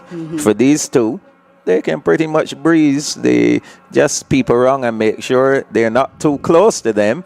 These two can breeze. Easy. Walk in the park.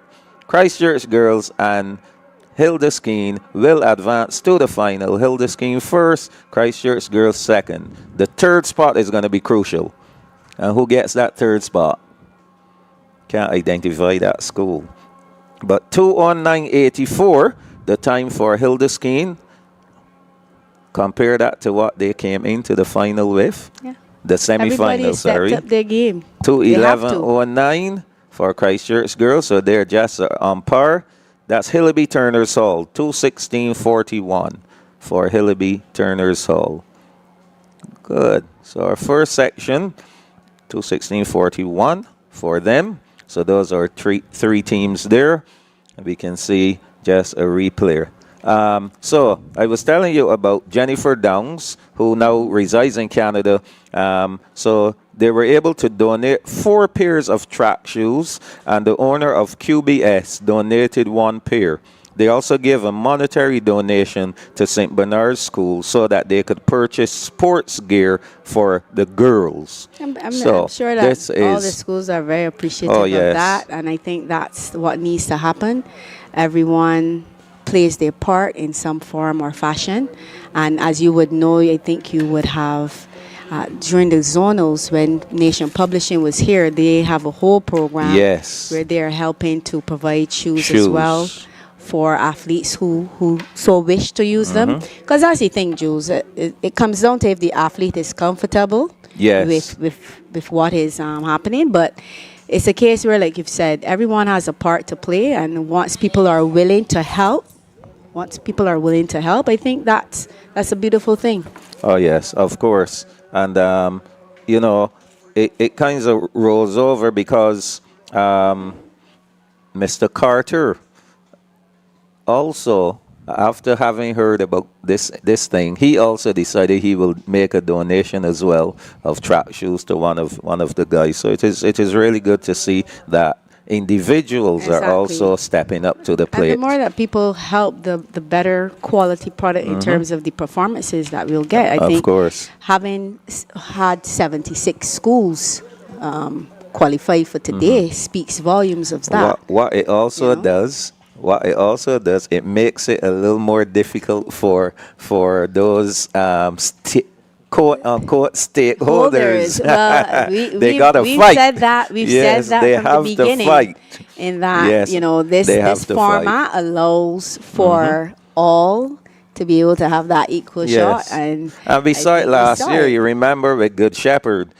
People would say Good Shepherd is a small school, but they It is showed relatively that. small. Yeah, but they It's showed about quality, yeah. they can hold their own. So our second semifinal here for the girls Open Medley, St. Stephen's, they're in 1, West Terrace in 2. They come in with the fastest time of 2:11.00.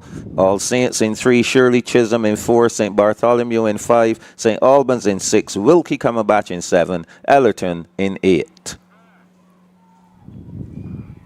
And they're off. 2:12.21. Wilkie Cumberbatch. They're the second best team in here on paper. But you know, Janelle, it's all about what you On the bring day, on the day. So we'll watch this first handover carefully. A bit of bother there for All Saints. And here comes the West Terrace team in 2. Running well on the outside is Wilkie Cumberbatch in lane number 7. They're looking good. Watch the handovers here. Who's going to get it first? It's close between West Terrace, All Saints, and Wilkie. Those 3 teams. So only 2 can advance automatically. So we'll see here. Let's watch this 200-meter leg. All Saints, they are looking good. Trying to catch up. Playing the catch-up game on the inside. St. Stephen's as well, running fast. That 200 leg is looking good for St. Stephen's. Wilkie Cumberbatch in a spot of bother on the outside. The other team's handing over first. 400 meter. Has the baton, oh, well, it might be done. Well, we'll see. So here we go. Yes. That looks like West Terrace, 2:11.00. St. Stephen's chasing, All Saints in there as well. So as they head down the back stretch, here we go. St. Stephen's now moving to second. That girl is running. Oh, my goodness. She has closed the gap. Maybe she moved a little too early. But we'll see. Rosalie O'Neill, she is anchoring, just glancing, wondering, who is this? She heard breathing, the footsteps. yeah, She who's heard breathing the down my neck? So here we go. She said, none of this. Let's go. Let's get on with the business. Into the straightaway any day now. It's all the Williams Industries West Terrace Tigers. Can you hear the chants and the screams from the stands? Of course. They are doing crazy. So there we go. There they go. Cheering on Rosalie O'Neill. West Terrace, they will earn their spot into the final. Automatic qualifier. A good run from St. Stephen's. Very good. Run. Second, and they will automatically advance. Wilkie coming back into the picture to finish up in third. 2:05.20. The winning time for West Terrace. That's the fastest so far. 2:09.39 for St. Stephen's. That will be the second fastest. Third going to, that was Shirley Chisholm, 2:12.54. So Shirley Chisholm ended up in third.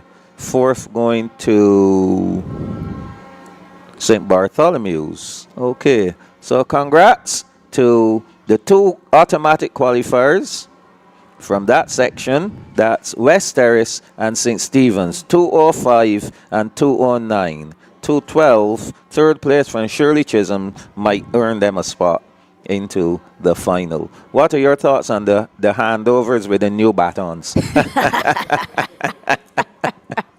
Well, as you said, it was a clean takeover there from West Terrace on that second handover. Oh, yes. Lovely. I think there's always room for improvement, and I think, for me, I know that whoever qualifies, they're going to go back to the drawing board and try to perfect what they're doing in terms of the relays. But it's a case where you have to keep working at it. You have to keep working. The anchor leg here for St. Stephen's, though, she showed some heart. Because you saw heading down the back stretch, she actually made the effort. Move early. Yes, she and made her close move early. the gap. She committed. Yes, she committed. And that's very commendable on her part. She showed some character there. And they qualified for the final automatically, so they'll be back here next Friday as well. Another question for you, Janelle. Where are you going to put all of these people who don't want to be at home, who want to be here live and direct to watch the... Where are you going to put them?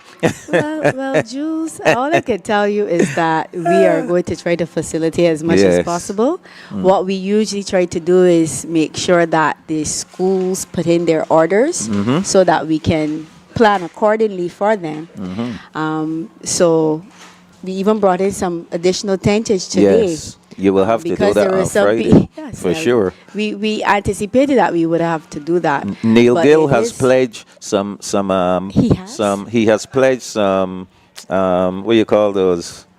bleachers. He is placing bleachers. So getting him third. Many thanks Third to and Mr. final. Gill. Third and final section Is that here. the Common connection? Yes. What was that? I don't know. Good Shepherd, Blackman Gollop, Luther Thorne, St. George Lions, St. Gabriel's, Roland Edwards, Bailey's, Charles F. Broom. Let's St. watch George the first looking good. handover. Oh, look at that clean Lovely. takeover. Blackman Gollop, they're looking good. 2:07.49. They come in with the fastest time here.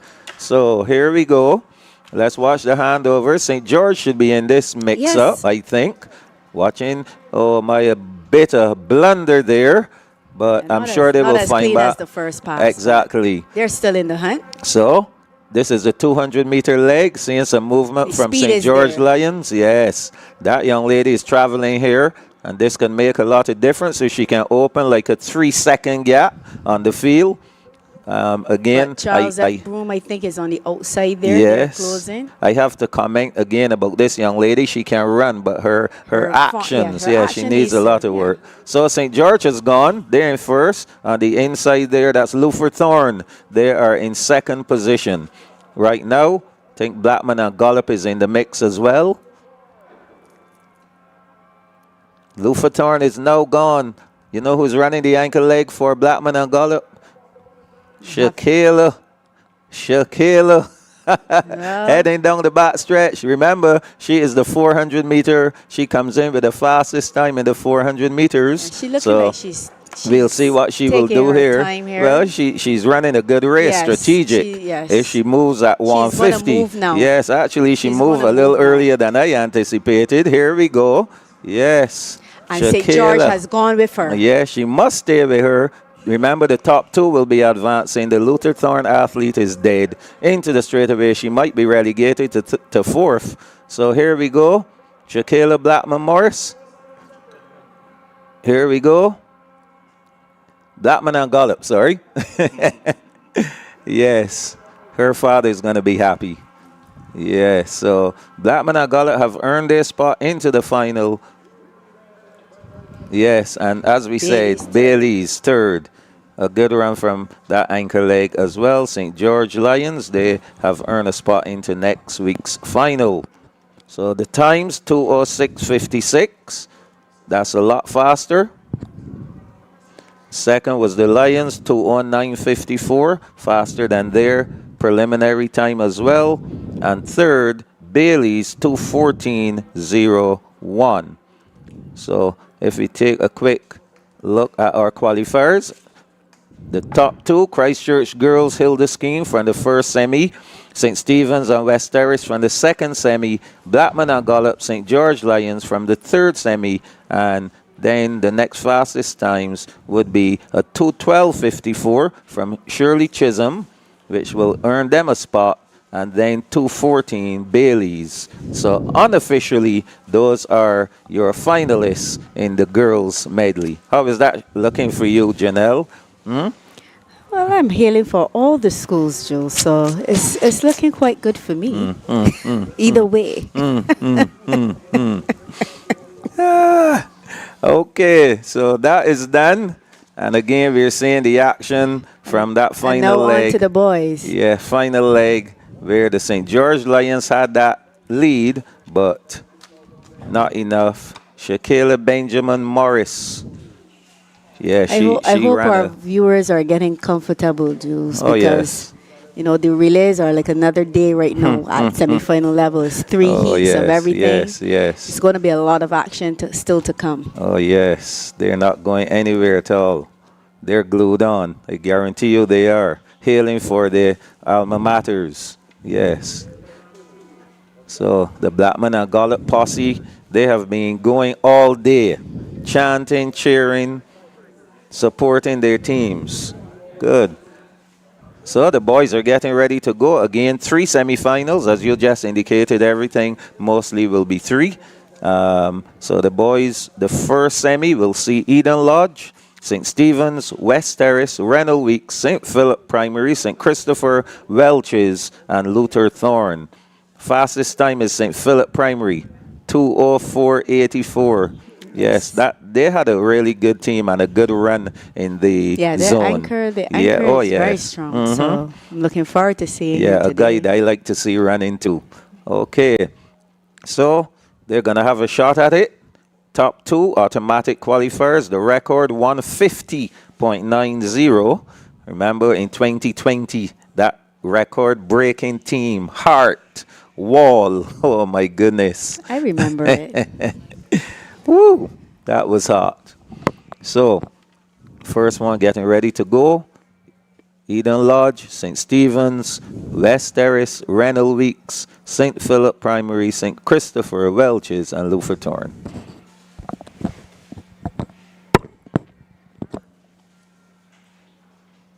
They're off. Let's see how this first 100 meters will go for these guys.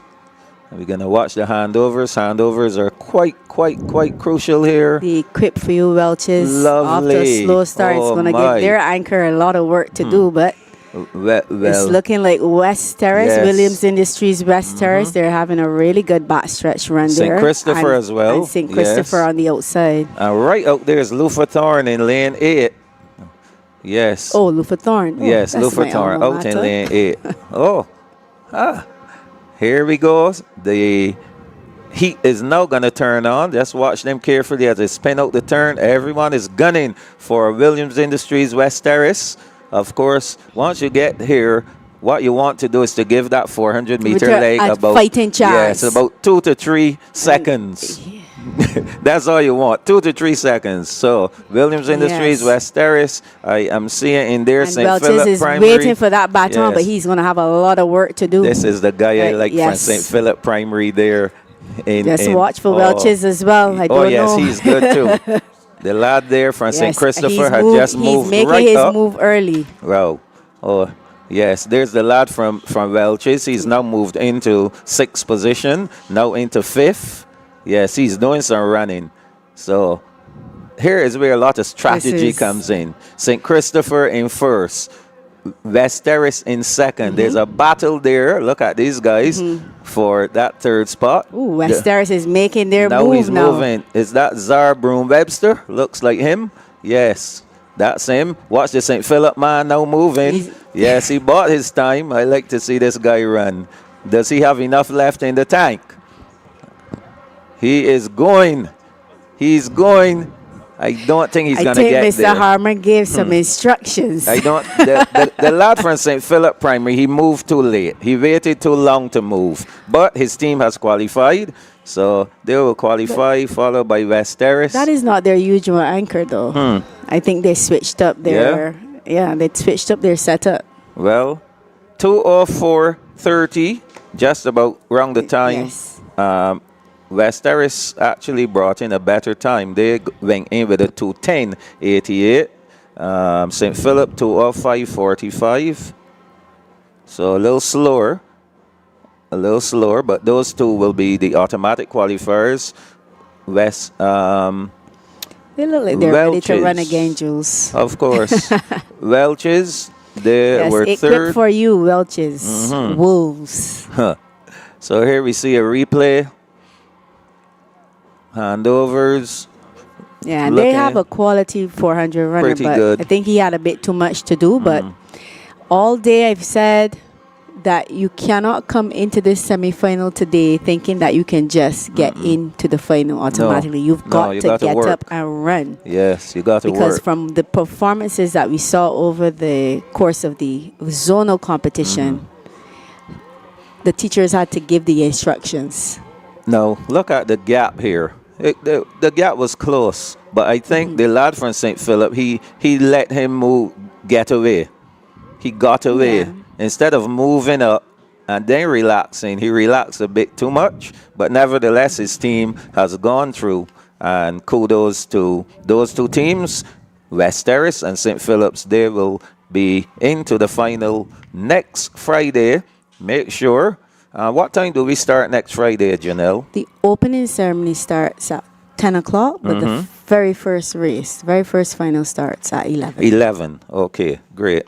So, second semi, more action. All Saints in 1, St. Giles in 2, Charles F. Broome in 3, St. Bernard's in 4, Mount Tabor in 5, Bailey's in 6, St. Winifred's in 7, Wilkie Cumberbatch in 8. Another loaded field. Oh, yes, Mount Tabor 204.46, St. Bernard's 208.72, Charles F. Broome 211.12, Bailey's 210.71. Any of those four can make it here. So let's watch. Charles F. Broome heading down the backstretch in that red bib.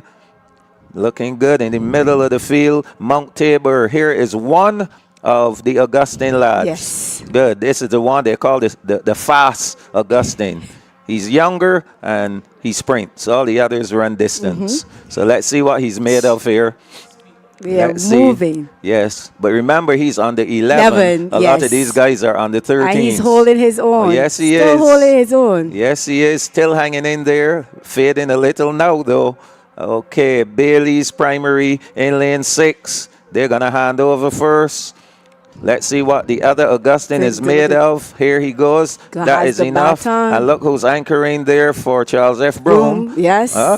Liam Howard Knowles. What does he have?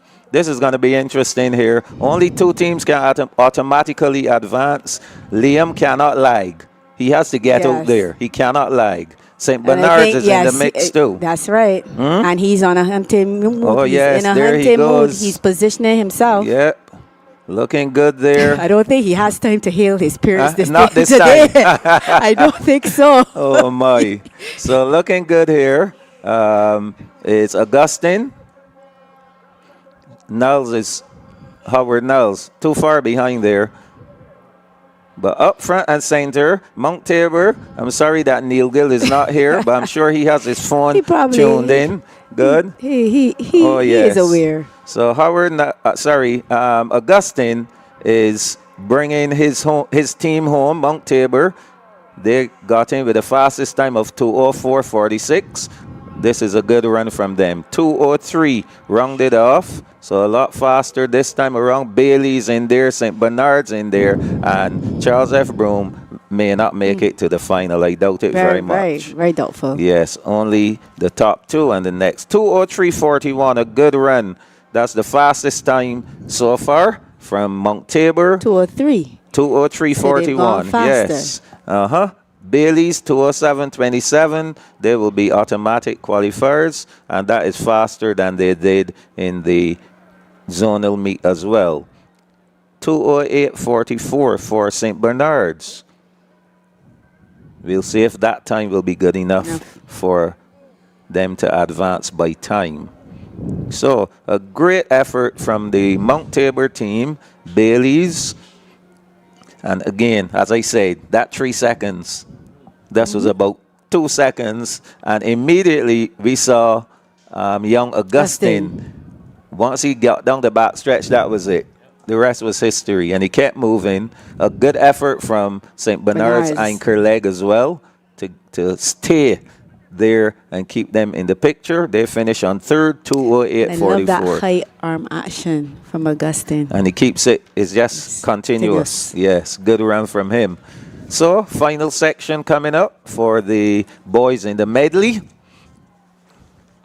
Someone asked me, how old is Basil Cox? I have to ask him that question. It's true.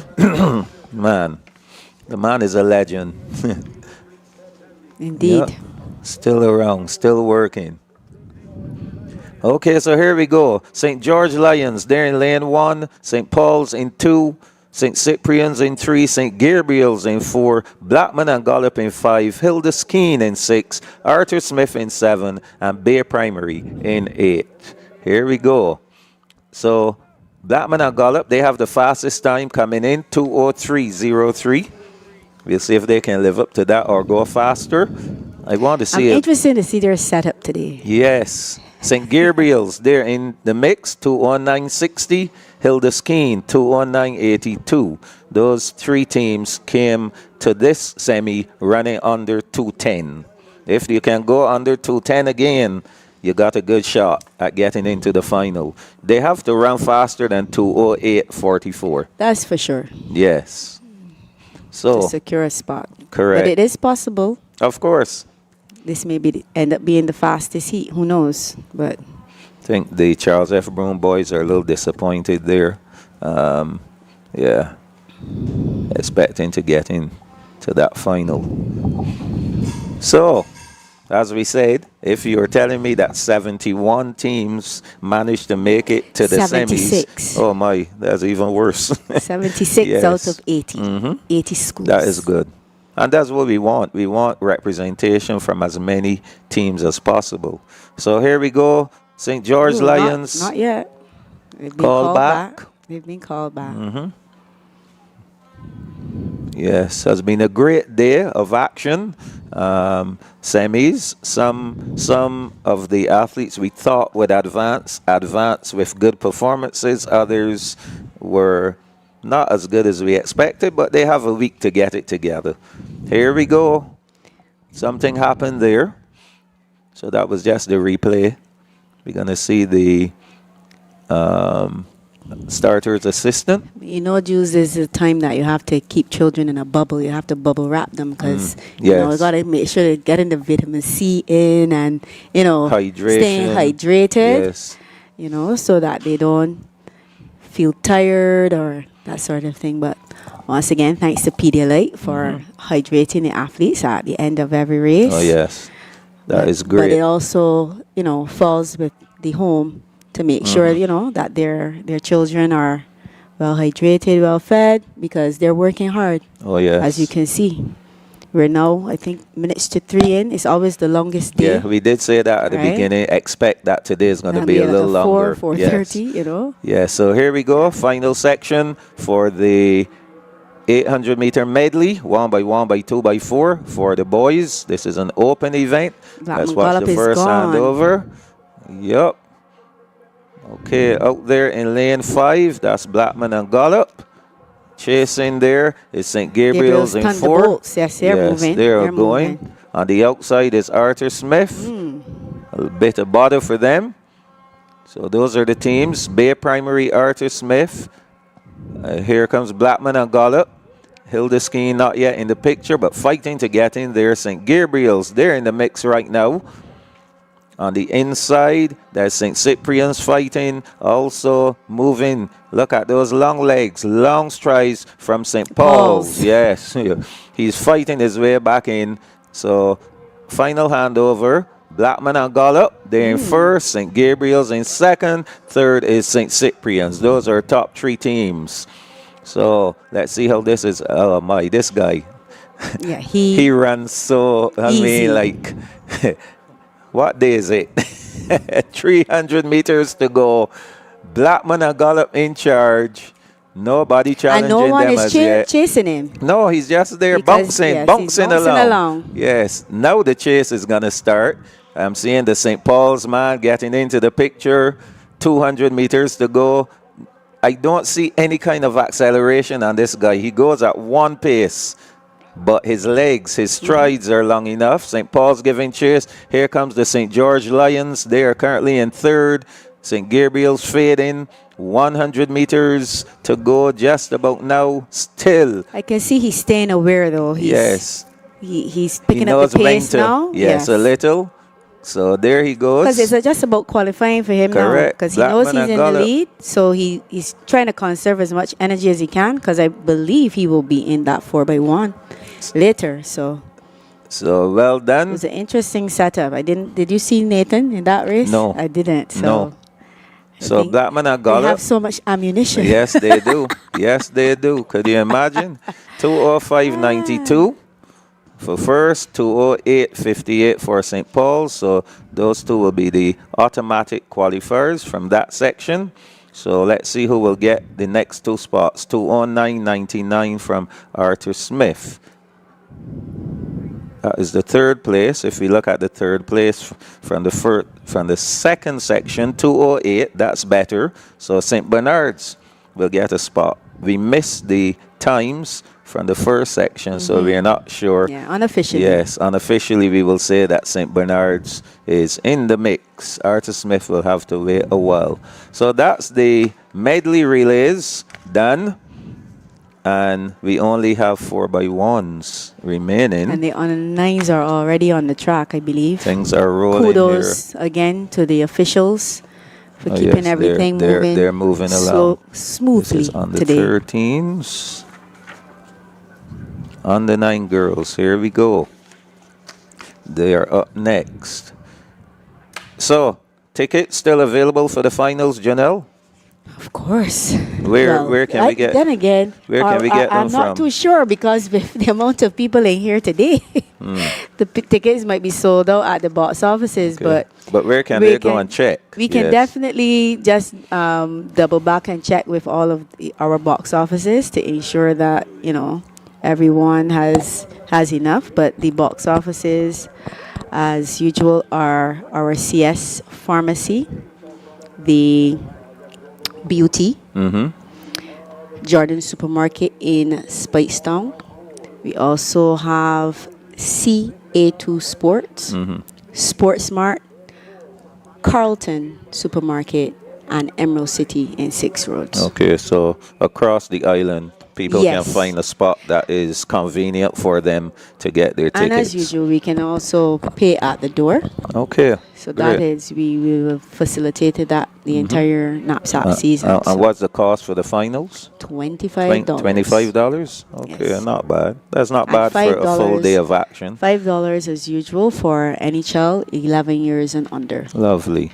Excellent. So, folks, you've heard it. If you want to be here, if you're tired watching it and you want to see it live, you want to come and make some noise, here are the places to go. CS Pharmacy, Broad Street. Carlton Supermarket in Blackrock. Emerald City Supermarket in 6 Roads. Sportsmart, that is Kensington New Road and Baxter's Road.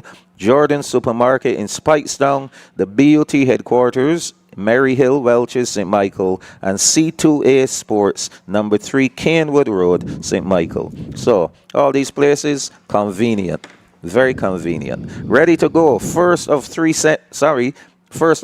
semis. So this one is slightly That's an different. extra. 4 semis, meaning that the winner of each is going to automatically And the advance, next best and then 4 we can look for the next 4. So here we go. St. Bernard's, Bailey's, Blackman Gollop, Sealer, St. Christopher, and Cuthbert Moore. Let's watch these handovers carefully.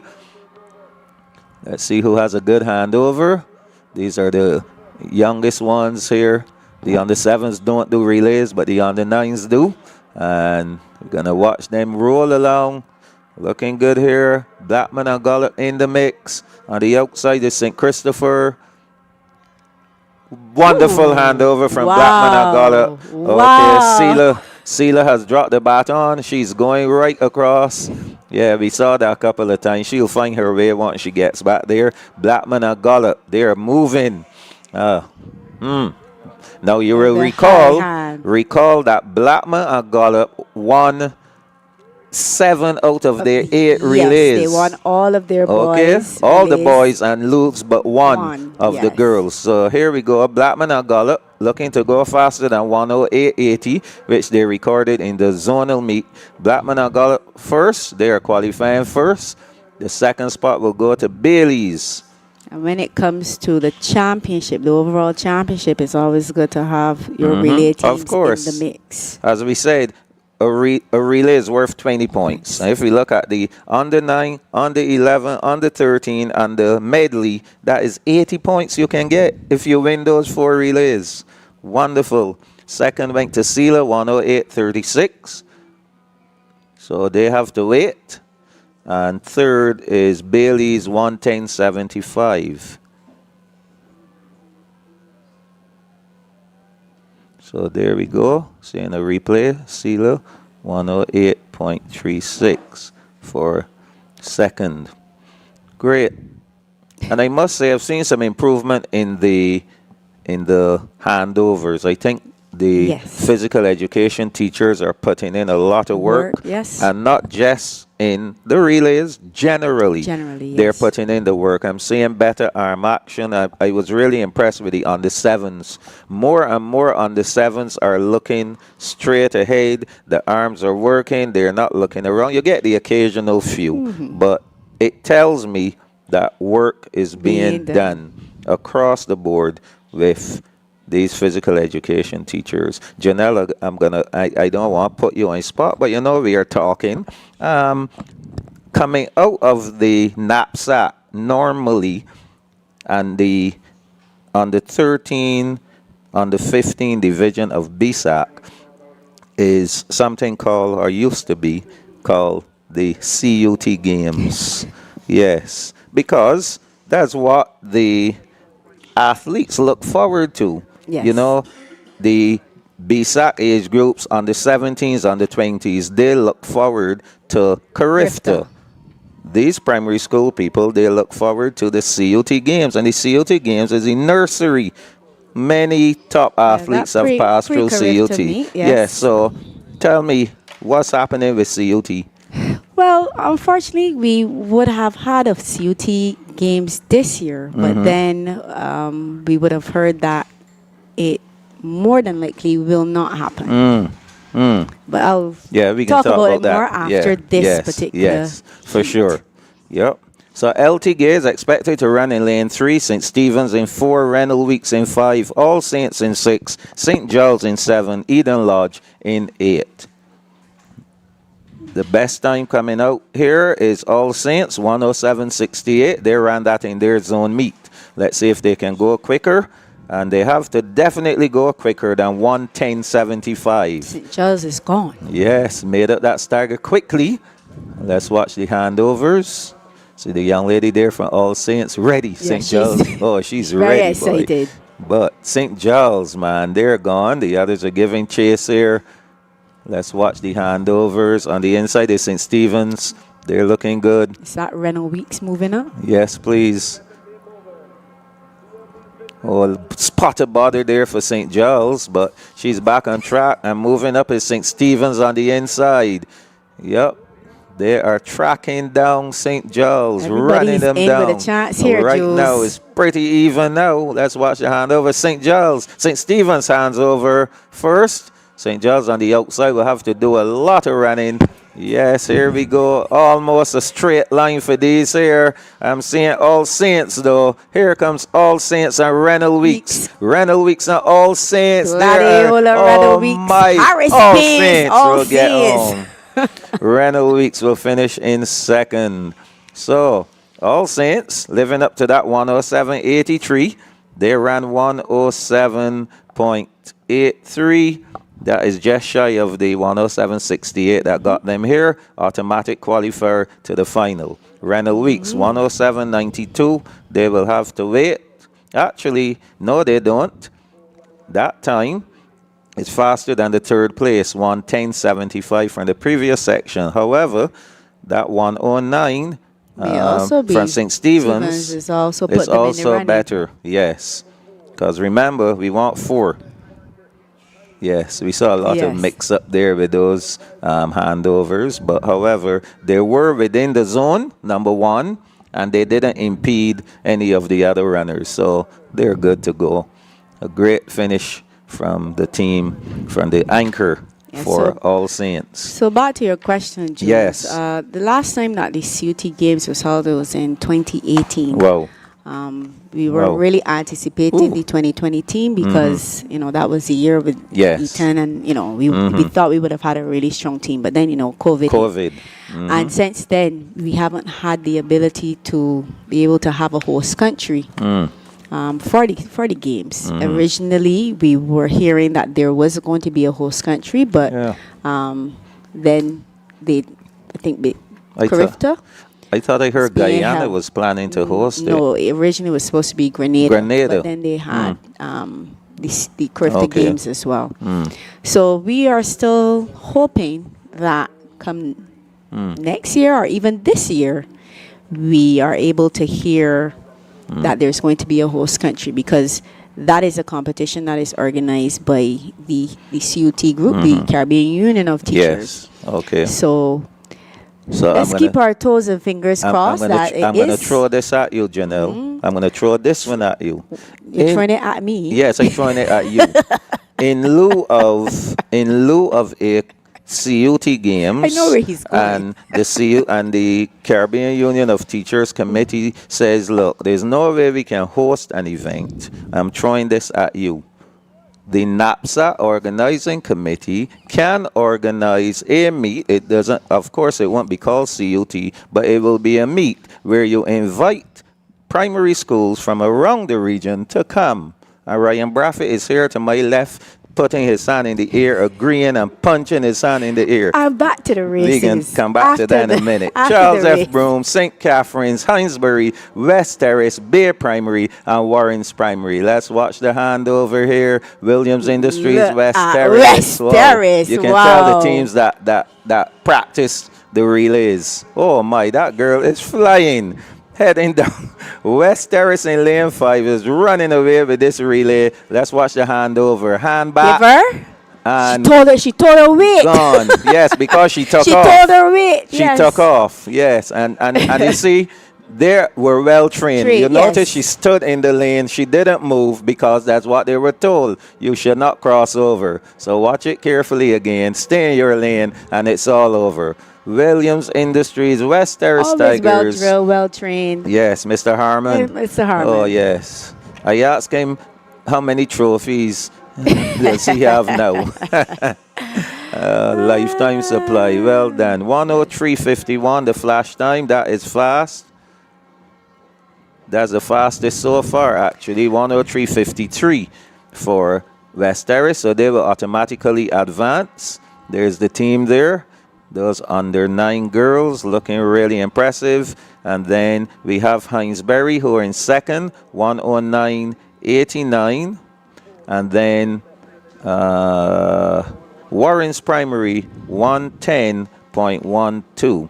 So From the time the gun went, she was gone. And that first handover is what really seamless. oh yes, wonderful handovers. She told her weight. Yeah, see, and they understand Stood, what's yes. going on. So that is great work. And again, we must commend people like Mr. Harmon, he puts who in a has lot been of work. working. You know, I think I came up here like in December, and they were Yeah, they were training. putting in work already. They were training. And that's what's required. You can't just wait till 3 weeks before the meet. So good work. Our fourth and final semi coming up. So anything under 110 is going to be good enough to get you by time into the final. Our qualifiers so far, Blackman and Gollop, 106.18. All Saints, 107.83. West Terrace, 103.53. So that's a good time. Now watch, Janelle. The record, the knapsack record, is 103.12, set by Charles F. Broome in 2017. West Terrace just ran 103.53. So when they get hyped and ready on the day of the finals, we could see that record going. So Sharon, St. Winifred's, Luther Thorne, Christchurch Girls, St. Bartholomew, Hilda Skeen, and Shirley Chisholm. They're going in this final semi for the under 9 girls. Christchurch, they have a really good start, very strong start there. Oh, yes, made it that stagger quickly. Okay, let's watch the handover. Don't go too fast. Oh, they had a not as little clean, problem. but No. It's been made. We're seeing Hilda Skeen in 7. They're looking good. But Christchurch Girls running right back into the picture. Forget about the foul up. Oh, she might be going a little quickly as well. Hand back. Get the baton and go. Good. So it's Hilda Skeen, Christchurch Girls battling each other. Top 2, I saw a yellow flag go up there. I don't know what that was about. But let's see. Christchurch Girls again. Hand back. Receive and go. There we go. So Christchurch Girls, they came in with the fastest time in this section as well, 105.58. Let's see if they will go faster, 60, 61. 105 again for Christchurch Girls, but they don't have to worry about time because they have automatically gone through. Yes, so Christchurch Girls will be on the way. Second place team. That's who we have to worry about. Hilda Skeen, 108.39. That should be good enough. Then we have Shirley. Is that Shirley Chisholm? No. St. Bartholomew's. Yes. They are 108. They too should advance.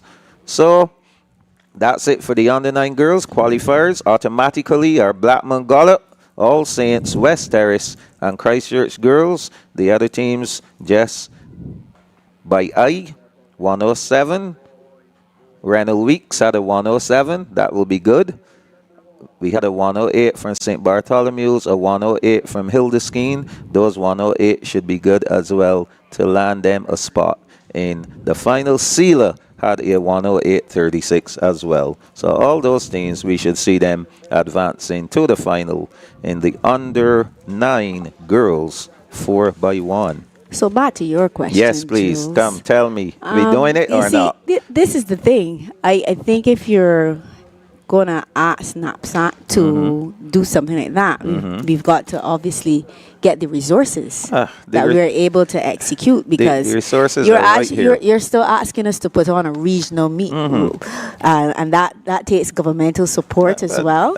You know, I'm sure that the Minister of Sport tunes into NAPSAC, and he I'm is sure that he listening, does. and I'm sure he will want Barbados to begin hosting, even if but- it's at a small scale here. Because the thing is, could you picture something like just a few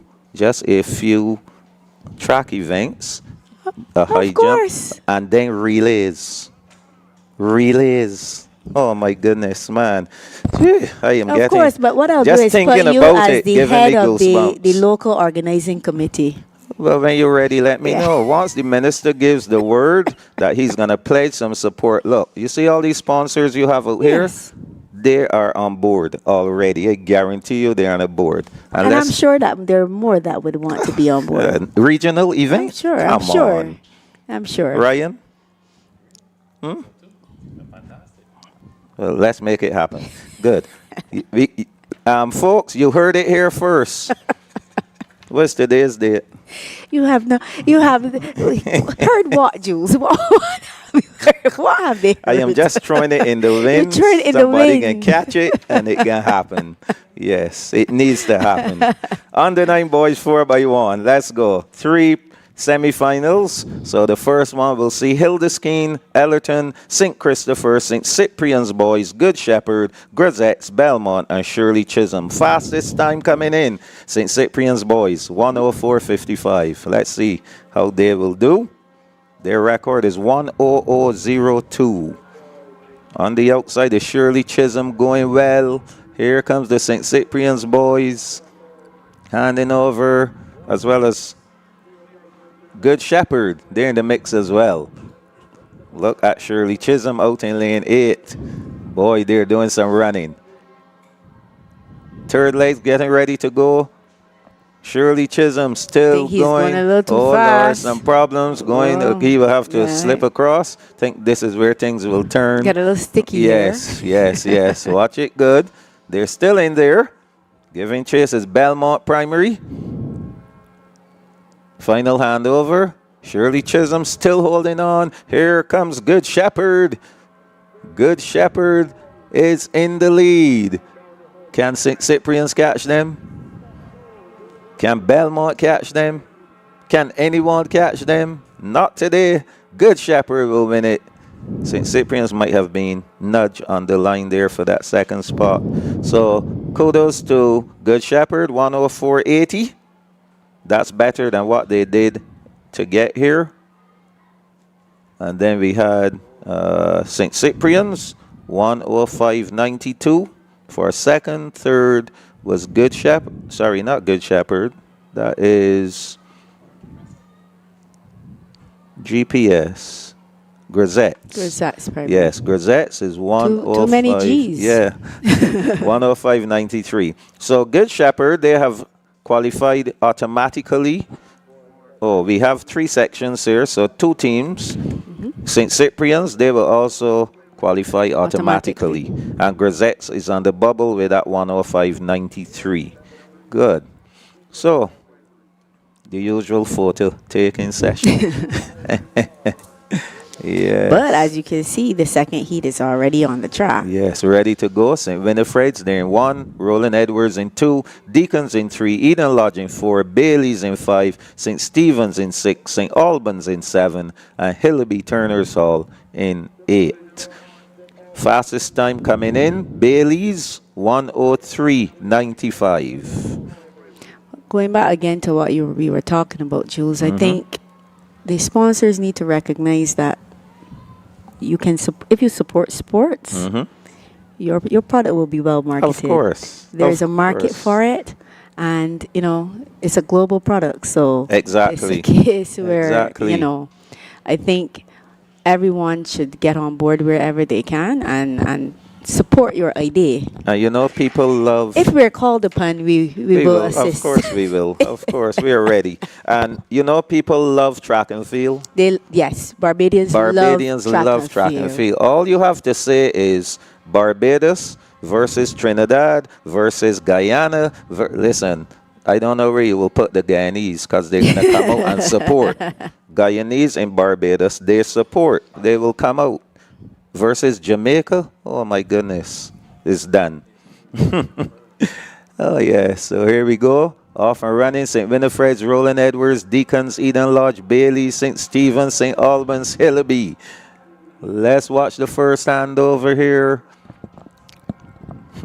Guy look a little lost there for a minute. He's trying to see if anyone is behind him, I guess. So heading down the back stretch, whoa. Oh, wow. That is St. Albans?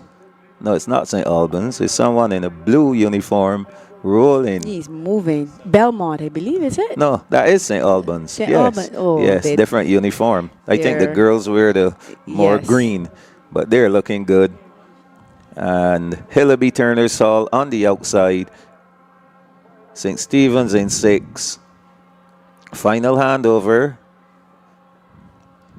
Let's watch them Is good. that Eden Lodge? Yes, Eden Lodge Primary. Wow. Running away. Fight is on 105.41 for that is this. second spot. And 2 teams will be qualifying automatically. Ooh, look at Bailey's. He's Eden coming Lodge is through. going to get one. The guys looking at each other. But I think 7 got it, St. Yes. Albans. Yes. So, let's see. Qualifiers.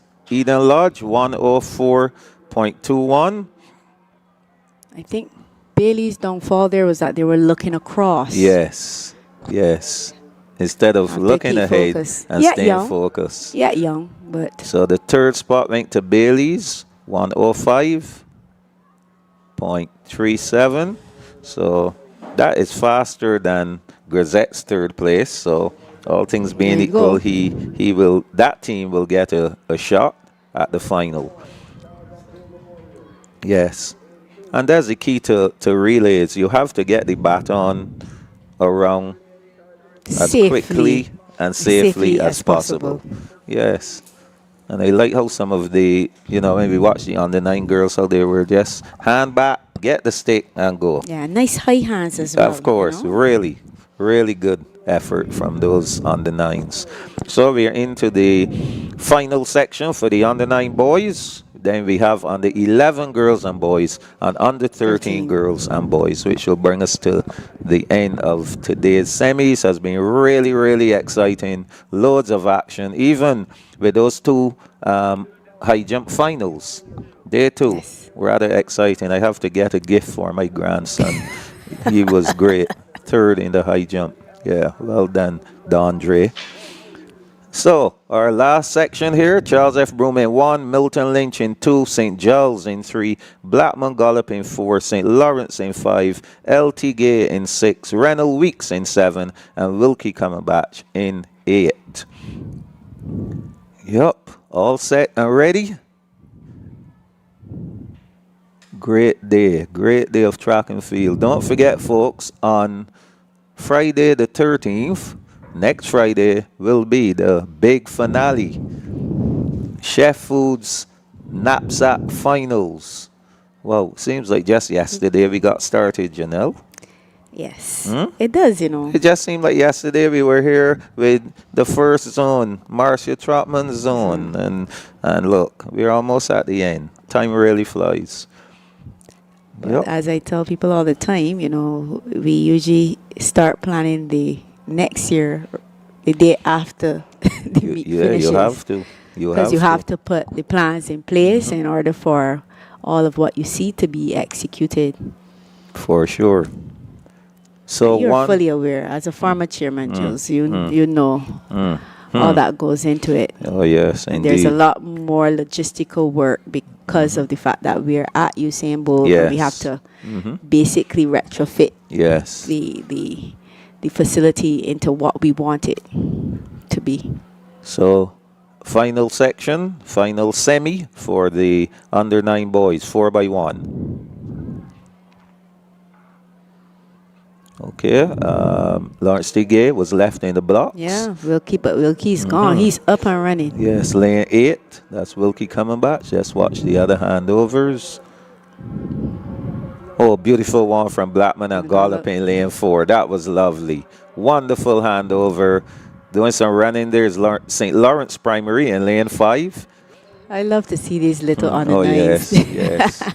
So next handover here, Blackman and Gollop, a spotted bother, but they're running on the outside. Randall Weeks in 7. They're Here still comes in the Blackman mix. and Gollop. Yes, final handover coming up now. They got it. Yes, Blackman and Gollop. I think the team there is having some problems with That's that Charles baton. Ephraim on the inside. But Blackman and Gollop is going to run away with this one. Randall Weeks look as though they're going to finish in 2nd. So Blackman and Gollop will be an automatic qualifier. Randall Weeks, an automatic qualifier. St. Giles will have to wait to see if their time is good They're now enough. staking their claim on that title. Oh, yes, Jules, 'cause they've got 102.60. 2 relays now into the final. Randall Weeks 104.22, and we kept saying, look at the teams. St. Giles 105.43. Yes, that time should be good enough to get them in the mix. So the qualifiers from under 9 boys, automatic qualifiers, are St. Cyprian's, Good Shepherd, Eden Lodge, St. Albans, Blackman and Gollop, Randall Weeks, and if we look at the next 2 fastest time, we have a 105.37 from Bailey's and a 105.43 from St. Giles. So unofficially, those are the 8 teams who will be returning for the final. Looking good. Blackman and Gollop What about is that looking relay good. that even with the misstep, if the second hand over there, Blackman and Gollop still dominated the event. So again, imagine if they go back They to will the get it drawing fixed. board and they work on those passes, they could probably even go faster. Yes, So- they're looking good. Blackman and Gollop is looking good. Think when you look at the overall championship, these schools again. Yeah, I called it from Blackman and Gollop from the zone. The zone. Yes, when I watched They that looked- zone, they looked very good. and then the records that were being broken indicated to me, look, these kids are out. They're out for business. I think though, Jules, as a case where we're seeing the track. However, whatever is going on in the field events is going to be extremely important. we mentioned we've that this got to morning see too. if that's where the tale will be told No, because of that. Now you remember a lot of long jump records were broken as well. yeah, I think yeah, we this had one. like 6 long jump records were broken at the zone level. So Within their zone. But within yes, like I said, 87 zonal records were Yes. broken over the course of the It's 8 days. lovely. And it is a case where, So the- persons are positioning themselves, but they have to book their final spot today. And that is what is going to determine who yes, is in the running. of course. Under 11 girls, first section, first semi. Let's watch it. Good Hinesbury, St. Paul's, Good Shepherd, West Terrace, Roland Edwards, Christchurch girls, Eden Lodge, St. Albans. Let's watch the Christchurch girls now. They seem to be dominating this one in lane 6.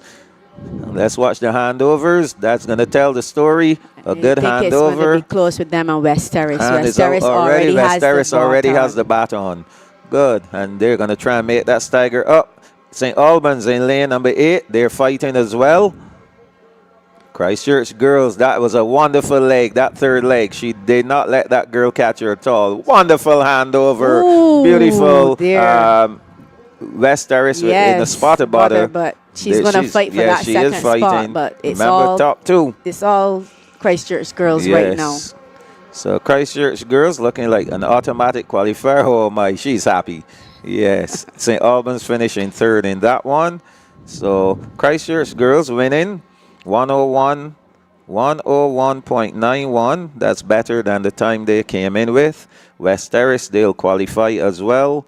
102.45. And third will go to St. Albans, 102.92. So that's the bubble time, 102.92. Beautiful. Let's watch these handovers carefully again. Not a bad one there at all from West Terrace. And here, another good one from them. And here's where they try to close the gap on Christchurch. Yeah, but they had the last leg. They had a issue here. Yes. Nice high hand, but she was reaching. Yes. It's still good that she kept pushing and moving and to stood within make the zone. pass. Correct. Yes, and she was still within the zone. Young lady there, that ankle leg, she was rejoicing from early. Yes. So good running from those young ladies. This is the under 11 girls section. Yeah, They have a playing little again. dance. They have a little dance. Here we go. Under 11 girls second semi. St. Giles, they're there in lane 1. In lane 2, Sharon Primary. Thank you. Lane 3, Bailey's. There's the dance from the Green Machines. Bailey's in 3. Hilda Skeen, they're in 4. Yes, there's Hilda Skeen. In 5, the team from Hillaby Turner's Hall. In lane 6, Charles F. Broom. Lane 7 is St. Stephen's. And out there in lane 8 is Holy Innocents. All ready to go. Medium pure. Oh, yes, the water. Thanks to our sponsors, our official water sponsors for the championship, Beijing Pure. Many thanks to Aaron and his team. Before the race goes, Janelle, could you tell us who all those sponsors are? Yes. All of our sponsors? Chef Foods Distributors, as I said, Beijing Pure, our official water sponsors. Rubis Caribbean, The Nation Publishing, Pharmacy Sales Inc., Wabisco, Brighton Stokes with their various brands, Brunswick Always, Tropical Rhythms, and the Beijing Pure. Massey Distribution with Milo, General Distributors, Made It Against the Odds Foundation, the National HIV Commission, the Ministry of Educational Transformation, as well as the Ministry of Sports, Barbados Union of Teachers, the National Sports Council, CBC, Roberts Manufacturing, Infra Equipment Rentals, Digicel, the Barbados Olympic Association, the National Conservation Commission, Trophy World, Sportsmart, Chipmunk, Creative Junction, Elco Rentals, Toss Catering, Hanschel Innes, National Cultural Foundation, Market Fresh, and Imps Insurance Brokers Limited. Right on time, Hanschel Janelle. Innes. Right on time for a second Boom. section. Well timed. You got the baton around perfect. Good. So our second semifinal, a nice clean one from Hilda Skeen. Nice high hand again. Hilda Skeen heading down the back stretch in the middle of the field here. She's going to run past this young lady here. Make up that stagger. Think Hilda she's gonna Skeen. pass the On the small outside door is Charles F. Broom in 6. They're gone. Charles F. Broom. Hilda Skeen giving chase. Those two are at it. Hillaby Turner's Hall in the mix as well. But these two, Hilda Skeen, Charles F. Broom. Final handover. Nice one from Hilda Skeen. Nice one from Charles F. Broom. Really lovely handovers here. So it's Hilda Skeen. Everybody else is running to catch Hilda Skeen. Can they catch them? Not today. Boucher has done it. And Charles F. Broom will finish up in second. Those two will be the automatic qualifiers. Third. Did you catch the third? 100.72. Charles F. Broom 101.47. And Hillaby Turner's Hall, they finish in third. 101.96. So that's the time there. So Hilda Skeen, automatic qualifiers. Charles F. Broom, automatic qualifiers. We can see those lovely handovers again. And we can watch these final two. They were really impressive. Watch it. Hand up, grab, and go.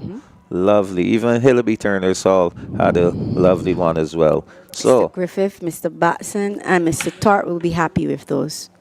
So a 1:01.96 is the bubble time now.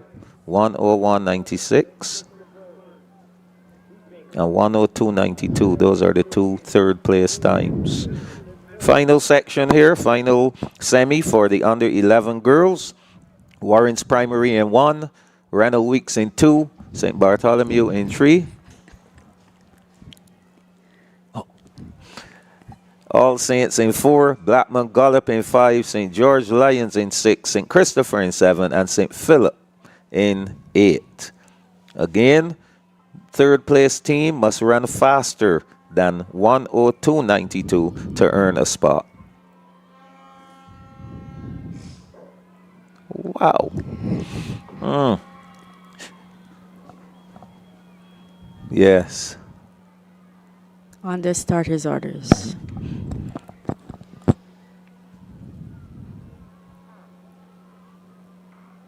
That looks like a false start there. Yes. Lane 4. Yes. All Saints, I believe. Correct. Yeah, I definitely must ask Basil. When I was at the stadium, he was the supervisor there, and I have to ask him the question, how old are you, Basil? Honestly. Yeah. Yes. Looking really good. And not only how old are you, what is the secret? I really should ask that. I shouldn't ask the age. Asking the age may offend him, and he won't tell me what the secret is. I want the secret. Yeah. Well, one of our keeps him viewers here looking is that saying way? that, she was running in 1977, and Basil was starting her races. So Yes, but I said So you before. do the math. But I said when I ran, Basil started my races as well. Yes. So I was trying to do the math, and I got confused because said there's no way. And he didn't look like To a me, young Basil looks boy. the same way. No Same way. change. Same we go. exact way. So Warren's Primary, Randall Week, St. Bartholomew, All Saints, Blackman Gollop, St. George Lions, St. Christopher, and St. Philip. Let's watch here. The St. George Lions should have a decent team here, but handovers is the key. yes, I think All that Saints. that start from All Saints, Yes, that false here's start All didn't phase Saints. her because Not she at was all. gone. All Saints is in the picture. Watch the handover on the outside is St. Philip Primary. Clean. Nice handover from St. Philip. Oh, Lord. All these are beautiful. Lovely handovers. Good work. See why But we I know need he's to happy. Mr. see why we Bennett need is to happy. do this relay meet. Final handover, All Saints again. Wow, they are lovely. Heading down the straightaway for the final time. It's All Saints. They're chasing 1:00.89. That's the time they posted in their zone. Can they go faster? Yes, they have. Yes, they have. All Saints. That's the team to beat. 59.94. Fastest so far. That's think an automatic qualifier. handovers- That's those what it handovers, is. They had a really good start. Yes. And the handovers Were pretty crisp. clean. yes. Crisp. That's what you need. Wow. That's lovely. St. Christopher, automatic qualifier as well. 1:01.86. Third, going to Blackman and Gollop. So they may 1:01.89 is the third place for Blackman and Gollop. So let's watch the other third places. Yes, Blackman and Gollop seems like they will get in with that 1:01.89. Third place from the next section was 1:01.96. And third place from the first section was 1:02.92. So I think Janelle, Blackman and Gollop might be in another final. Wow. Well done. That finish there Yes. for the second place was Oh, pretty yes. close. Though. So under 11 boys, 4x1, they're going to be up next. things continue to be exciting here at Chef Foods Knapsack 2026. Under 11 boys. Three of them coming up. 3 semis. In the first one, Welch's in 1, St. Christopher in 2, Hilda Skeen in 3, Randall Weeks in 4, Charles F. Broom in 5, Eden Lodge in 6, Wesley Hall in 7, Milton Lynch in 8. Coming into this semi-final, the team from Randall Weeks and Charles F. Broom both posted a time of 59.39 seconds. The record is 55.38 seconds. So eyes will be on Randall Weeks and Charles F. Broom. Eden Lodge, 60.47. Hilda Skeen, 60.54. The other teams to watch. A great day of track and field action. And it continues tonight with Junior Nationals, Jules. Oh yes. Oh, yes. And then tomorrow and Sunday, National Junior Championships. The young athletes will be vying for a spot on the Carifta team. Some have qualified already, and some having another go at it. And I believe BSAC will also be another final opportunity for them to make the Carifta team. Of course, Carifta this year will be in Grenada over the Easter weekend. Are you getting down there, Janelle? I'll think about it. Okay. Yes. Good. So, on the 11 boys getting ready to go. Then we have the under 13 girls. And they're already and boys. filing under the... Yes. the Very 10. efficient. Ready to go. Yes. Have you ever been to the pen relays? You should go. No, I have never should been go. to pen relays. You should go and see. Man, that is one of the most organized track and field events in the world. We'll talk about that in a minute. Here we go. This is the under 11 boys 4x1, the first of 3 semifinals. Let's watch the handovers. Good. Randall Weeks and Charles F. Broom in the middle. They're the teams that we'll be looking for. Charles Good F. handover Broom. from Yes. Charles F. Broom. And they're gone already. Yes. I believe It's a Liam very- Howard Knowles will be That's running a very anchor. strong back stretch run there. Yeah, let's watch the next handover. All things being equal and they get good handovers, I don't think Charles F. Broom will be beaten in this relay. They're looking good. Here we go. Just glancing over a little. So Charles F. Broom, 59.39 is the time they posted.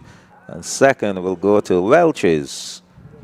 So those two will be the automatic qualifiers, Charles F. Broom and Welch's. Didn't see the third place team, but I know Randall Weeks, they had come in with a good time. So kudos to Charles F. Broom. Jules. It's on the day. Exactly. So we'll see the replay and maybe find out where Randall Weeks went in this picture. They were running out of lane 4. So we're gonna look. They had a good, pretty decent hand over there, but they were way down the pack. Good handover there and there. That was Eden Lodge. I don't see Randall Weeks. Randall Weeks now appears. They were in lane 4. Oh yes, they finished in fourth position. That may not be good enough. So, second semi-final for the under 11 boys. St. George Lions, they're in 1.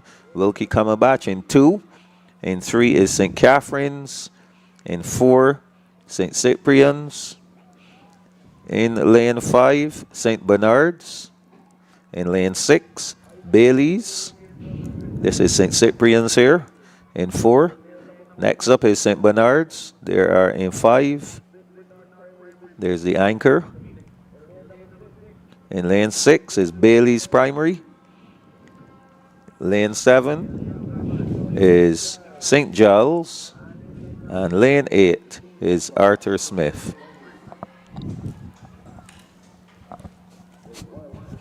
Ready to go? Second. Always ready, Jules. Always ready. Oh, yes. 58-31. This is the time from St. Bernard's team. This is a team to watch. Bailey's 59-49. Those are the times they brought with them into this semifinal. But as we've been saying, doesn't matter what you did. It's what As you we do. here today. Yes. I was really excited for this day to see everyone head to head in terms of all of the action that we saw during the zonal competition. Yes. But you know, because it's going to today brings out the best in you. Yeah. Oh, he's gone. But He they has were to come called back. back. Exactly. They were called back. Don't think he heard. Yeah, that's all right. Take his time. Take his time and walk back. Yes. Okay, so, yes. It was St. Bernard's. St. that Bernard's, yes. So, jump. You can appreciate. There's some nerves out there still, yeah? of course, Yeah. of course. I think parents and even coaches get more nervous than the athletes It's true. themselves. Yeah, It's true. I'm telling you. It is true. Yes. But as I said earlier, the atmosphere outside is really electric. It's so good. And it's what you need for this kind of events. And the to athletes, bring out the performances. Yes, the athletes Yes, will they feed thrive. off of Yes. that environment. Of course. You know, I tell people sports events, you must have the noise and everything that comes in the arena. You can't come to play a game You can't simulate and you're it. you're just yes, sitting Yes. and you're not hearing any support or anything. People are just sitting there watching the game. Nobody says, yeah. Huh? It's just, no, impossible. Yeah, that's a unique thing about sports. Yes. The sports environment. Exactly. So here we go. This is our second section, St. George Lions. Bailey's has a really strong start. Yes, there Pretty we good go. handover. Good handover. The St. George Lions have a lot of work to do there in lane one. The others are going. St. Bernard's, Bailey's, even St. Bernard's have some work to do. It's all Yes. Bailey's right now. Here comes St. Bernard's now. Yes, he's getting in the mix. Yes, he is. Beautiful third leg there. Getting ready for the final handover. Good one. Both were good. Oh, my. Beautiful. So these two teams will be going at it. St. Bernard's, Bailey's. Bailey's is going to win it, no doubt. They will advance. Automatic. Bailey's, St. Bernard's will advance second. 2 automatic qualifiers. Seeing a flash time of, actually the time is 58.17. That's fast for Bailey's. The team from St. Philip. 58.83 for St. Bernard's and 59.49 for Wilkie Cumberbatch. They'll finish in third. So we'll watch those handovers again.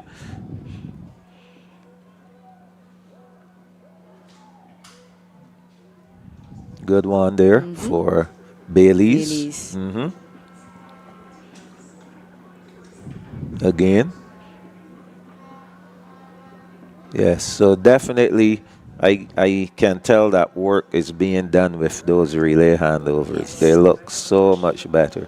And it seems like every year they get better and better. Yes. Yes. As I told people, coming out of the Goes to the NAPSAC finals. Well, Luca Photography is giving away not 1 but 2 tickets and a free photo shoot to 1 lucky winner. All you have to do is follow NAPSACbb and Luca Photography on Instagram and reshare the post. NAPSAC nice. the support to the PE teachers and to the coaches that may come and volunteer in terms of whatever programs that they're putting in place. And I think that goes with anything that, Of that course. you, Of course. you know, it could be the arts, it could be anything, you know. Yes. Once you're supporting those persons who are putting in the time and the effort, you know, you're going to get these Yes. type of results. Results. Because our children have lots of talent. There's no doubt about that.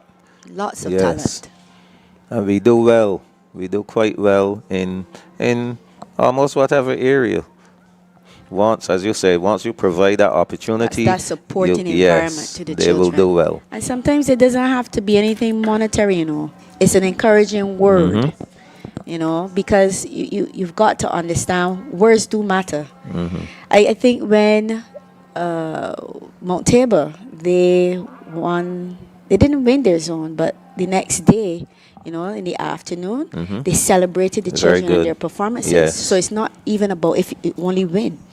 It's a case of support the children and let them know that they are doing a good thing. Okay, so our final under the 8 is 11 gone. boys, that's Bay Primary. Yes. George Lamy, All Saints, West Terrace, Blackman, Gollop, Mount Tabor, St. Paul's, and St. Albans. They're all in this one. This is the final semi. Wow, 2 look spots. at Blackman and Gollop's leg there. Oh, yes. He's cutting through. Oh my goodness, tall lad there Yeah, compared tall. to all the others. But This is everyone's pushing. on the 11 boys. Nice West handover from Terrace Blackman and Gollop. and West Terrace. Oh yes, they're in the mix. All Saints are in there as well. Only 2 spots up for grabs. Here comes Blackman and Gollop again. One handover left. Where did they get these 2 guys from? A little fumble there. So the battle is on between Blackman and Gollop and Williams Industries. West Terrace. Here comes Mount Tabor. Augustine will not have enough left to catch these 2 guys. They're going neck and neck, stride for stride. Williams Industries, West Terrace wins it. Blackman and Gollop in second. Mount Tabor, if they have a fast 3rd place, they may get through. I think that is that heat faster. 57-73. Yes, it much is faster. much It looked faster. faster. Yes, Blackman and Gollop in second. And what I like about that race is that West Terrace goes in with the psychological edge. 59-02 from Blackman and Gollop. They battled down to the end. And West Terrace is going to remember that they beat them. So Yes. they'll see how it all plays out in the end. Exactly. You see, A plus late assignment, yeah? and the next thing too is Blackman and Gollop will say, you know what, West Terrace, we coming for y'all. Yeah, it's true. Yeah. But So, again, I like the fact now this is the 3 of 3 that they've qualified for. So man. again, they're staking Blackman their and claim Gollop, on Blackman that and boy's Gollop, title. Yes. They're looking really good. Yeah. Looking really good. I call that name from I early. remember, I Blackman think and it was Gollop. 2019 that Charles F. Broom, they won every single relay in the girls' division. And it's not easy to get to the relay finals at NAPSACbb because there was a time when we did have a quarterfinal day. Yes, I remember. So, Thank you. So, we're moving on. 6 relays left. 6. I think we're doing really well on time. Oh, yes, Jules. we are. We are. Probably a 4 o'clock finish. Which is great because we everything anticipated was around 4, yeah, between 4 and 4:30. everything was 1 more. In some cases, 2 more, but we've done quite well. So the girls are rolling along. This will be 1 of 3. Mount Tabor running out of lane 1, Roland Edwards in 2, Hinesbury in 3, Wilkie in 4, Christchurch Girls in 5, Bailey's in 6, Luther Thorne in 7, and Good Shepherd in 8. Teams to watch here, Wilkie Cumberbatch in 4, Christchurch Girls in 5, Bailey's in 6. Those 3 teams.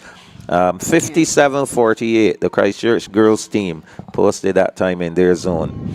Let's see The how action has mostly been in the middle of the tracks Yes. thus far. So let's see if that pattern continues.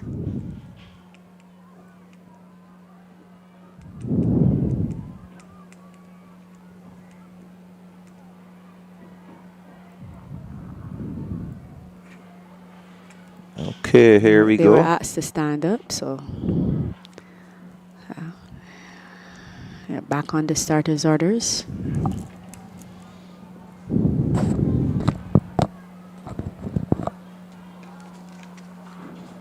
They're off this time to a clean start. Mount Tabor, Roland Edwards, Hinesbury. The 3 teams to watch, Wilkie, Christchurch Girls, and Bailey's. Luther Thorne, little lethargic here, and Good Shepherd on the outside. All Saints Sorry, Christchurch girls. Yes, that team.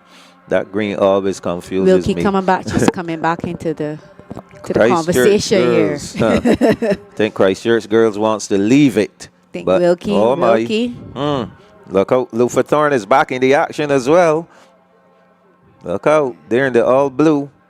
But, oh Ooh. my, that girl had Yeah, some she made a problems with misstep. her. Yes. So Christchurch girls, look who's anchoring for them. The high jump champion. Whoa. It almost looks like a blanket here. Yes, almost. Look out for lane Whoa. 2 there. That's Roland Edwards. Wilkie Here Cumberbatch comes is Wilkie coming through, Cumberbatch. but Christchurch Christchurch girls is got holding it. on. Oh Oh. my. Yes, that's close. That's close. Who do you call? I think Christchurch I think and then Christchurch got Wilkie. in. Yes. 58-69 for Christchurch. Oh, lovely. Yes. They were just going at it, but then they gave each other a knock at the end. Very good. Wilkie Cumberbatch, Lovely spirit. 58-71. We've seen a lot of that exhibited at this event. Yes. So those two will meet each other again Yes. in the final. Roland Edwards, Never know. 58-88. Those two may end up at the same school Yes. if they're doing and the end up common on interest. end up on the same team next year at BSAC. Never know. Yes, so here we go. Let's watch this handover. Final one. So Christchurch girls.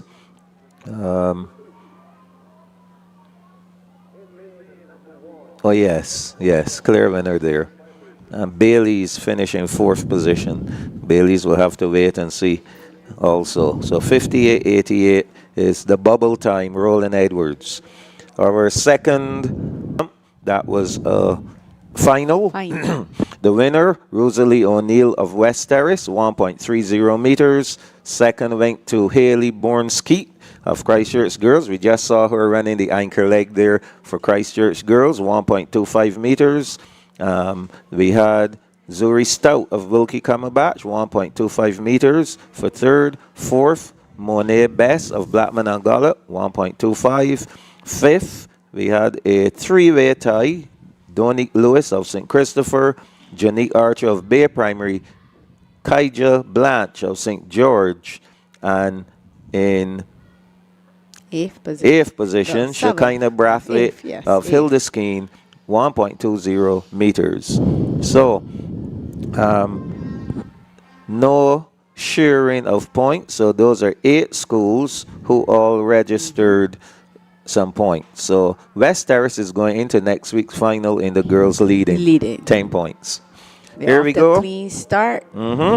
Gordon Greenwich, St. Christopher, St. George Lions, All Saints, Hildeskeen, Arthur Smith, Warren's Primary, Charles F. Broome. All Saints and Hilda Skeen. Yes, they'll be going at each other's throat here in this one.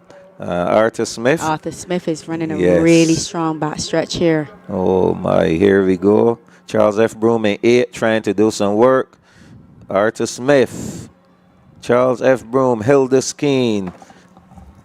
Here comes All Saints. So right now it's All Saints and Hilda Skeen. St. George trying to get back into the picture as well. So final 100 meters. Hilda Skeen. They came in with a 57.12. Think it's all but over. Hilda Skeen will advance. All Saints will advance. Yes. St. George Lions, they'll finish in 3rd and hope that time is fast enough to get them in there. I see a 57. So if that 57 holds, maybe they have a shot. We'll see. 57.12 or Hilda Skeen. That's good. 58.04.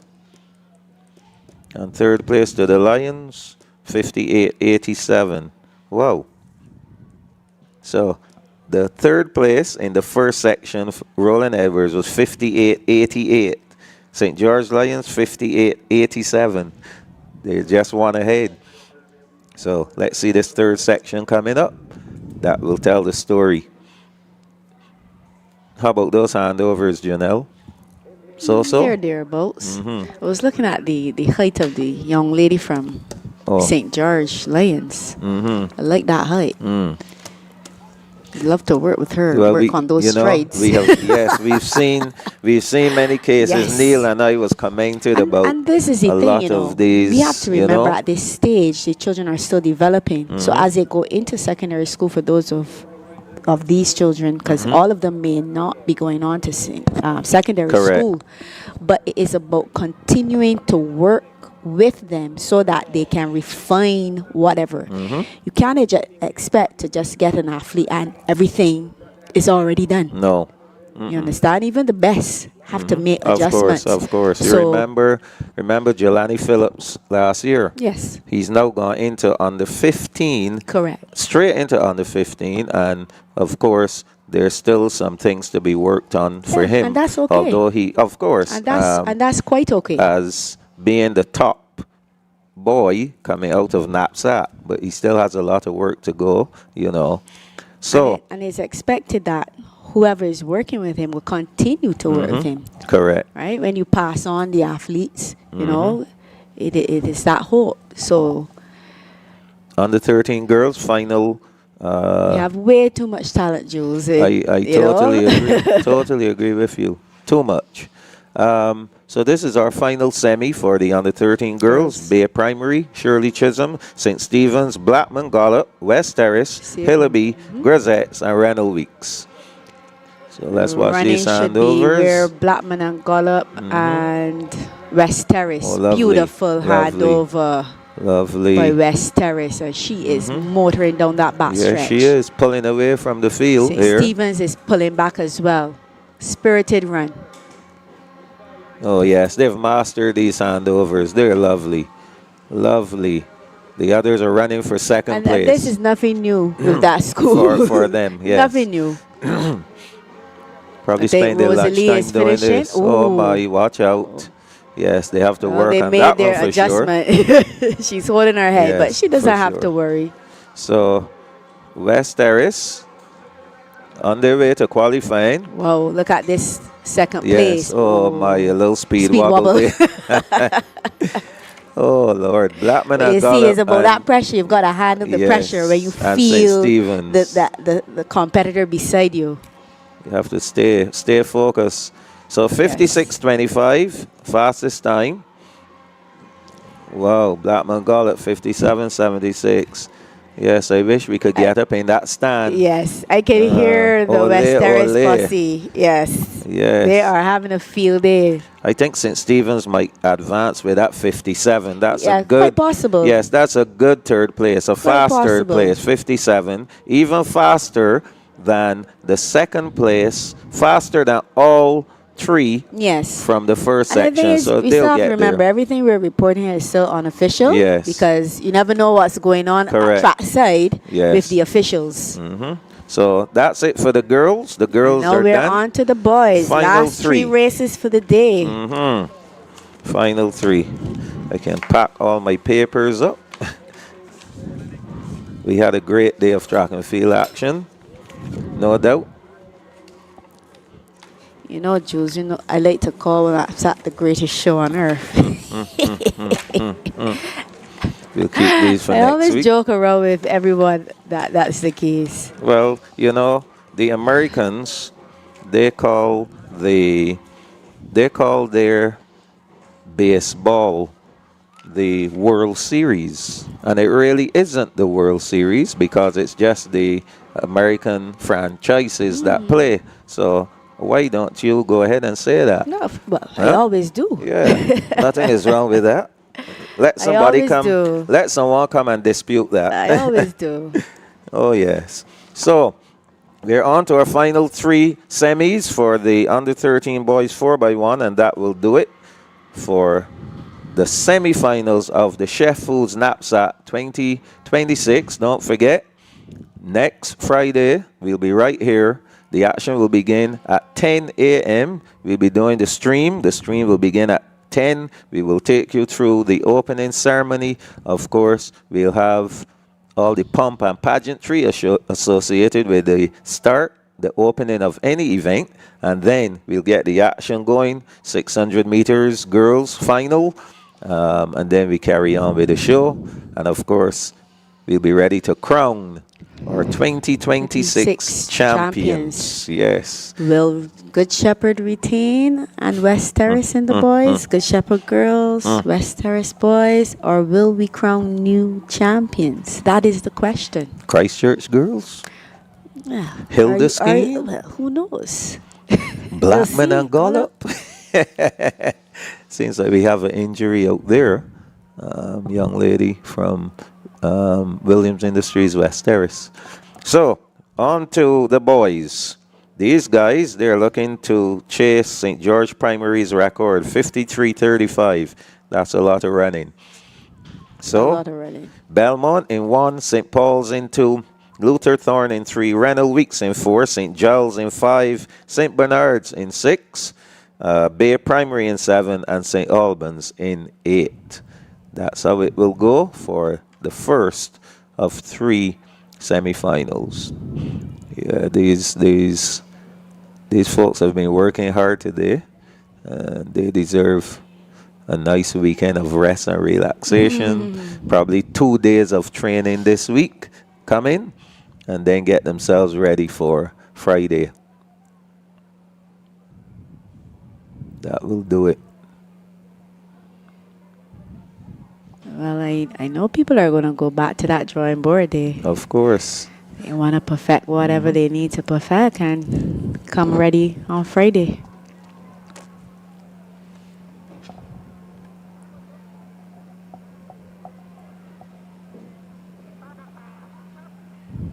Okay, Yes, that's the stand again.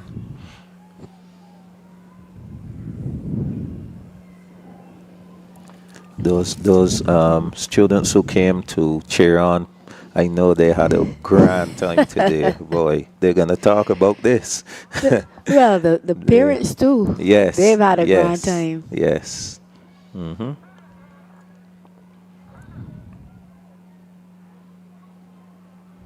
Something is happening. Let's see. Maybe it is. Okay, the athlete in lane 7. He's receiving some instructions from the starters. Not putting down his foot properly or something, maybe. Let's Do see. you attend the Gold Cup, Janelle? I usually watch it on television. Well, tomorrow will Yes. be the Two big horse big racing days event. in Barbadian sports. Back to back. Wow. I'm not a horse racing man. Oh my, having problems again there. Maybe the guy here cannot hear. Up here in lane 7 and 8, maybe they're not hearing too well. Think that might be the problem. Well, I'm sure we'll get the race started soon, but maybe he doesn't want to leave. Maybe he doesn't want to leave, Jules. So we'll see 12. Okay, we'll go again. Yes.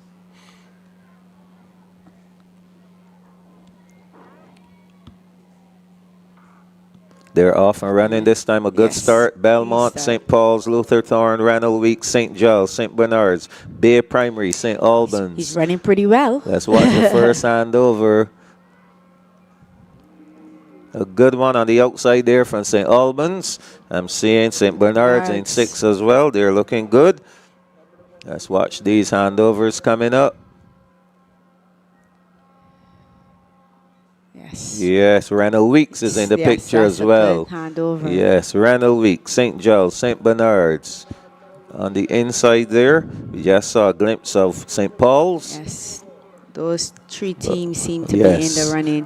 St. Bernard's. Here comes St. Giles. On the inside is that Luther Thorne? It's Rennell Weeks, St. Rennell Giles, Weeks, but yes, St. Bernard's is taking it. And this Yes. young man has a lot of fashion there Yes. going on. Yes. St. Bernard's. They will win it. His leg sleeve. I saw that. Is that Noel S? Was it Noel that wore a leg sleeve? I was trying to remember. 56-0-0. St. Giles finishing in second with a 56-42. So those two will be the automatic qualifiers. We'll see them next Friday. 56-68 for Rennell Weeks.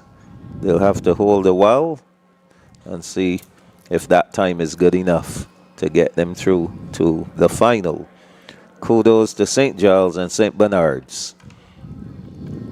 Okay, Janelle, 2 to go. 2 to go.